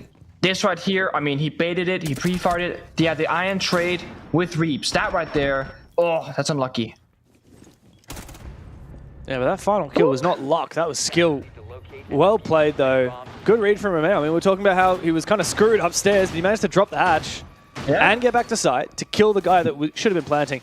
Again, kind of a big mistake though from Ape. We saw in the prep phase that Elevate were bringing those frost maps, and they're in positions like close to the bomb site where you're likely to be jumping in windows late round where you're thinking about 100,000 different things that aren't the frost map below you. And it kind of just needs to become an instinct. You don't even think about it. You just pre-fire below you every time you jump in a window, right? The fact that that wasn't the instinct for Ape kind of lost the round, though, for Waybo. That's fine. You should totally right. I think it might have been a stress call, like, oh, he's going back with the bomb side. Hey, Ape, help me kill this guy, says Reaps, to get the 2v1, and he doesn't think about the frost mat. And it's funny because in the previous matchup between Waybo and Soul's Heart, there was a team kill on Chalet on the final round where they jump in not window and they pre-fire the frost mat, but it wasn't there, so they team killed instead because they jumped in at the same time. So it's like, do you always shoot? Do you sometimes shoot? Like it's tricky. You should always shoot, but then you gotta time to jump in with your teammates correctly. It's awkward. Well, Psycho's in position with the Nitro again, by the way. Surely not 2 for 2. There we go. It was worth it though. I mean, like that's kind of worth the C4. There's a second. The potential. Ah, they're not coming for it. Yeah, Romeo could have gone for it. Romeo had it. Yeah, he's on the other side of the map though, but he was fishing earlier.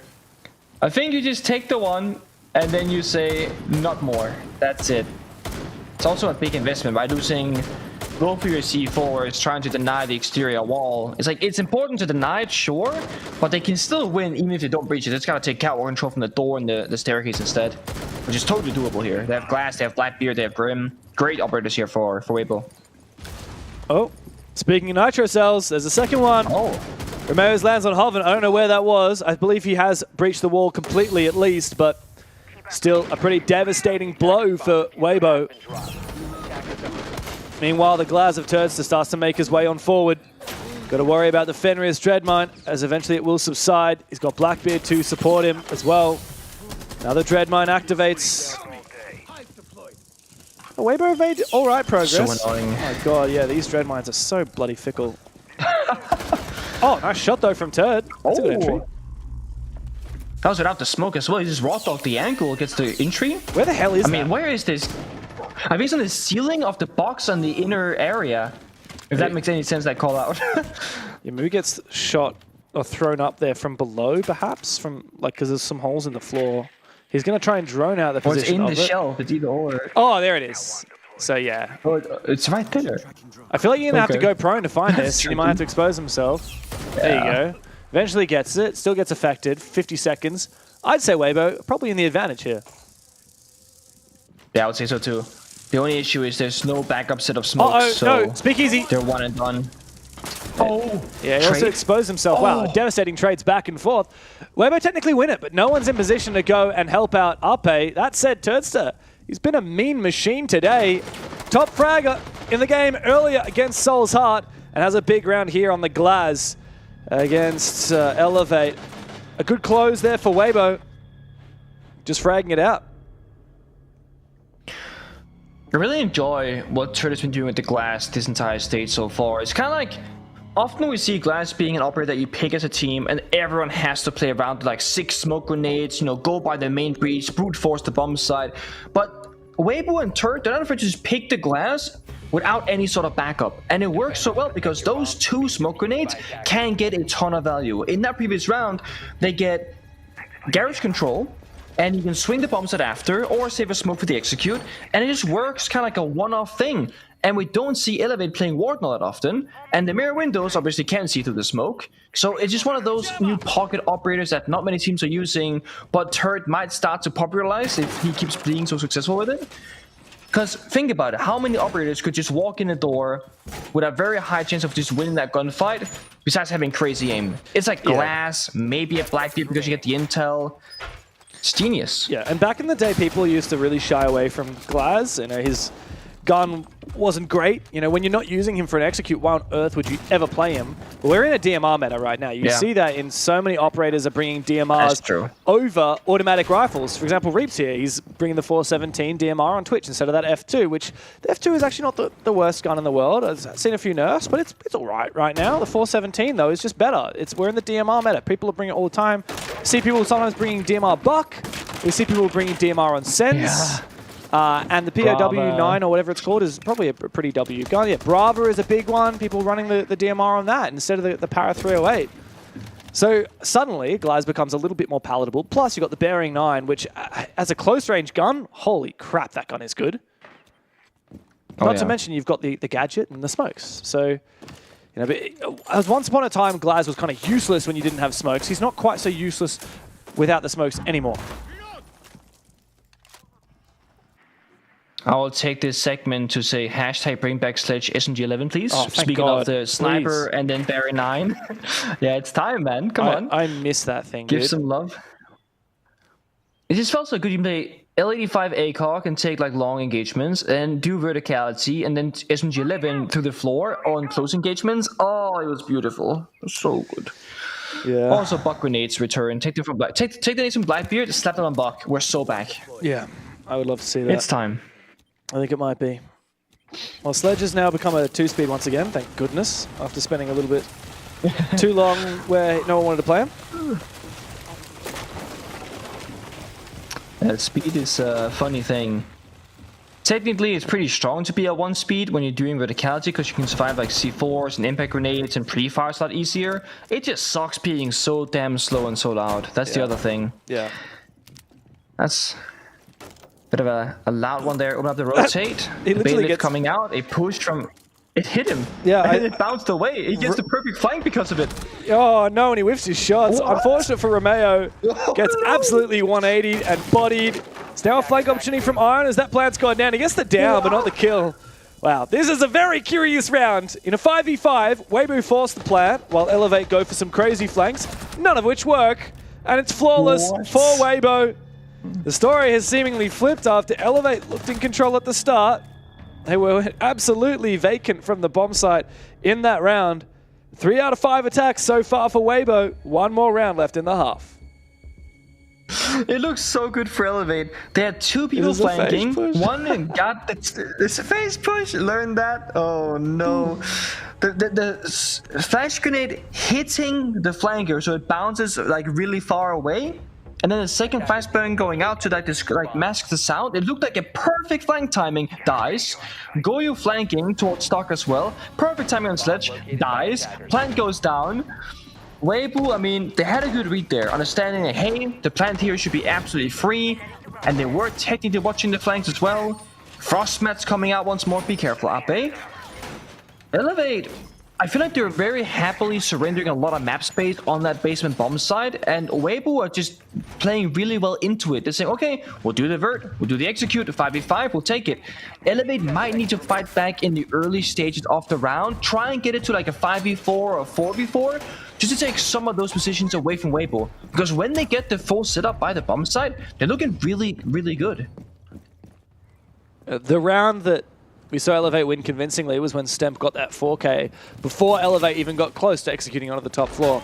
The only other round Elevate won, aside from that, was when we saw Romeo do a big 1v3 downstairs. And that tells you a lot about, well, how this really has perhaps not even been as close as it looks. I mean, that 1 dominant round for Elevate, 1 close round for Elevate, and then 3 pretty convincing rounds for Waybo. And once again, this one trick C4 is being brought out. I mean, it's a nice idea. It works once. It's not likely to work more than once.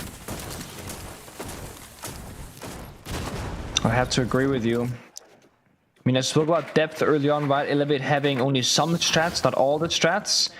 Since that clash ban came into effect after the third round, they haven't really shown any other pocket operators. I mean, Frost is being picked, but that's not really... Yeah, warranted question mark in the chat. I'm not... Very much so. It's again, I like that they want to fight them early on, but swinging from catwalk onto the breach when you saw the guy was there just a second earlier, that's definitely a risky one. And now you're playing 4v5. Elevate would not have to swing further because they gotta get back that numbers advantage. Oh, he's so dead, man. Romeo will find one. Turd quickly gets in his back. Takes him down with the Glaz. Psycho still on the floor, finished off. Ion and Naka now have to get desperate as both of them send it all the way up to the top floor on staircases. We're nowhere near attacking the bomb site, and half the round remains. Waybo, all they have to do is just lock down the position now, and it's an easy kill for Hoven. They have seemingly a good info or a good read. I think it's just a good read on the final player. As Ape is locking out Ion, it's a free round for Waybo as they dominate the first half of Nighthaven. It's going to be a 4-2 split on Elevate's map pick. Going to show that Waybo really do have teeth on this attacking side. And Turster, of course, with the Glaz to close the round and the half.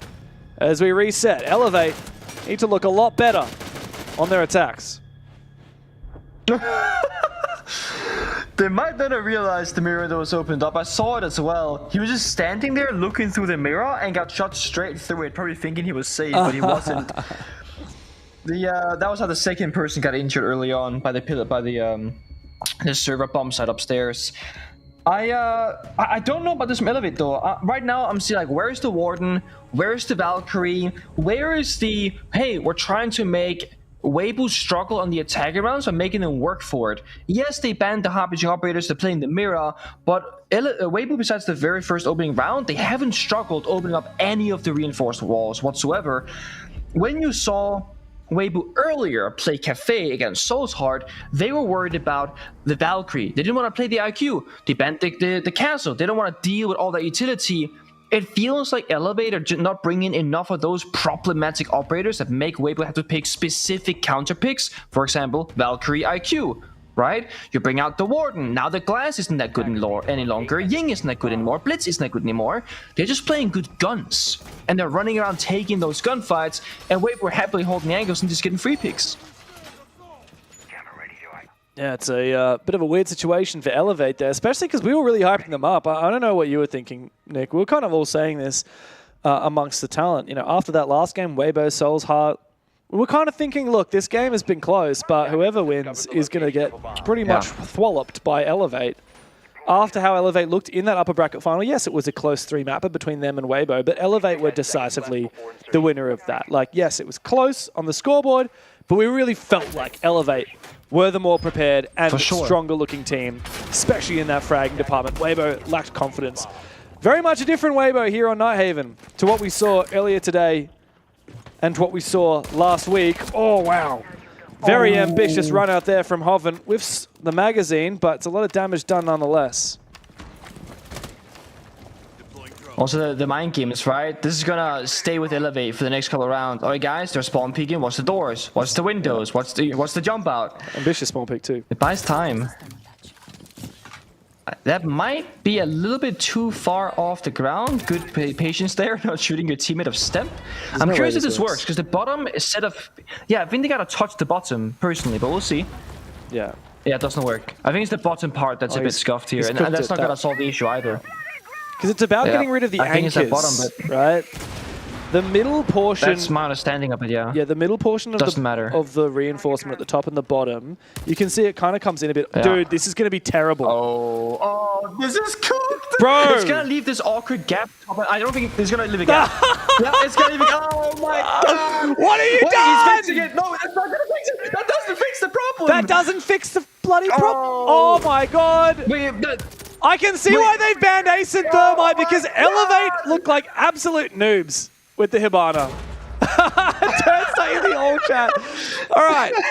I don't often condone toxicity, but that call from Turd is warranted. That's all of his Skyros! Okay.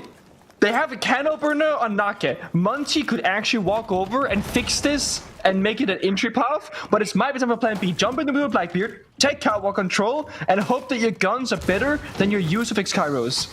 Oh, dude, that's embarrassing. No one's swinging you. No one's going to swing you, Ion. I'm sorry, brother, but you got to get in there. You got to have an impact because you've just wasted all of your utility. I hope you're better with your Type 89 than you are with the Kairos. Psycho is the playmaker here, but he spotted that clash. And that makes things a little bit awkward. Yeah. Has nades though. If Clash plays down the shield, you can nade it out. get an advantage. Romeo found the pick on Reeves on the Aqua Stairs. That's the Shangyur Oh, what are you action, doing? actually. Speak easy. And there comes the clash. Yeah, Turts has had a big round though, swinging at the rafters. Ape low on HP. Romeo's exposed. Only needs to see a tiny pixel of him, and Ape spots the head. 1v2 for Naka on the Montaigne with no diffuser, but both of his opponents are low, and he is exposed. Look, it really shouldn't have been as close as it was for Elevate. Very messy, and not a good look for them. Definitely not a confidence booster for those guys. But yeah, Waybo have really run away with this map. Also, there's a classic. Reeps was the one talking trash in the all chat saying get shit on. Reeps was the first person to die just watching cameras. It's always the guy who doesn't put in any effort that talks smack, right? That's the secret rule. Because that's the biggest tilter. Like, imagine the guy who's quote-unquote useless in that round is the one talking smack. It's like, come on, Reeps, you died first, man. But he's like, yeah, but I won the round. Who cares? It was a huge play there from Turret, though. Essentially, Blackbeard wide swung the mirror window and didn't see Turret swung up on him, and he gets both kills because there's like small timing issue there for Psycho. And then Ape as well lashed out. Waybo saying, guys, we've lost our win condition, we've lost our manpower, it's time to go crazy. And they do exactly that. Elevate's gotta show us let's say fundamentals here. They gotta show us the heart breaching, the step one, that has to be better. And then they gotta show us timing and coordination. Because had they pushed Romeo flanking Aqua Stairs at the same time as the Blackbeard swinging the mirror window that was opened by the bomb side, Turret can't go for a flank attempt. But they missed timing. Romeo wasn't applying any pressure, and Turret gets that push. Ooh. Now Hoven's tempted to go for it again. He's on the smoke this time. And there's no one there. He could potentially even barricade this if he's feeling a little bit ambitious, if he's feeling a bit cheeky. You can see Waybo are feeling pretty confident, so they're going to play quite aggressively. Turdstep, my god, by the way. This guy, 10 kills so far in the first 7 rounds. Showing up. I think he what 20? No, it was more than 27 in the first series. Absolutely nuclear. He got 17 just on the final map of that last series. Compared to well, last time he played Elevate, he went 18 and 32, by the way. 18 and 32. Negative 14 on the KD. Not a good look. And wow, Waybo are really starting to disrespect Elevate here. They are really... I like it, though. Getting in the old chat. It. Like, you've already played a BO3. Like Waybo's been grinding at this for that's like 4 hours. They're gonna get tired quicker. But if you can like tilt your opponent and make them frustrated, that's the great to even down the mental score right now.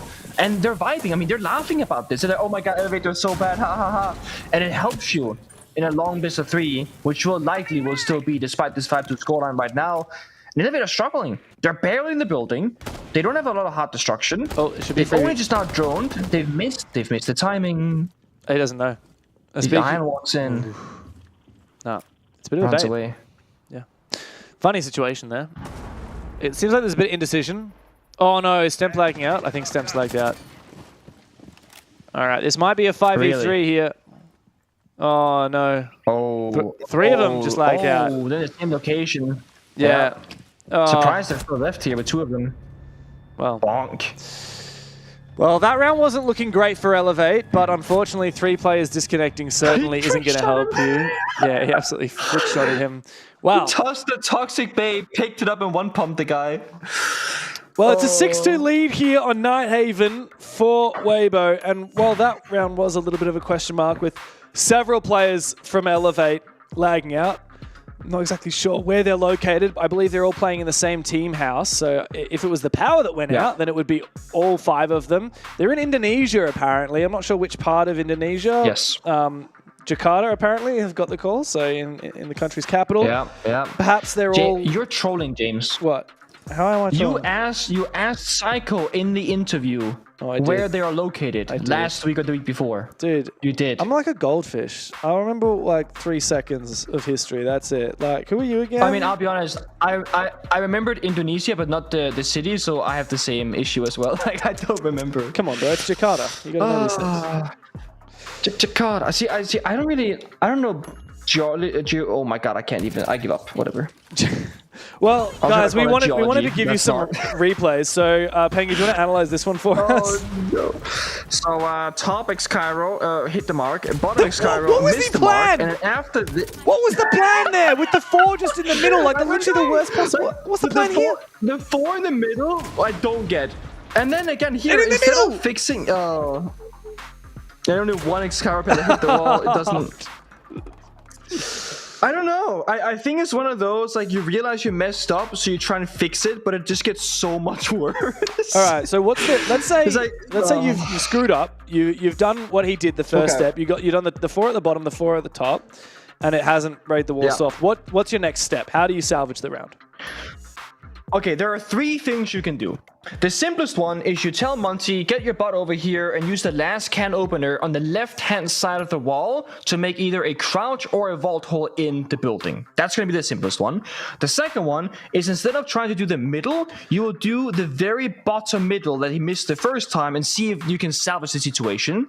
And if that doesn't work, then the other option, Isibana, is you just breach the left-hand side wall yourself with 6 X-Kairos, 4 on the bottom, 2 above it. Now you have a crouch rotate in on the left and a peek hole on the right-hand side.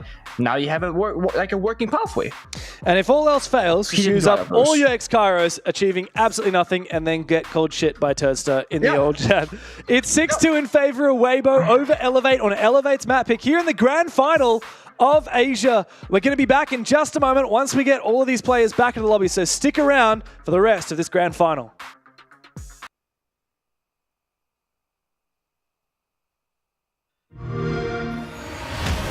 You know how they say it's not the destination, it's the journey? And the journey of 1,000 miles begins with a single step. And you know what? They're right.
tree, honey. Let me spill the tea on all these haters all love me. Broke up all the killing it, winning attitude. 당당하게 올라가, see my altitude.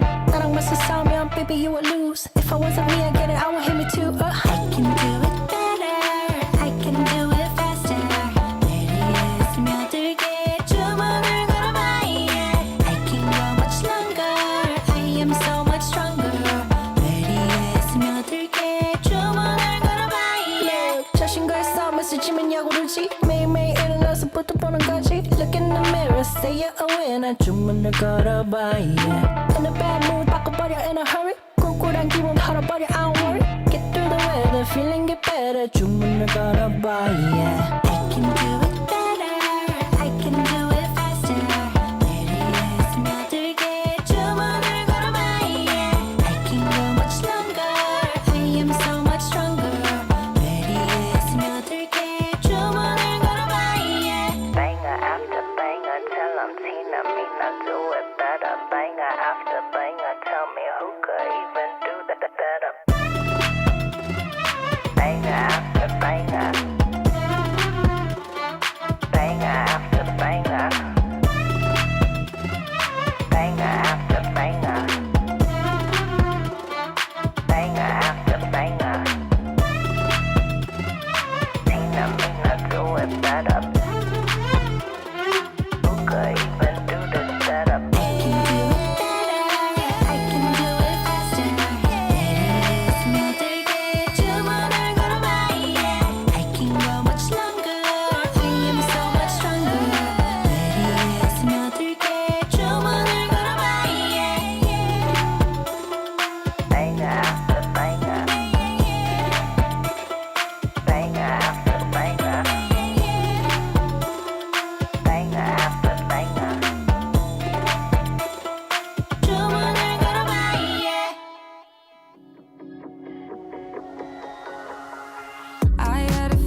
board like it's a game. Oh, what a way to frame me.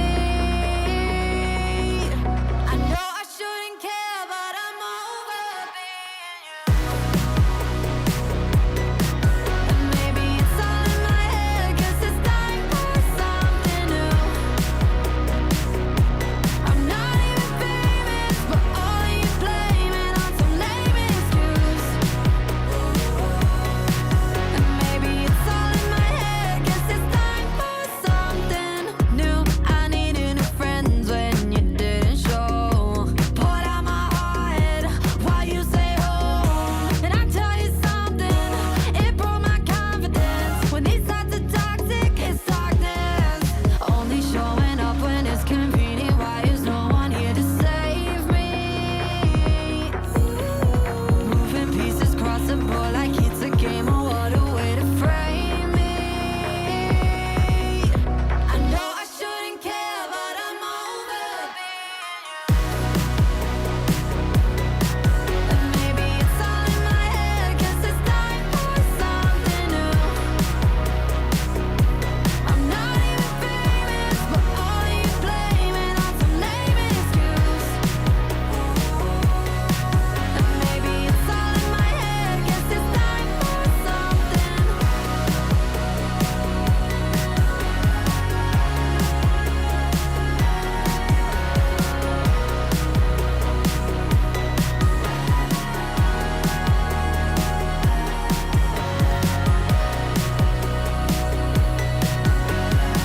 This is the start of, this is the start of, this is the start of something new.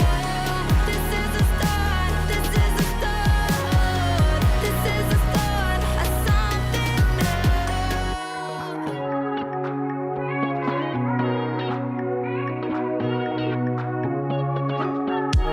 You know we're close, our friends, so many people surround me. And now everything's something I told you 2 weeks ago. It means nothing. You used to be the light that I need, but now I can see nothing at all. Sometimes we fear what's yet to come, but I'm trying to show you now how I wanna fall apart with you. I wanna fall with you. I wanna flow with you. I need to know the truth, so tell me why you send me those signs filled with flowers and lies. Then you tear me to pieces and fade through the night. I broke down my walls and then you left me falling. I just wanna get you out of my life. You got flame in your eyes. Let's get ready tonight.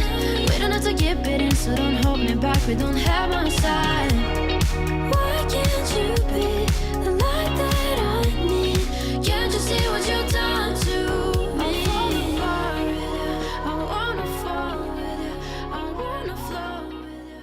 I need to know. And welcome back in. It is the grand final of APL in Asia. Waybo is up 6-2 over Elevate on their map pick and immediately Elevate into the tactical timeout, Pengu. Yep, and I mean, this is, if anything, maybe 1 round too late. I mean, right? Because like now you're staring at a match point against you. But I do think it's necessary. We like Elevate on the defensive side didn't have the right operators, one could argue, or the right counter strat prepared for Waybo's attacking rounds. On the flip side, when they're now attacking for Elevate, they're struggling getting in the building, and they're also struggling to get to an execute position. In other words, nothing's really working. The 2 rounds they got kind of down to individual success from players, clutches, etc., those kind of things. So a lot to cover right now if you're the coach of Elevate. A lot to cover between the players since the rehost. Yeah, it's been a weird game. Like, it kicked off and we were like, wow, good job, Elevate. You've got a great read here. I really liked what we saw from them on I'm trying to remember what bomb site it was. It was the top floor bomb site. We saw that mirror pick. We saw the C4.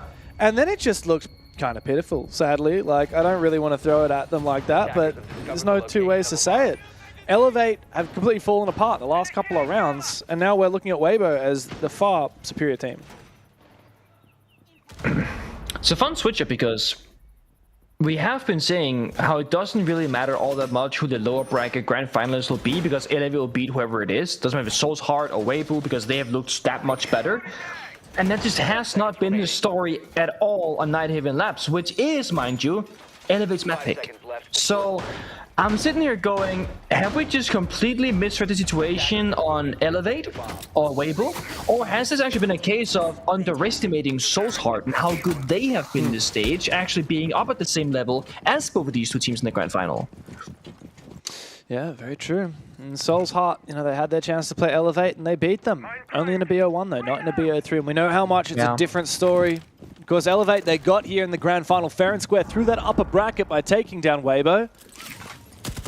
Now it's their chance to get the job done. And if it's not going to happen on Nighthaven, well, they need to come back on Waybo's map pick of Chalet. But of course, the job's not done yet here for Waybo. And Elevate are continuing with gusto here on the top floor. A good entry from the Blackbeard as Romero finds one. It's good entries from top blue as well. Desperately, Speakeasy finds one kill, but as Turds has been picked apart, oh my god, they cooked in that tactical, I tell you what. They absolutely cooked. And Waybo have been picked apart. A much needed round for Elevate. Looking so much better. I mean, the decisiveness, the full commitment, the timings were very strong, like very good. And that's the important part, because on the previous two attacking rounds, they didn't have the timings. It was 1 versus 1s. Right there, every single defender that was in a fight was having to worry about 2 or 3 different angles that attackers could be coming from. And that's why it worked so well. Even if Elevate lost a couple of people, there was always somebody there to trade and reapply that pressure and keep up the pace. But now that you have rushed, all Waybo gotta do is start playing Lesion, or in this case, banning the Blackbeard, and just being prepared and ready for that. The Clash is still open because the Mirror was banned instead, so they have plenty of options. I didn't read the chat. What happened in the chat there, James? Can we have a look? I don't know if I was being exchanged. Can we see the chatty? I saw them say, that's because we think your Hibana is dog shit. I don't know what that was in reference to, aside from the fact that obviously earlier we saw some of the worst Hibana tech I've seen in a while, which is sad, because, like, what the hell? Elevate are a good team. They got through the upper bracket pretty handily. They've been pretty solid here in Asia. I mean, they haven't been flawless. They certainly weren't as flawless in the group stage as Waybo was, but definitely in playoffs they've looked like the far better team. Surprising to see Ion then absolutely fluff up that Hibana. Yeah, it's never easy with new tech, and that's the thing, right? Things, they will change. The Hibana trick is relatively new. Double, triple spawn peek from Waybo, garage catwalk window, connect the window with C4. We're not gonna overcommit to this though. Thursday here's the rappel. He falls back, C4 goes out, nobody's there. He's not even close. He gets to put down. But you see how much time this is stalling. Yeah, down with me, Jammer. He's like, I gotta be in time for my spawn peak, man. Let me go get it. But it buys 30 seconds. I mean, it took them that long to get to the building simply because they were doing that spawn peak. So yeah, it does get them a little bit. And Waybo are still playing like rats. Look at Ape. Sneaky little freaky little guy all the way down, hiding underneath that window. Elevate, if it comes down to the late round, yeah, they might be caught out by little cheeky moments like that from Waybo, who've also, by the way, barricaded a lot of these doors downstairs, which just burns time. Yeah. I like this though from Elevate. The block downstairs for the Chalet to make a, self-destruction below the catwalk rotate. That's gonna just give them an option to run back if they were playing catwalk rafters. Then Munchie walks in case there was a guy catwalk, he would then die trying to fall back or by overstaying.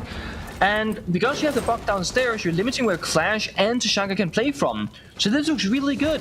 The only thing that's going to be kind of difficult perhaps for the attack right now of Elevate is finding that opening pick. But that's where I look towards Capitão and Psycho. One correctly used Capitão Fire can take down Turdstar or Reeves sitting by those bomb-side corners. Reeves takes down Romeo first. That's the downstairs block player. Yeah, and that's one prong of this attack, the vertical aspect, completely eliminated. And with that, Speakeasy's gone for a flank up the stairs and somehow come up behind the Clash. Funnily enough, it's Psycho to do the exact same thing, straight back to him. Through the fire he goes. Reeps will find one before Psycho burns, and Tursta finds the final kill. It's a strange end to the first map of the grand final, as Waybo absolutely dismantle the Brazilians on their own map pick. A flying start for the homeboys as we break it all down on the couch. The homeboys. I feel like that's really catching on, Dev. I also feel like doing a Mean Girls sketch and just stop trying to make homeboys a thing. It's not going to be a thing ever. However, Waybo looked phenomenal in this matchup. Elevate, as much as they had a little bit of gas left in the tank the second we came back from that rehost, how quickly did that turn into a Waybo round? Michael, Rob, it was a great match. If you're a Southeast Asian Siege fan, you're very happy. If you're a Brazilian Siege fan, you're probably not so happy. Yeah, if you're the 99% of people watching this, you're quite pleased that this result so far. Waybo themselves playing a lot closer to that kind of 99% potential that we were waiting to see from them this afternoon. Yep. They switched on. Great start. Winning their opposition's map pick is massive as well, considering it may condense or it will naturally condense the duration of this series if they're able to close it, right? Go into their map pick, arguably should be comfortable. This should be done in 2, right? It means they don't have to worry too much about the third, which is going to be very, very closely contested as well on paper. So it's a good start. Of course, I'm framing that in such a way that it's over. It's obviously not, and I'm sure Elevate will fight back. They made a lot of just weird foundational errors in this matchup. So they need to just take this time to completely reset, forget. Yep. It's 0-0. Yep. Let's go from there. Yeah, I mean, you have to at this point in time. You really can't. You're stuck on that map, right? Yep. Labs was just, unfortunately for them, it just did not work well. Now, I'm not sure if we talked about the 3 players leaving in the middle of the game. Internet went out in their building, well, in their room specifically. Might be a router issue. Who knows? Essentially, that just auto forfeits the round for them. It was already halfway done. They were 4 versus 5. Wasn't looking good. But one thing to be said, Jake, Reaps has not needed to show up today. Yeah, and you're obviously referring to Turdster, who 11-4 on Labs continued his good form from the lower bracket final, which, I don't want to say necessarily I told you so, but clearly I did mention in the pre-match. Are you going to tell me so? Well, I didn't tell you it was going to happen, but I did insinuate that Turd's performance in the lower bracket final was obviously quite significant. And in contrast to the last time these two teams met when he went 18-34 in a close series, well, here's your difference maker, and he's made a difference now on Nighthaven Labs. That for me, it was that first half, just an onslaught on the attack. You think about Nighthaven Labs, and typically your mind goes to defense. There's some really difficult sites to be able to take, especially command server, and especially in the second half when you can't even open up IT wall on the Habana. That was quite comical. And honestly, a lot of trash talking as well from Waybo in that game. Just nothing back from Elevate. I don't know if you really can take much into that. I think naturally Elevate haven't really shown this stage that they're getting too involved in the banter talk. No, and every time we've talked to them, they've been very respectful. They have. I think they're a very respectful team, but I think they need to get a little bit gritty now going into the next match. They need to find they need to probably tap into the hate that obviously has been put towards this Elevate team, most notably the organisation. But they're not Sith Lords, mate. They're just Siege players. Well, many consider them to be part of the bloody Sith. I think they need to tap into that, and they need to harness. Lord Step needs to up his game. Do it. Honestly, if I was getting shit on by Turd, that would probably turn me to the dark side. Well, I mean, it's in the name, right? You're getting turned on. It's unfortunately, that's just what's happening. I think Waybo's the kind of team that would just love the fact that Elevate's not saying anything back. Absolutely. They just get to chirp for free. Yeah. And look, honestly, it was a map that was just super one-sided, and credit to Waybo. Obviously, they brought the form in from the lower bracket final. The fear was, we saw last night with Ludovica, great game, but couldn't follow it up in the grand final. Yeah. That hasn't been the case for Waybo. No, I think that was the real concern I was trying to highlight in the pre-test, was we've seen it happen over the course of last week and this week and the week before, actually. Consistency is a very hard thing, especially when you're going into your 4th map, your 5th map, your 6th map, which we could potentially get there for Waybo. But guys, just to, I guess, reiterate on the third point, 18 kills across 3 maps in his last time versing Elevate. 11 kills in 1 map. I think sums up quite nicely where Waybo are at.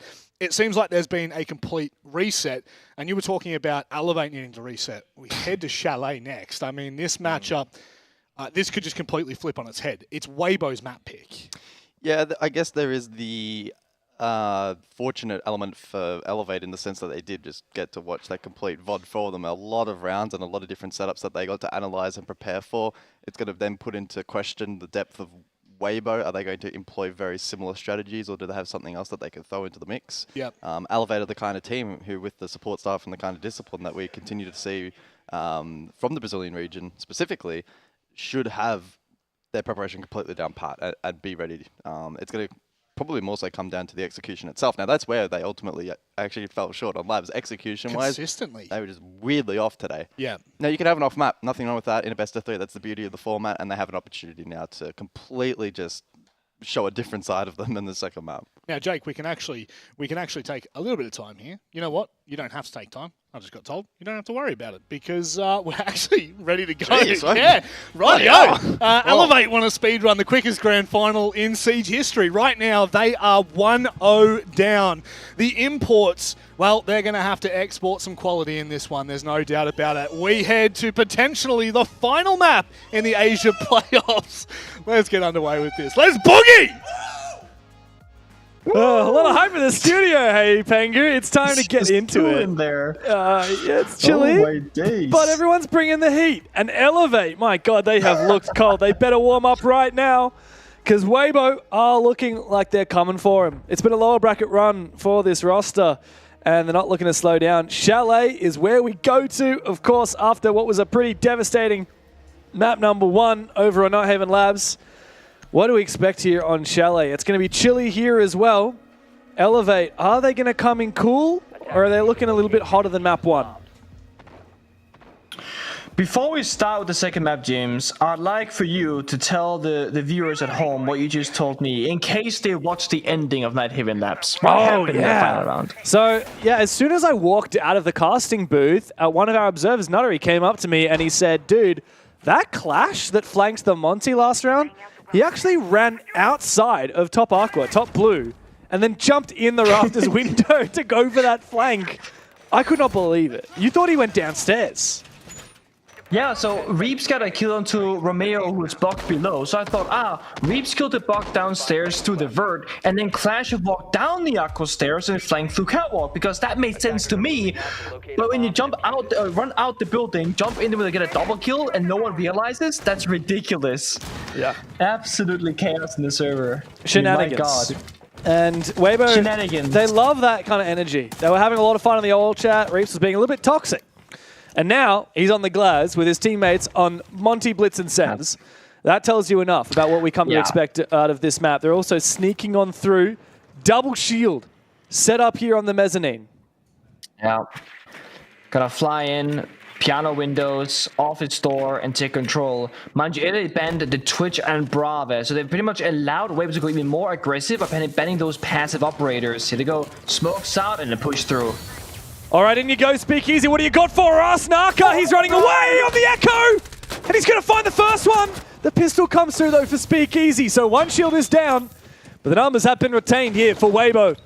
As Psycho also went down, it looks like the site has pretty much been stolen here. Ion on the Scopos is nearby, but he has this ground swiftly taken away from him. He needs to win his fight, and he does. Dirt goes down. Now it's him up against the Blitz. He's got the impact, but it doesn't matter because Speakeasy will ADS and take his life. And now Speakeasy is looking for an opportunity to go for this plant as Stemp and Romeo look to retake the cover from outside of Reeps. He's got the suppressor on this DMR, and he loses the fight. Not before taking a bit of damage onto Romeo. Hoven now is the main operator to try and hold in this. He's found Romeo. Step knows where he is, and so he gets inactive. He leaves poor Speakeasy to try and 1v1, but I don't think it will matter. As Stemp gets on it, there's been a rotate. Hoven has changed windows, and it is perfect. It's exactly what he needs. And there's the advanced repel. Siege X in action as Waybo are off to a flying start on Chalet. It's beautiful. It is absolutely beautiful. I love the fact that we finish the first map, we go to the analyst desk, no break needed, straight back to the game, and then Waybo just full set it in the first round in, I'm not gonna say a flawless rush, but honestly, pretty darn good. So many good things happened here. The Blitz Monty working together. This right here, a little bit sketchy if Echo had more bullets, right? But he get the job done. The only small issue was when they didn't check bathroom with Speakeasy on the Blitz, and Tursta died walking into bathroom door. Other than that, they had everything covered. It was great. And Waybo once more showing us that perhaps it was Soulsheart being the problem, not Waybo underperforming. Yeah, it could have certainly been the case. Waybo, they're looking in a lot hotter form in this grand final than they were earlier today in that 3-map lower bracket final. And they've got a resurgence. I feel like it's a bit of a vengeance game for them as well. You can't deny it. Like, imagine you're a player like Speakeasy. He's been playing in this scene for such a bloody long time. I mean, this guy was on that OG Aerowolf roster that went to Tokoname and took down, at the time, the Giants, the team that eventually became Rogue and Koi and won the Berlin Major. Right? They knocked them out of that tournament. It was such a huge win for the first quarterfinals win, if I'm not wrong, against a European team for an APAC team at an international level. Speakeasy was on that roster. That was way back in 2019. 6 years later, he's still been playing. Imagine you're him. You've been grinding this region for ages, and then a bunch of, like, you know, players that couldn't make it in Brazil, or maybe have already had their heyday in Brazil, come over to your region. You really want to show them the door. They're doing just that so far. Elevate playing the waiting game, allowing Waybo the map control of Master Bedroom Office, allowing them to go for Execute 5v5. This bar defense is a very strong hold upstairs, top blue, playing by Mezzanine, that library hallway. Waybo, they got some utility here, but most notably, the Raw Aura. It's a very new operator, of course. You can close off the library doors and then push down the hallway of Piano and not have all these crossfires. That means you can fight the guy by the mirror window somewhat alone. You can fight the guy top mezzanine somewhat alone. And it's going to give them a very new way to deal with this attack, or rather, deal with the defense on the attacking side. And the Forest Drone's finding so much value. The ADSs, the Frost Trap, they got it all cleared out. I feel like we haven't seen a lot of Rayora in this position, but my God, she can be certainly useful. But now Flora's getting to work, as you said. That's the last of the Roteros out.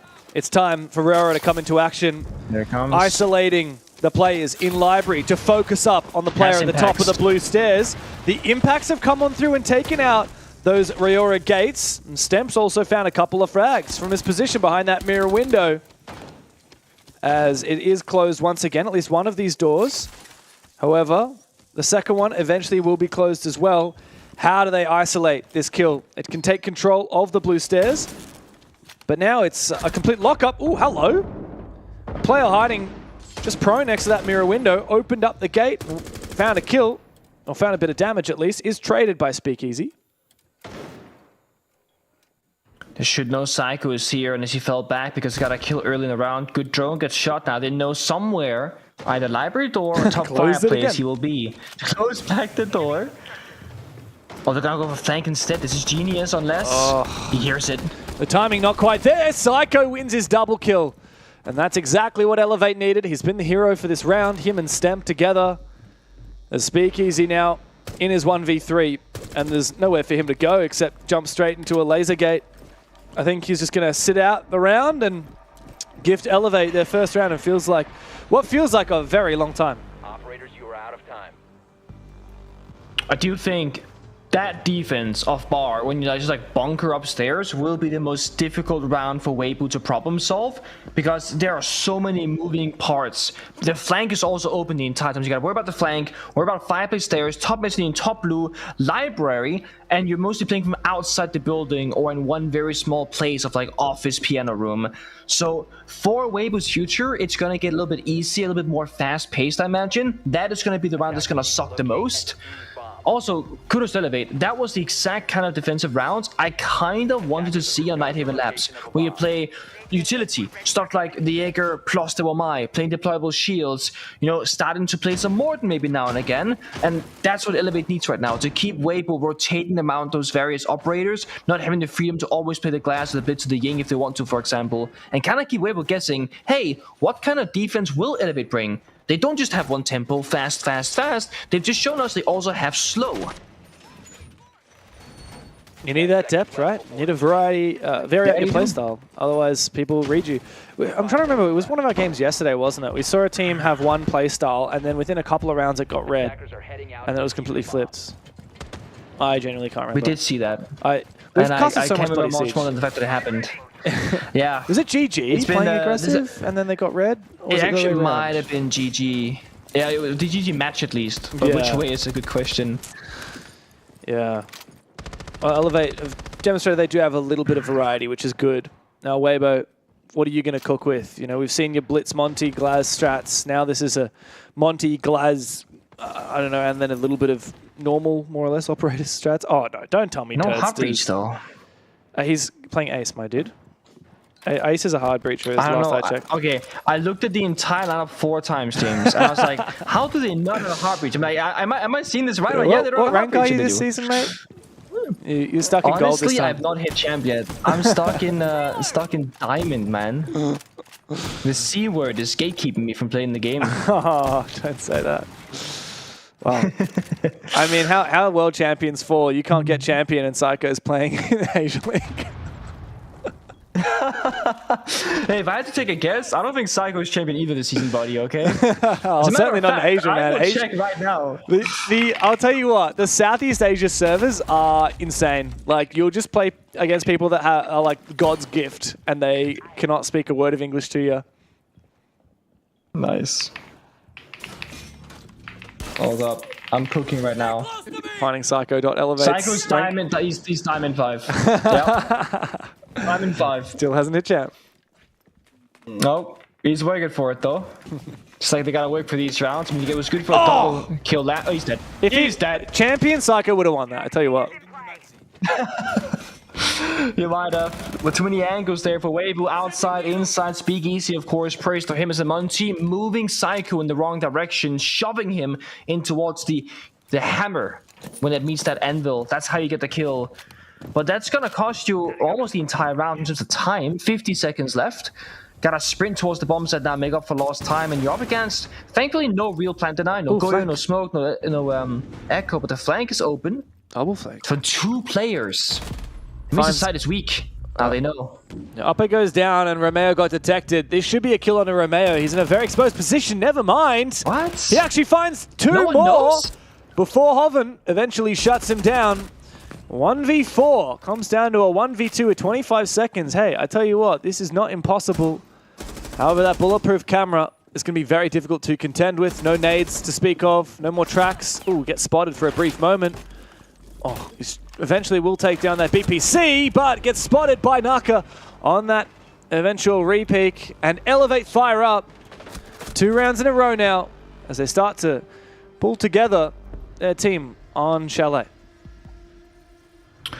I'm so confused as to how the flanker gets 3 kills. Like, is no one opening their mouths and speaking? Like, you have a player, I think it was Ape, dying on the blue stairs to the flanker. Then he walks down the fireplace, kills the Monty. Then we see the third attack, I forgot which operator it was, white swing the staircase, looking at top mezzanine when he's at the bottom of the fireplace stairs. Like, that's not where the guy's at, buddy. Bit of a sad round because I actually wanted to see the Waybo execute. They had the Monty to go for the plant. They had a flank that could have been good, and there was no plant deny from Elevate. That could have been like a crazy 4v4 or 5v4 kind of retake strat where it just gets very chaotic. Instead, it gets shut down before it even happens. But Elevate, recognizing, hey, there's no real presence from the attackers upstairs. Let's go for a flank. And they did it. Good timing. And more importantly, it was not one guy solo flanking. There were 2 people going for the flank. And the second it worked out, the second flanker went back towards the bomb set to make sure that the rush wasn't going to happen. Double frost mats to welcome anyone who walks or jumps into bathroom. Capital's actually going to be picked off of here. We've seen a lot of hard-holding bathroom with a shield. It's not going to be this case. There's no shield. I'm not sure whether the read was that they weren't doing that. I mean, there's an Azami. You could still hard-hold bathroom. Oh, that's an awkward frost mat, though, on the entry from Ego Balk. And a BPC watching it as well. Attackers must locate and defuse a bomb. Love me some good frost traps. There was that statistic a long time ago about I think it was frost traps or traps in general's effectiveness across various ranks in Siege. Yeah. And it was like, the higher rank you are, the more likely you are to get hit by a frost or Capcan trap. Yeah, it's a reverse bell curve. So the really low-ranked players get hit really hard by the traps because they don't understand them. They haven't learned about them yet. And then the average player, they're like, the traps are like, yeah, they're nothing, right? We'll just shoot them, you know, I'll just see them and I'll shoot them. Yeah. And then the top players are so busy thinking about 3,000 other things that they're going to get caught out by every single frost mat. Yeah, I mean, I know people that watch Fortnite go, how are pro players dying to frost traps? Oh my god, worse than silver people in ranked. It's like, yeah, but they're considering 1,000 billion things more than you are when you play the game. And they're 5-stacking communication, etc. And they're up against really good players. Psycho aggression. Stimmy myself back up to full HP. Yeah. He's good for a second swing. I like the way that mostly out of the building right now. They are, but still, that doesn't mean that Elevate aren't playing aggressively. I like the way Psycho and Naka together went for that peak, and Naka is actually going to go again for an aggressive swing and find his 3v5 now for Waybo. This is a far cry from the peak form we saw from them on Nighthaven. Yeah, they lost their pace. They lost their control, like we saw in the very first attack round. They're just going to fall apart. One guy is going to enter the building alone. Poor Hoven, nobody helping him. Reaps on the roof. I'm not going to say baiting, but certainly not helping his teammates right now. Nor his turret, because again, they don't have a foothold. They don't have an area of the map that they control as the attackers. They own nothing. Now they're in library. Go mine. They know you're here. Iron's watching. So many angles opened up as well. You got to check all of them. He's not looking where Ion is. Who gets the first bullet in? Oh, almost finds him on the repeak though, but Iron just that little bit better. Turds to 1v4. Oh, gnarly one tap, but then a face full of buckshot. Elevate are 3 defenses in a row. Deep here on Chalet, looking so much better than Nighthaven. Either you call a tactical timeout right now, and or you will just save it for if they have. Okay, I was gonna say either you do it now and get ahead of the problem, or you're gonna wait for side swap, hope that you can get 1 or 2 more rounds in the attack, and then you call it after. I'm a fan of this personally, where we get ahead of the problem, we're being proactive, because you need, in my mind at least 1 more attacking round, and ideally on Chalet, probably 2 more, and try and go for an even 3-3-half. And so what do we say? It's gotta be here? a strat change. Yeah, so I think we could go to a strat change right now. Just keep up to change the pace, right? Building very slow, playing very passive, or holding angles, waiting for Elevate to overstep, which works if you win the gunfight, but what about forcing the fight yourself? Like in the first round, don't get a bomb site, rush it, but you can play more like Blitz, Blackbeard, Deimos, Grim, like get in the building, take the fights. Well, they know it's going to be bar gaming because that's now unlocked as Kitchen and Master are both locked up. So, you know, it's really a question of how do you want to deal with that setup. And to me, it really firstly fell apart when they went for that Rayora strat last time. They had Stemp playing off the mirror window, get a 2K. So step 1 is counter the mirror window. What do you want to do that to bring that? I mean, you bring Zero, you could bring Ash, you could bring Hibana, you could bring Kali. So many different ways that you could hard counter those mirrors in a relatively easy way, and we can see that there's actually no mirror this time. Maybe they would have repicked if they had been planning that, but yeah, I don't know. Like, what's the way to deal with this setup on the top floor? They're not going to play the Rayora this round.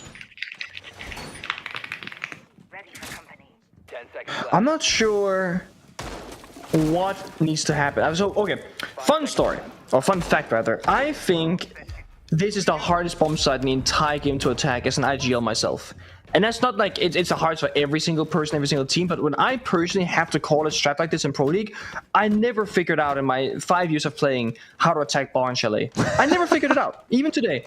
I don't know. It's so hard for me, because in my mind, it comes down to timings and gunfights top floor, which is not how I perceive the game. Strategically, it's so hard to do this. So I'm curious what Waybo will cook up, because look at this lineup. It's not the same kind of util clear, we're all off the doors, like you spoke about briefly.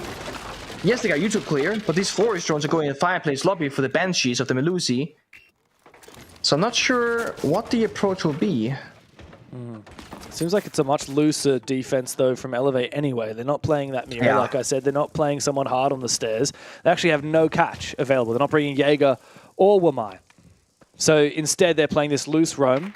If Waybo just pushed it head on with the Blackbeard, perhaps they could take out these roamers. Wow, a whole Rotero used to clear 1 Elamine. Oh, nice shot, though. Ion over peeking. I mean, in on that, perhaps. Stemp, though, finds his 1. Here comes the Blackbeard.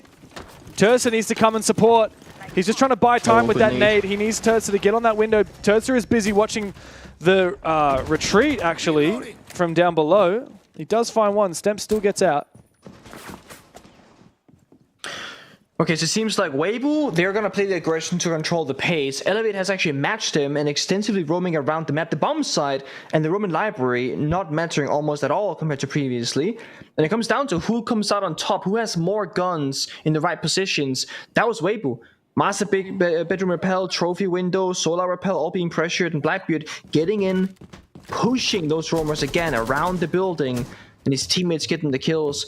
Yes, they lost the Hibana, but that's actually the best one to lose right now. You still got Flashbang, Soft Destruction, you got those Execute Operators, Grim. Oh, he wins! Yeah. Great shot. It means that there's desperation now. Stemp has been so hot, though, for Elevate ever since joining the roster. He's going for a very ambitious flank. He finds Turtster that should easily be flanked, though, and taken down by Hoven. Triple kill for the round. 3v1.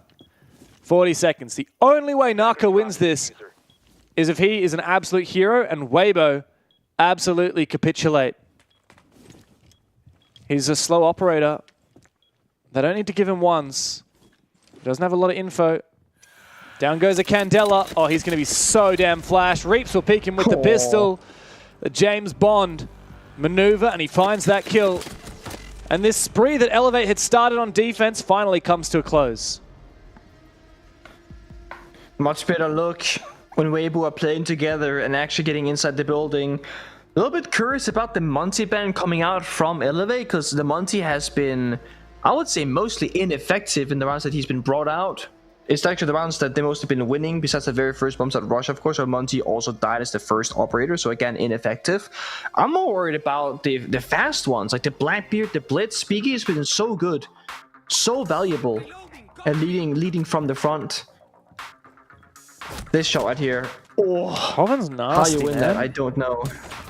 He's Never showing up. underestimate this guy. I love the way from this perspective, that is hilarious. Naka is just waiting. He sees the Candela go off, he stares at it, and he just accepts his fate.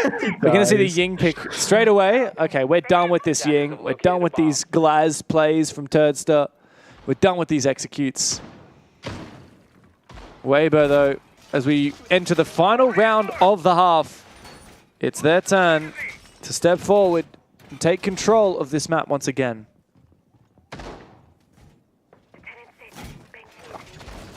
Last time they got flanked, they didn't have the full map control. Again, I think map control has been the biggest kind of focus point for Waybo on the attack. They tend to go for these very limited half clears. Most teams attacking this bomb side of kitchen and dining will take, library, breach the office walls, either take office master bedroom or just hold the breach from like a long line of sight.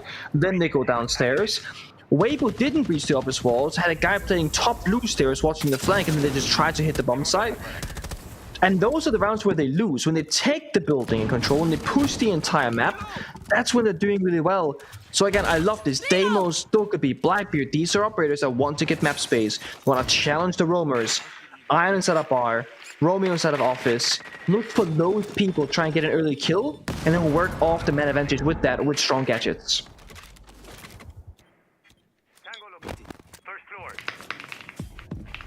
Well, it's the Deimos who's hunting. And Reaps who's supporting. SMG-12 on the blue stairs, just waiting near this Banshee. Ooh. Worry about Hoven. Speakeasy's going to go down. Still trapped as Ion. Eventually he's hunted. As Turd jumps in, Reaps will support. On the top floor, Psycho remains. He wasn't in position to prevent Turd jumping in, but he knows that has now passed. Meanwhile, Reaps now puts out that call again, waiting for an opportunity to start hunting more Elevate players.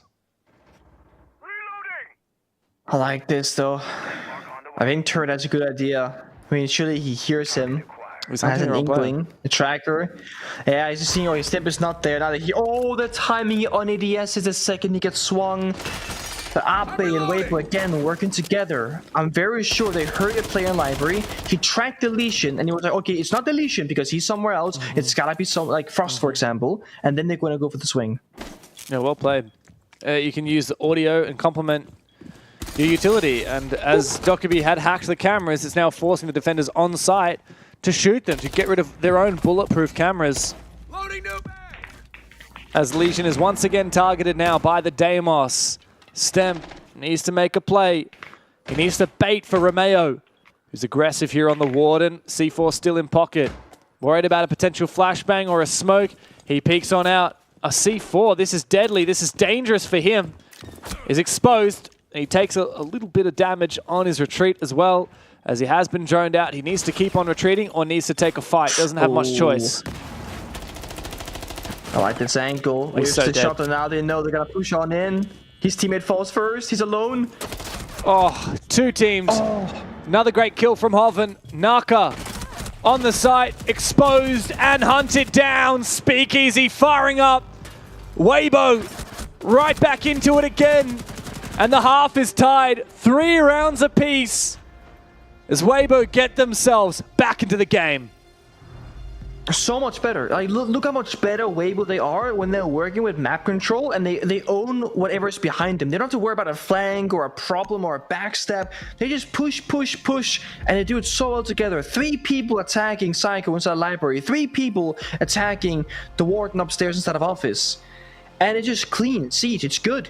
They got the 3-3. It did cost them their tactical timeout, but it's worth it because now they're in an even round score and they are completely in the driver's seat in terms of momentum.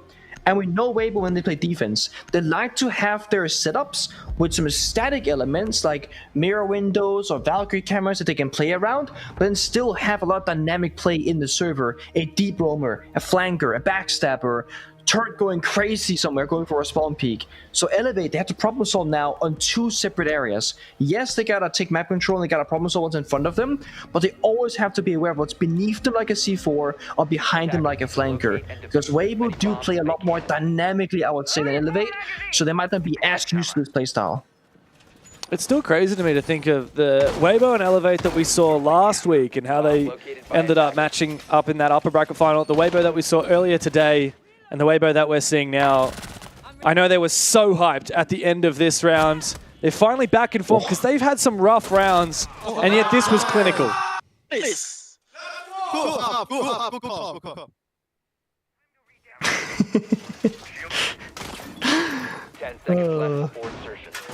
The camera zoom, the nicer! 5 seconds to insertion. Such a good feeling when it happens. Like when a good plan comes together and everyone's hitting the shots and everyone's got the good call-outs, it feels like you see red boxes on the map. Such a great feeling. And that's just good teamwork. That's just when everyone is committing and investing the same amount of effort into a round. And you heard it from Reaps. He says, nice, good call. So clearly crediting someone specifically on how to play that round. Hunting the roamers 1 by 1. Elevate changed their attack and immediately Waybo changed with it. Now the sides have flipped.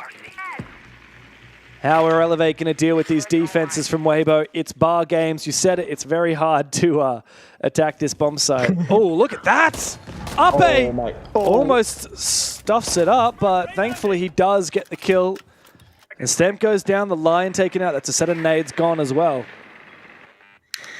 Yeah, so this is often why you're not going to see a solo attacker on library balcony early in the round. It's the same thing. If you're breaching like a basement bomb site and you're alone outside and you have 4 people roam clearing, what's stopping the defenders from taking 2 or 3 defenders, jump out and kill you? Normally you rotate library late in the round, solo, going backstab. Look at this. Irons found the gap, never mind, to the buff, shuts him down. Speaking of solo there, Turds to spots him through the vert. It goes to show Waybo have a very good understanding of this. Has Ape just found another one from this bloody window? Did he jump out again? Just rappelled up. Oh my god. Once he rappelled up straight into his arms. My god. All right. That's the round. Yeah, we're starting to see the cracks forming in Elevate here. Swap onto the attacking side and immediately getting absolutely shat on. A nice final kill there from Turdster, and Waybo are well on their way. Read you guys like a book, says Reaps. Well, you only have to read them for 3 more rounds, and you'll be champions in Asia again. Elevate need to get into it now. There are no second chances when you lose your own map pick and when you fail to dominate in the opening half here on Chalet. Waybo have found their form. It took them a while, but they're back into it, and they are looking like the peak super team from Asia that we hoped that they might be. Not being afraid of taking any chances in that round, that's for damn sure. To go back to the library point, if that line is on the window rappel and opens the window when these teammates are pushing the bomb site, one, you're applying that pressure. Oh, there's a guy library balcony, he's opening the window. I gotta look towards that position because of what's happening right here. Versus open the window, rappel in, and go on a drone. And all of that gets hurt, right? The sound cues are giving away your exact position. And Waybo were like, well, we don't hear anybody else. Only one gunfire, a bullet. And we see and hear all these people on master bedroom side and basement and whatnot. And it forces Waybo to jump out because it's the right thing to do, given the information that they have available to them. It's those small things. A library player who is solo has to be super cautious, not go on drones, not put himself in a bad spot, because if he dies, you're losing that upstairs pressure. We saw what happened with that. Back to where the round kind of ended previously. Outside library and barred up the window. A blitz, a Flores, looking to make their way in rather. They joined it first. No straight jumping in, right? Because whatever rats is down here, there is a rat gun unnoticed on the door. Yeah, 10k rat by now. The way. 10k rat. Here comes the blitz. Player, by the way, no? Oh my god, brother. And dead again. He's in library. Brother. Hello? Look up. That shield is not 360 degrees. Ape finds a kill. Hoven baited it. Oh, an overswing here. Ape probably should have died. He eventually will as he gets way too desperate. Forced out of position, and that's finally the first breath of fresh air for Elevate. Feel like I could have jumped down the hatch there, perhaps. It was struggling off a Hoven, stuck inside a bar, drone down, Demo's tracked, shot through the wall. Somebody help this man, he's gonna die! Oh, Reaps has. There's some help. And Speakeasy as well, coming down the blue stairs. Elevator dropping. Speakeasy's found another one. A desperate entry from Stem from Mud. With 4 to find. And Hoven just waiting inside of gaming. A flashbang reveals his position and he jumps outside again. Diffuser upstairs. He could actually find a kill onto Hoven here, but I think Hoven's read it.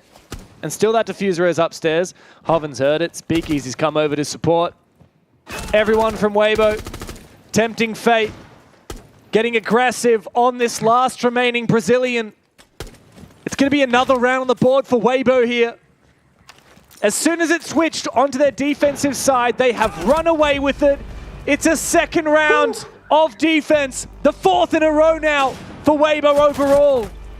Just 2 more rounds, and they've got themselves that ticket they've been searching for. So good. I mean, Hoven playing at a bar is one thing. Staying alive the entire round is ridiculous. But also what the team was doing around him. Reaps on the blue staircase, getting a double kill. Hoven just playing that middle piece so well, staying alive. It's so good.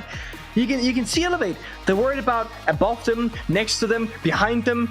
Every single angle is a dangerous area because they never got that first foothold in the building. They jump in bar double window. There's a guy in library watching the hatch.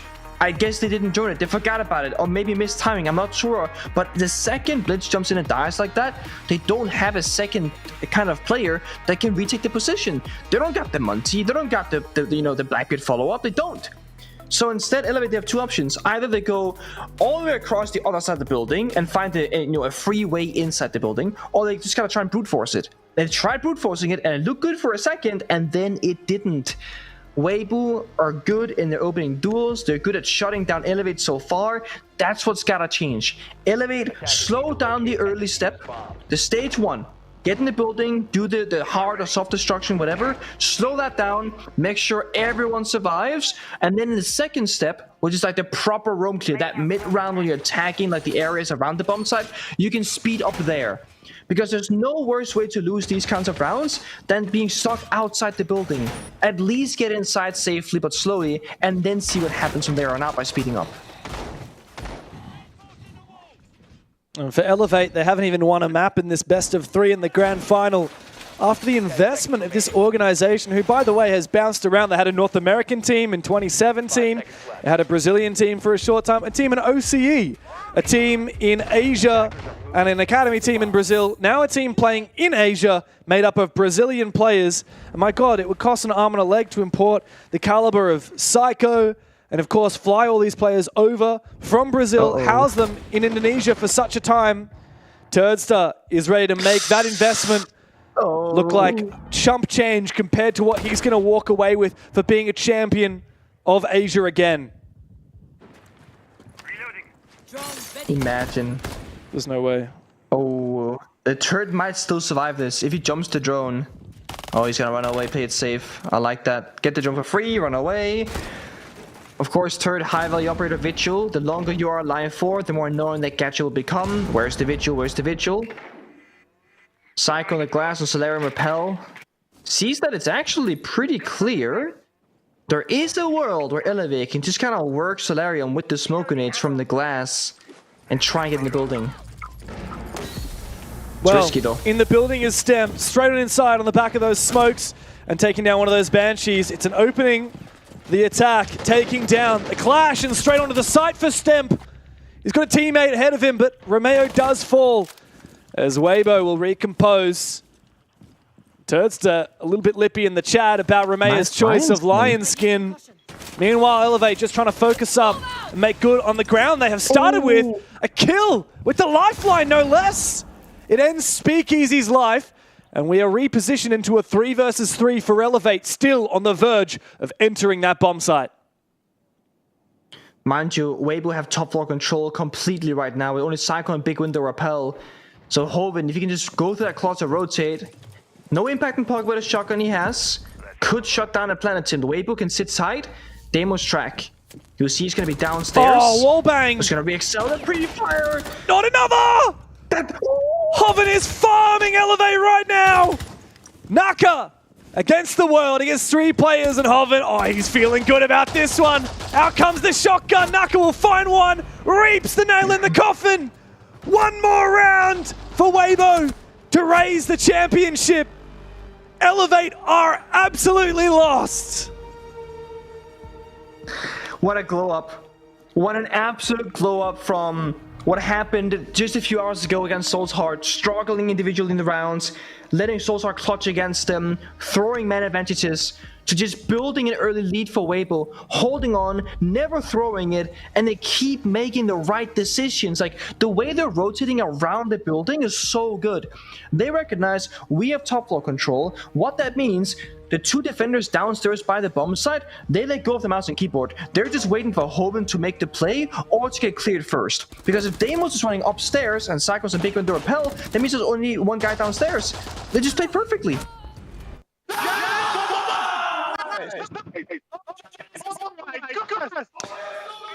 And all of last year, it was Bleed and the former Elevate roster that included Speakeasy and Hoven, the champions of this Asia region. And then they formed this super team, but they had to contend with the new kids on the block, the imports from Brazil.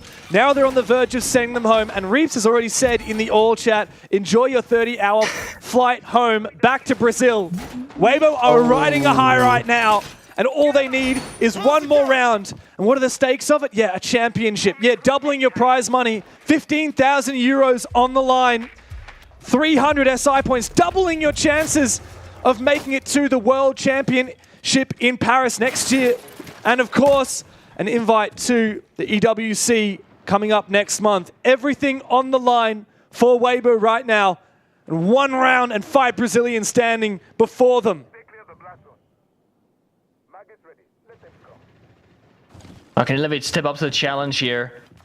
They need to show us some sign of life. On the opening, getting in, not losing bodies, and not allowing Waybo to clutch up individually in the server. Because mind you, Hoven played that perfectly. He got the 1v1 isolated kills. He rotated, avoiding people holding his angles.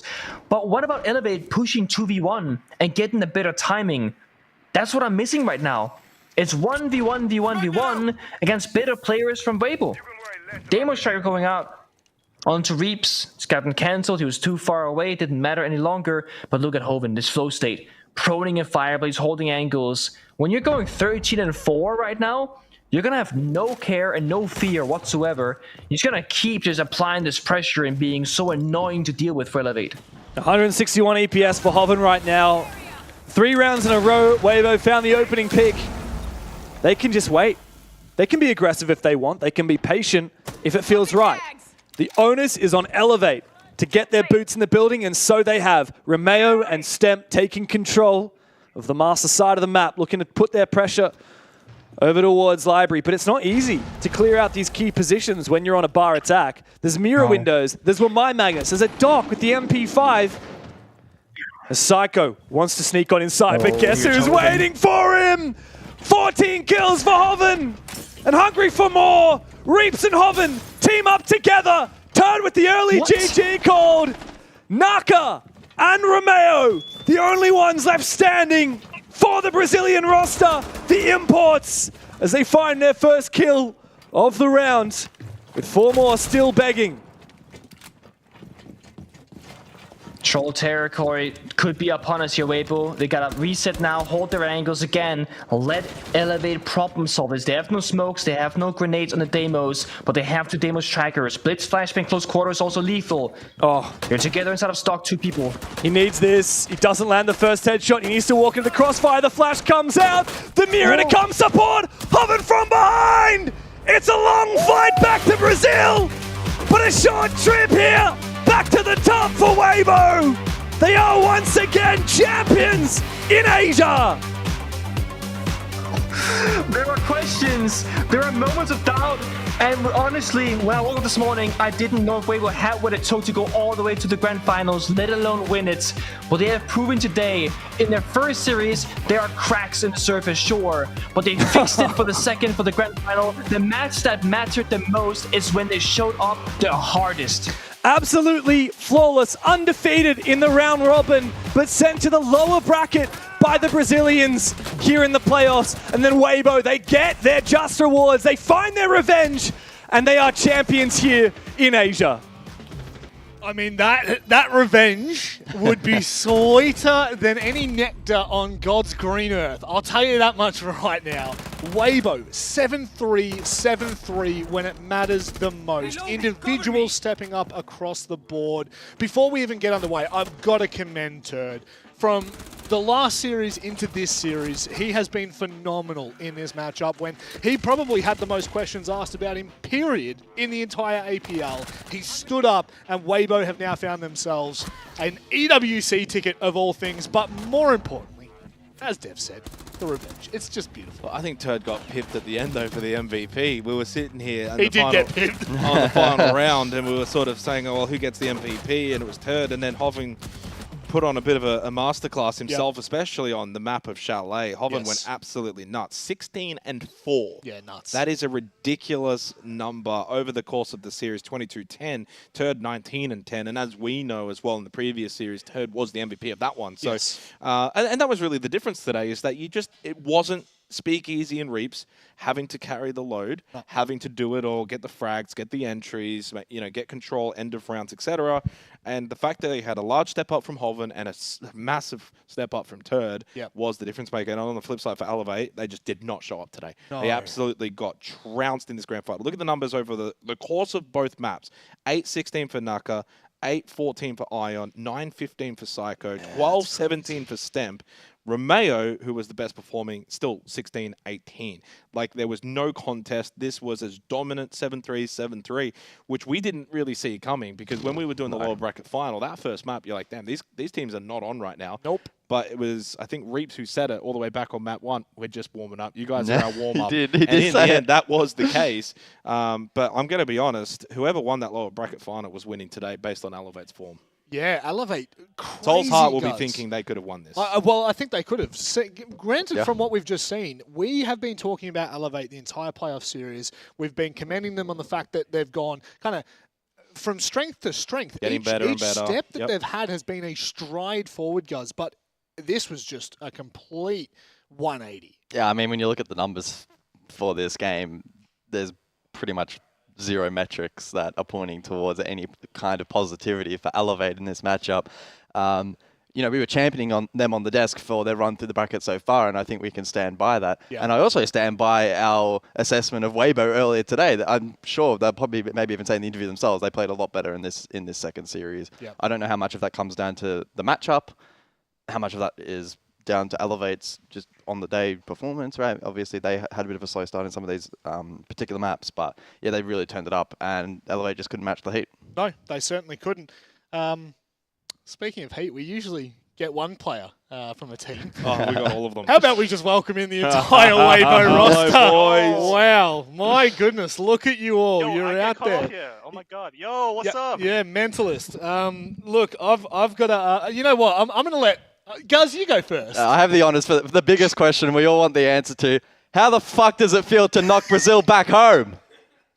Oh, go back home, Brazil! Airport! You know what? Yo, they're in Jakarta, we're in Bandung. They're closer to the international airport than we are. That's just a short trip back to Jakarta. Mentalist, obviously. We have to take the train and everything. You have to take the whoosh. I remember the whoosh. Don't worry about that. Safe. We saw that one before. That did pop up. Mentalist, firstly, congratulations to you and the team. A resounding grand final victory where I think you guys played your best siege all stage long today on the day that mattered the most, which was probably an inverse for Elevate, who played far better in other days, but today they just got absolutely destroyed. I actually want to kind of ask a little bit about really the day as a whole from maybe your perspective, Mentalist, because quite frankly, 2 best of 3s, like that's not an easy task. How did yourself as a coach and part of the coaching staff, you know, develop a strategy for today, knowing you got 2 best of 3s? It's a long day. Okay, so basically they said, Elevate play like shit, we play like beast.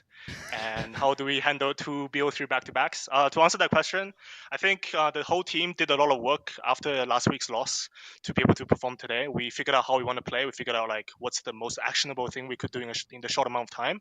And we fixed our mistakes and we played much better today. I think everyone showed up and the energy was really good, so it was completely different from last week. Yeah, we also scrimmed 9 maps a day and no breaks, and we go to the gym 3 hours every day. No one's believing. I don't know if Turd's been in the gym. I could be wrong, but it doesn't look like it. EWC now obviously is going to be coming up, big international event. What's the plan in terms of preparation for that? It's a short turnaround.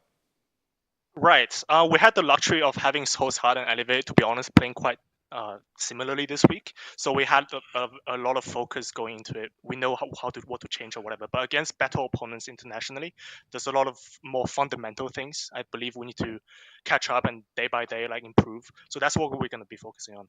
And to answer your question from earlier, actually, 2 BO3s, I think that's the lower bracket buff. You know, you get the first BO3 as warm-up, and the second BO3 feels a lot more easier. You're already in the zone, whereas the opponent maybe just woke up.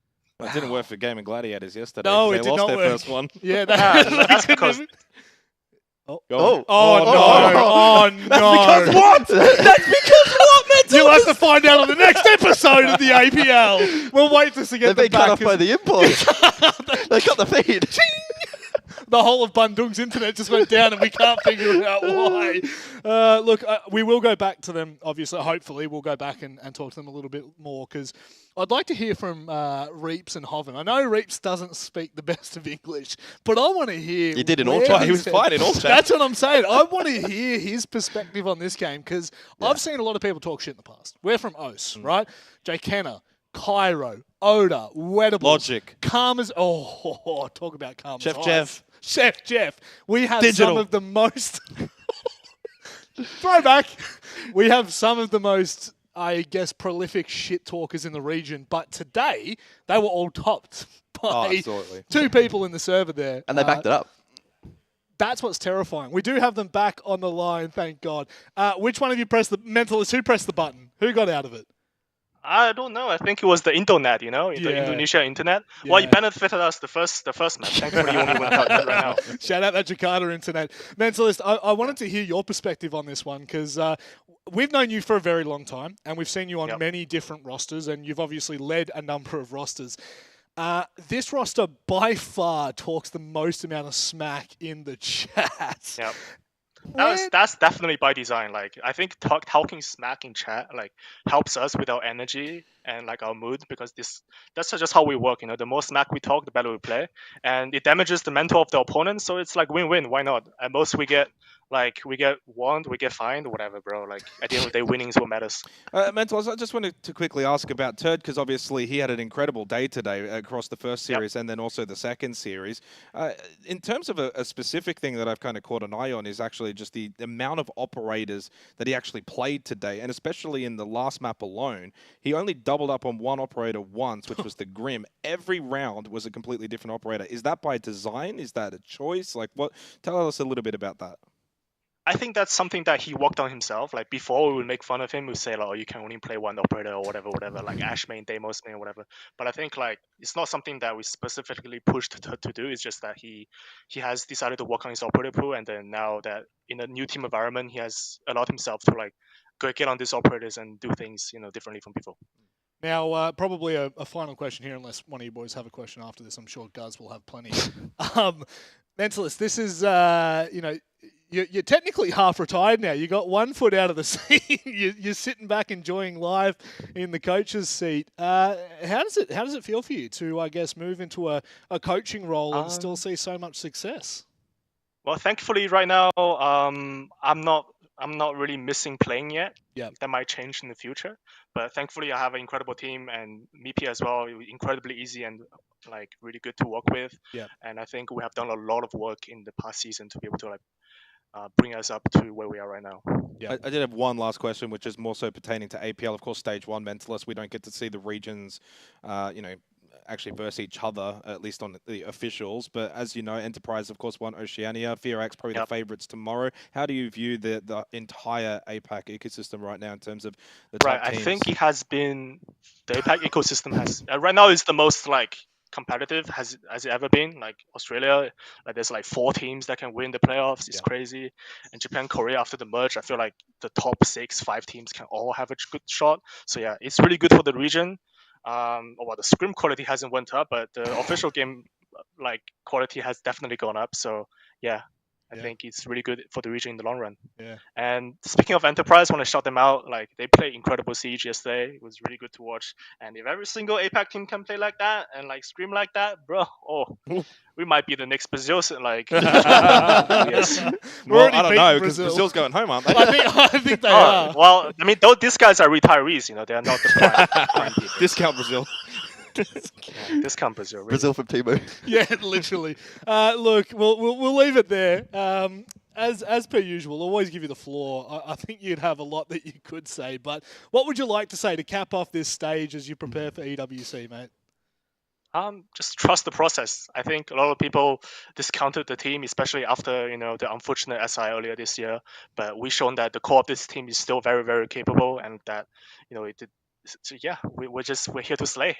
Yeah. You step back, and all of a sudden, there's success again. Oh, let's stop with the disrespect. There, you guys were glazing fish so much yesterday, and now like I can't catch a break. What's the difference? After all the shit talk in the chat, someone had to give some back to you, mate. Mentalist, thank you very much for joining, mate. Best of luck to you and the team. I hope you enjoyed the last week in Bandung. Take care. Ciao, mate. Thank you for casting and analyzing our game as well. Take care.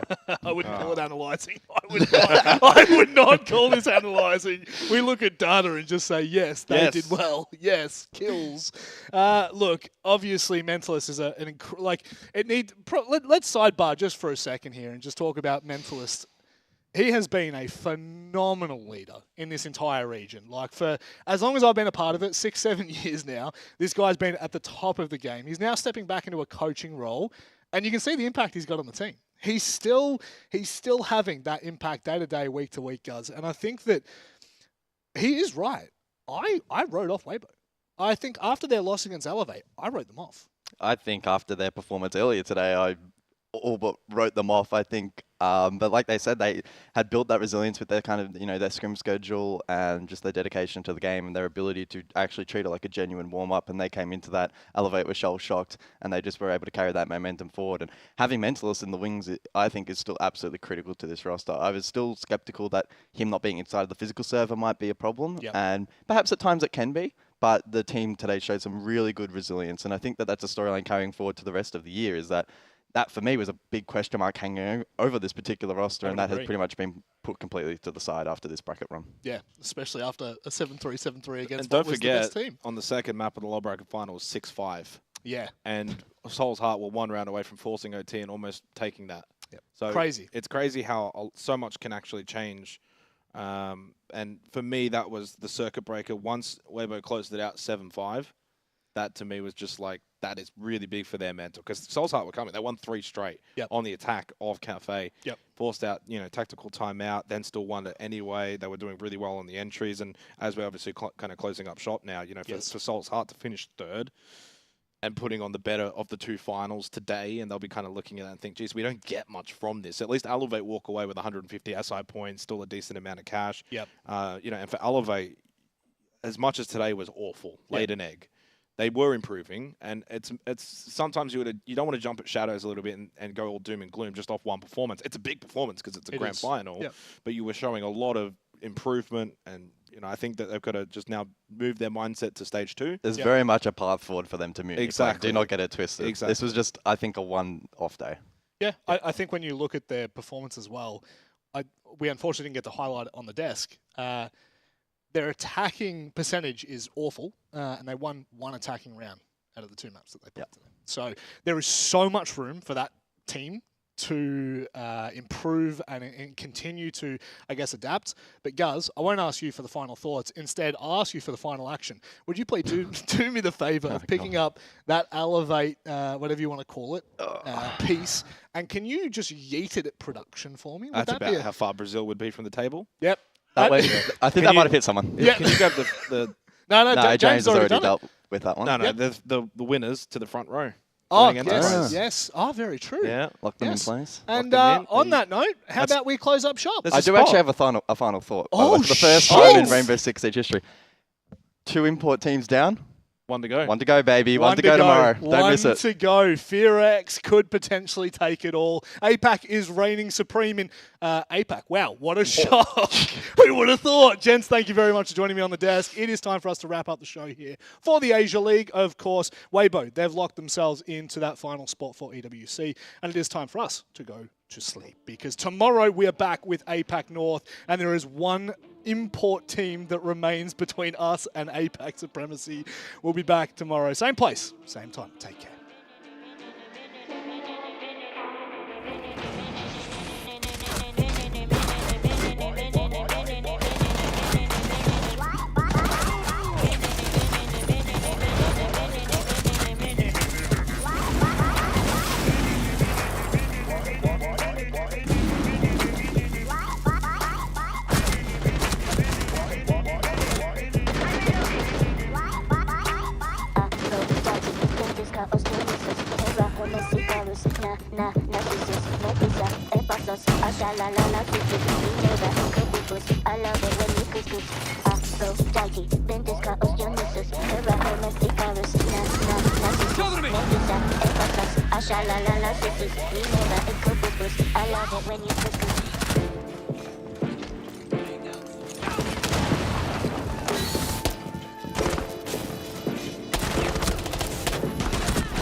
that flame in your eyes.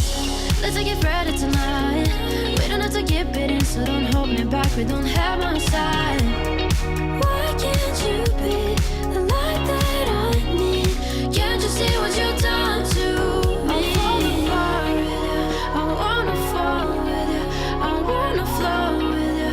I need to know the truth, so tell me why you send me those signs filled with flowers and lies. Then you tear me to pieces and fade through the night. I broke down my walls and then you left me falling. I just wanna get you out of my life. We're born to fall, and I give it all just to let you know that I will keep you close. We're born to fall, and I give it all just to let you know that I will keep you. So tell me why you send me those signs filled with flowers and lies. Then you tear me to pieces and fade through the night. I broke down my walls and then you left me falling. I just wanna get you out. So tell me why you send me those signs filled with flowers and lies. Then you tear me to pieces and fade through the night. I broke down my walls and then you left me falling. I just wanna get you out of my life.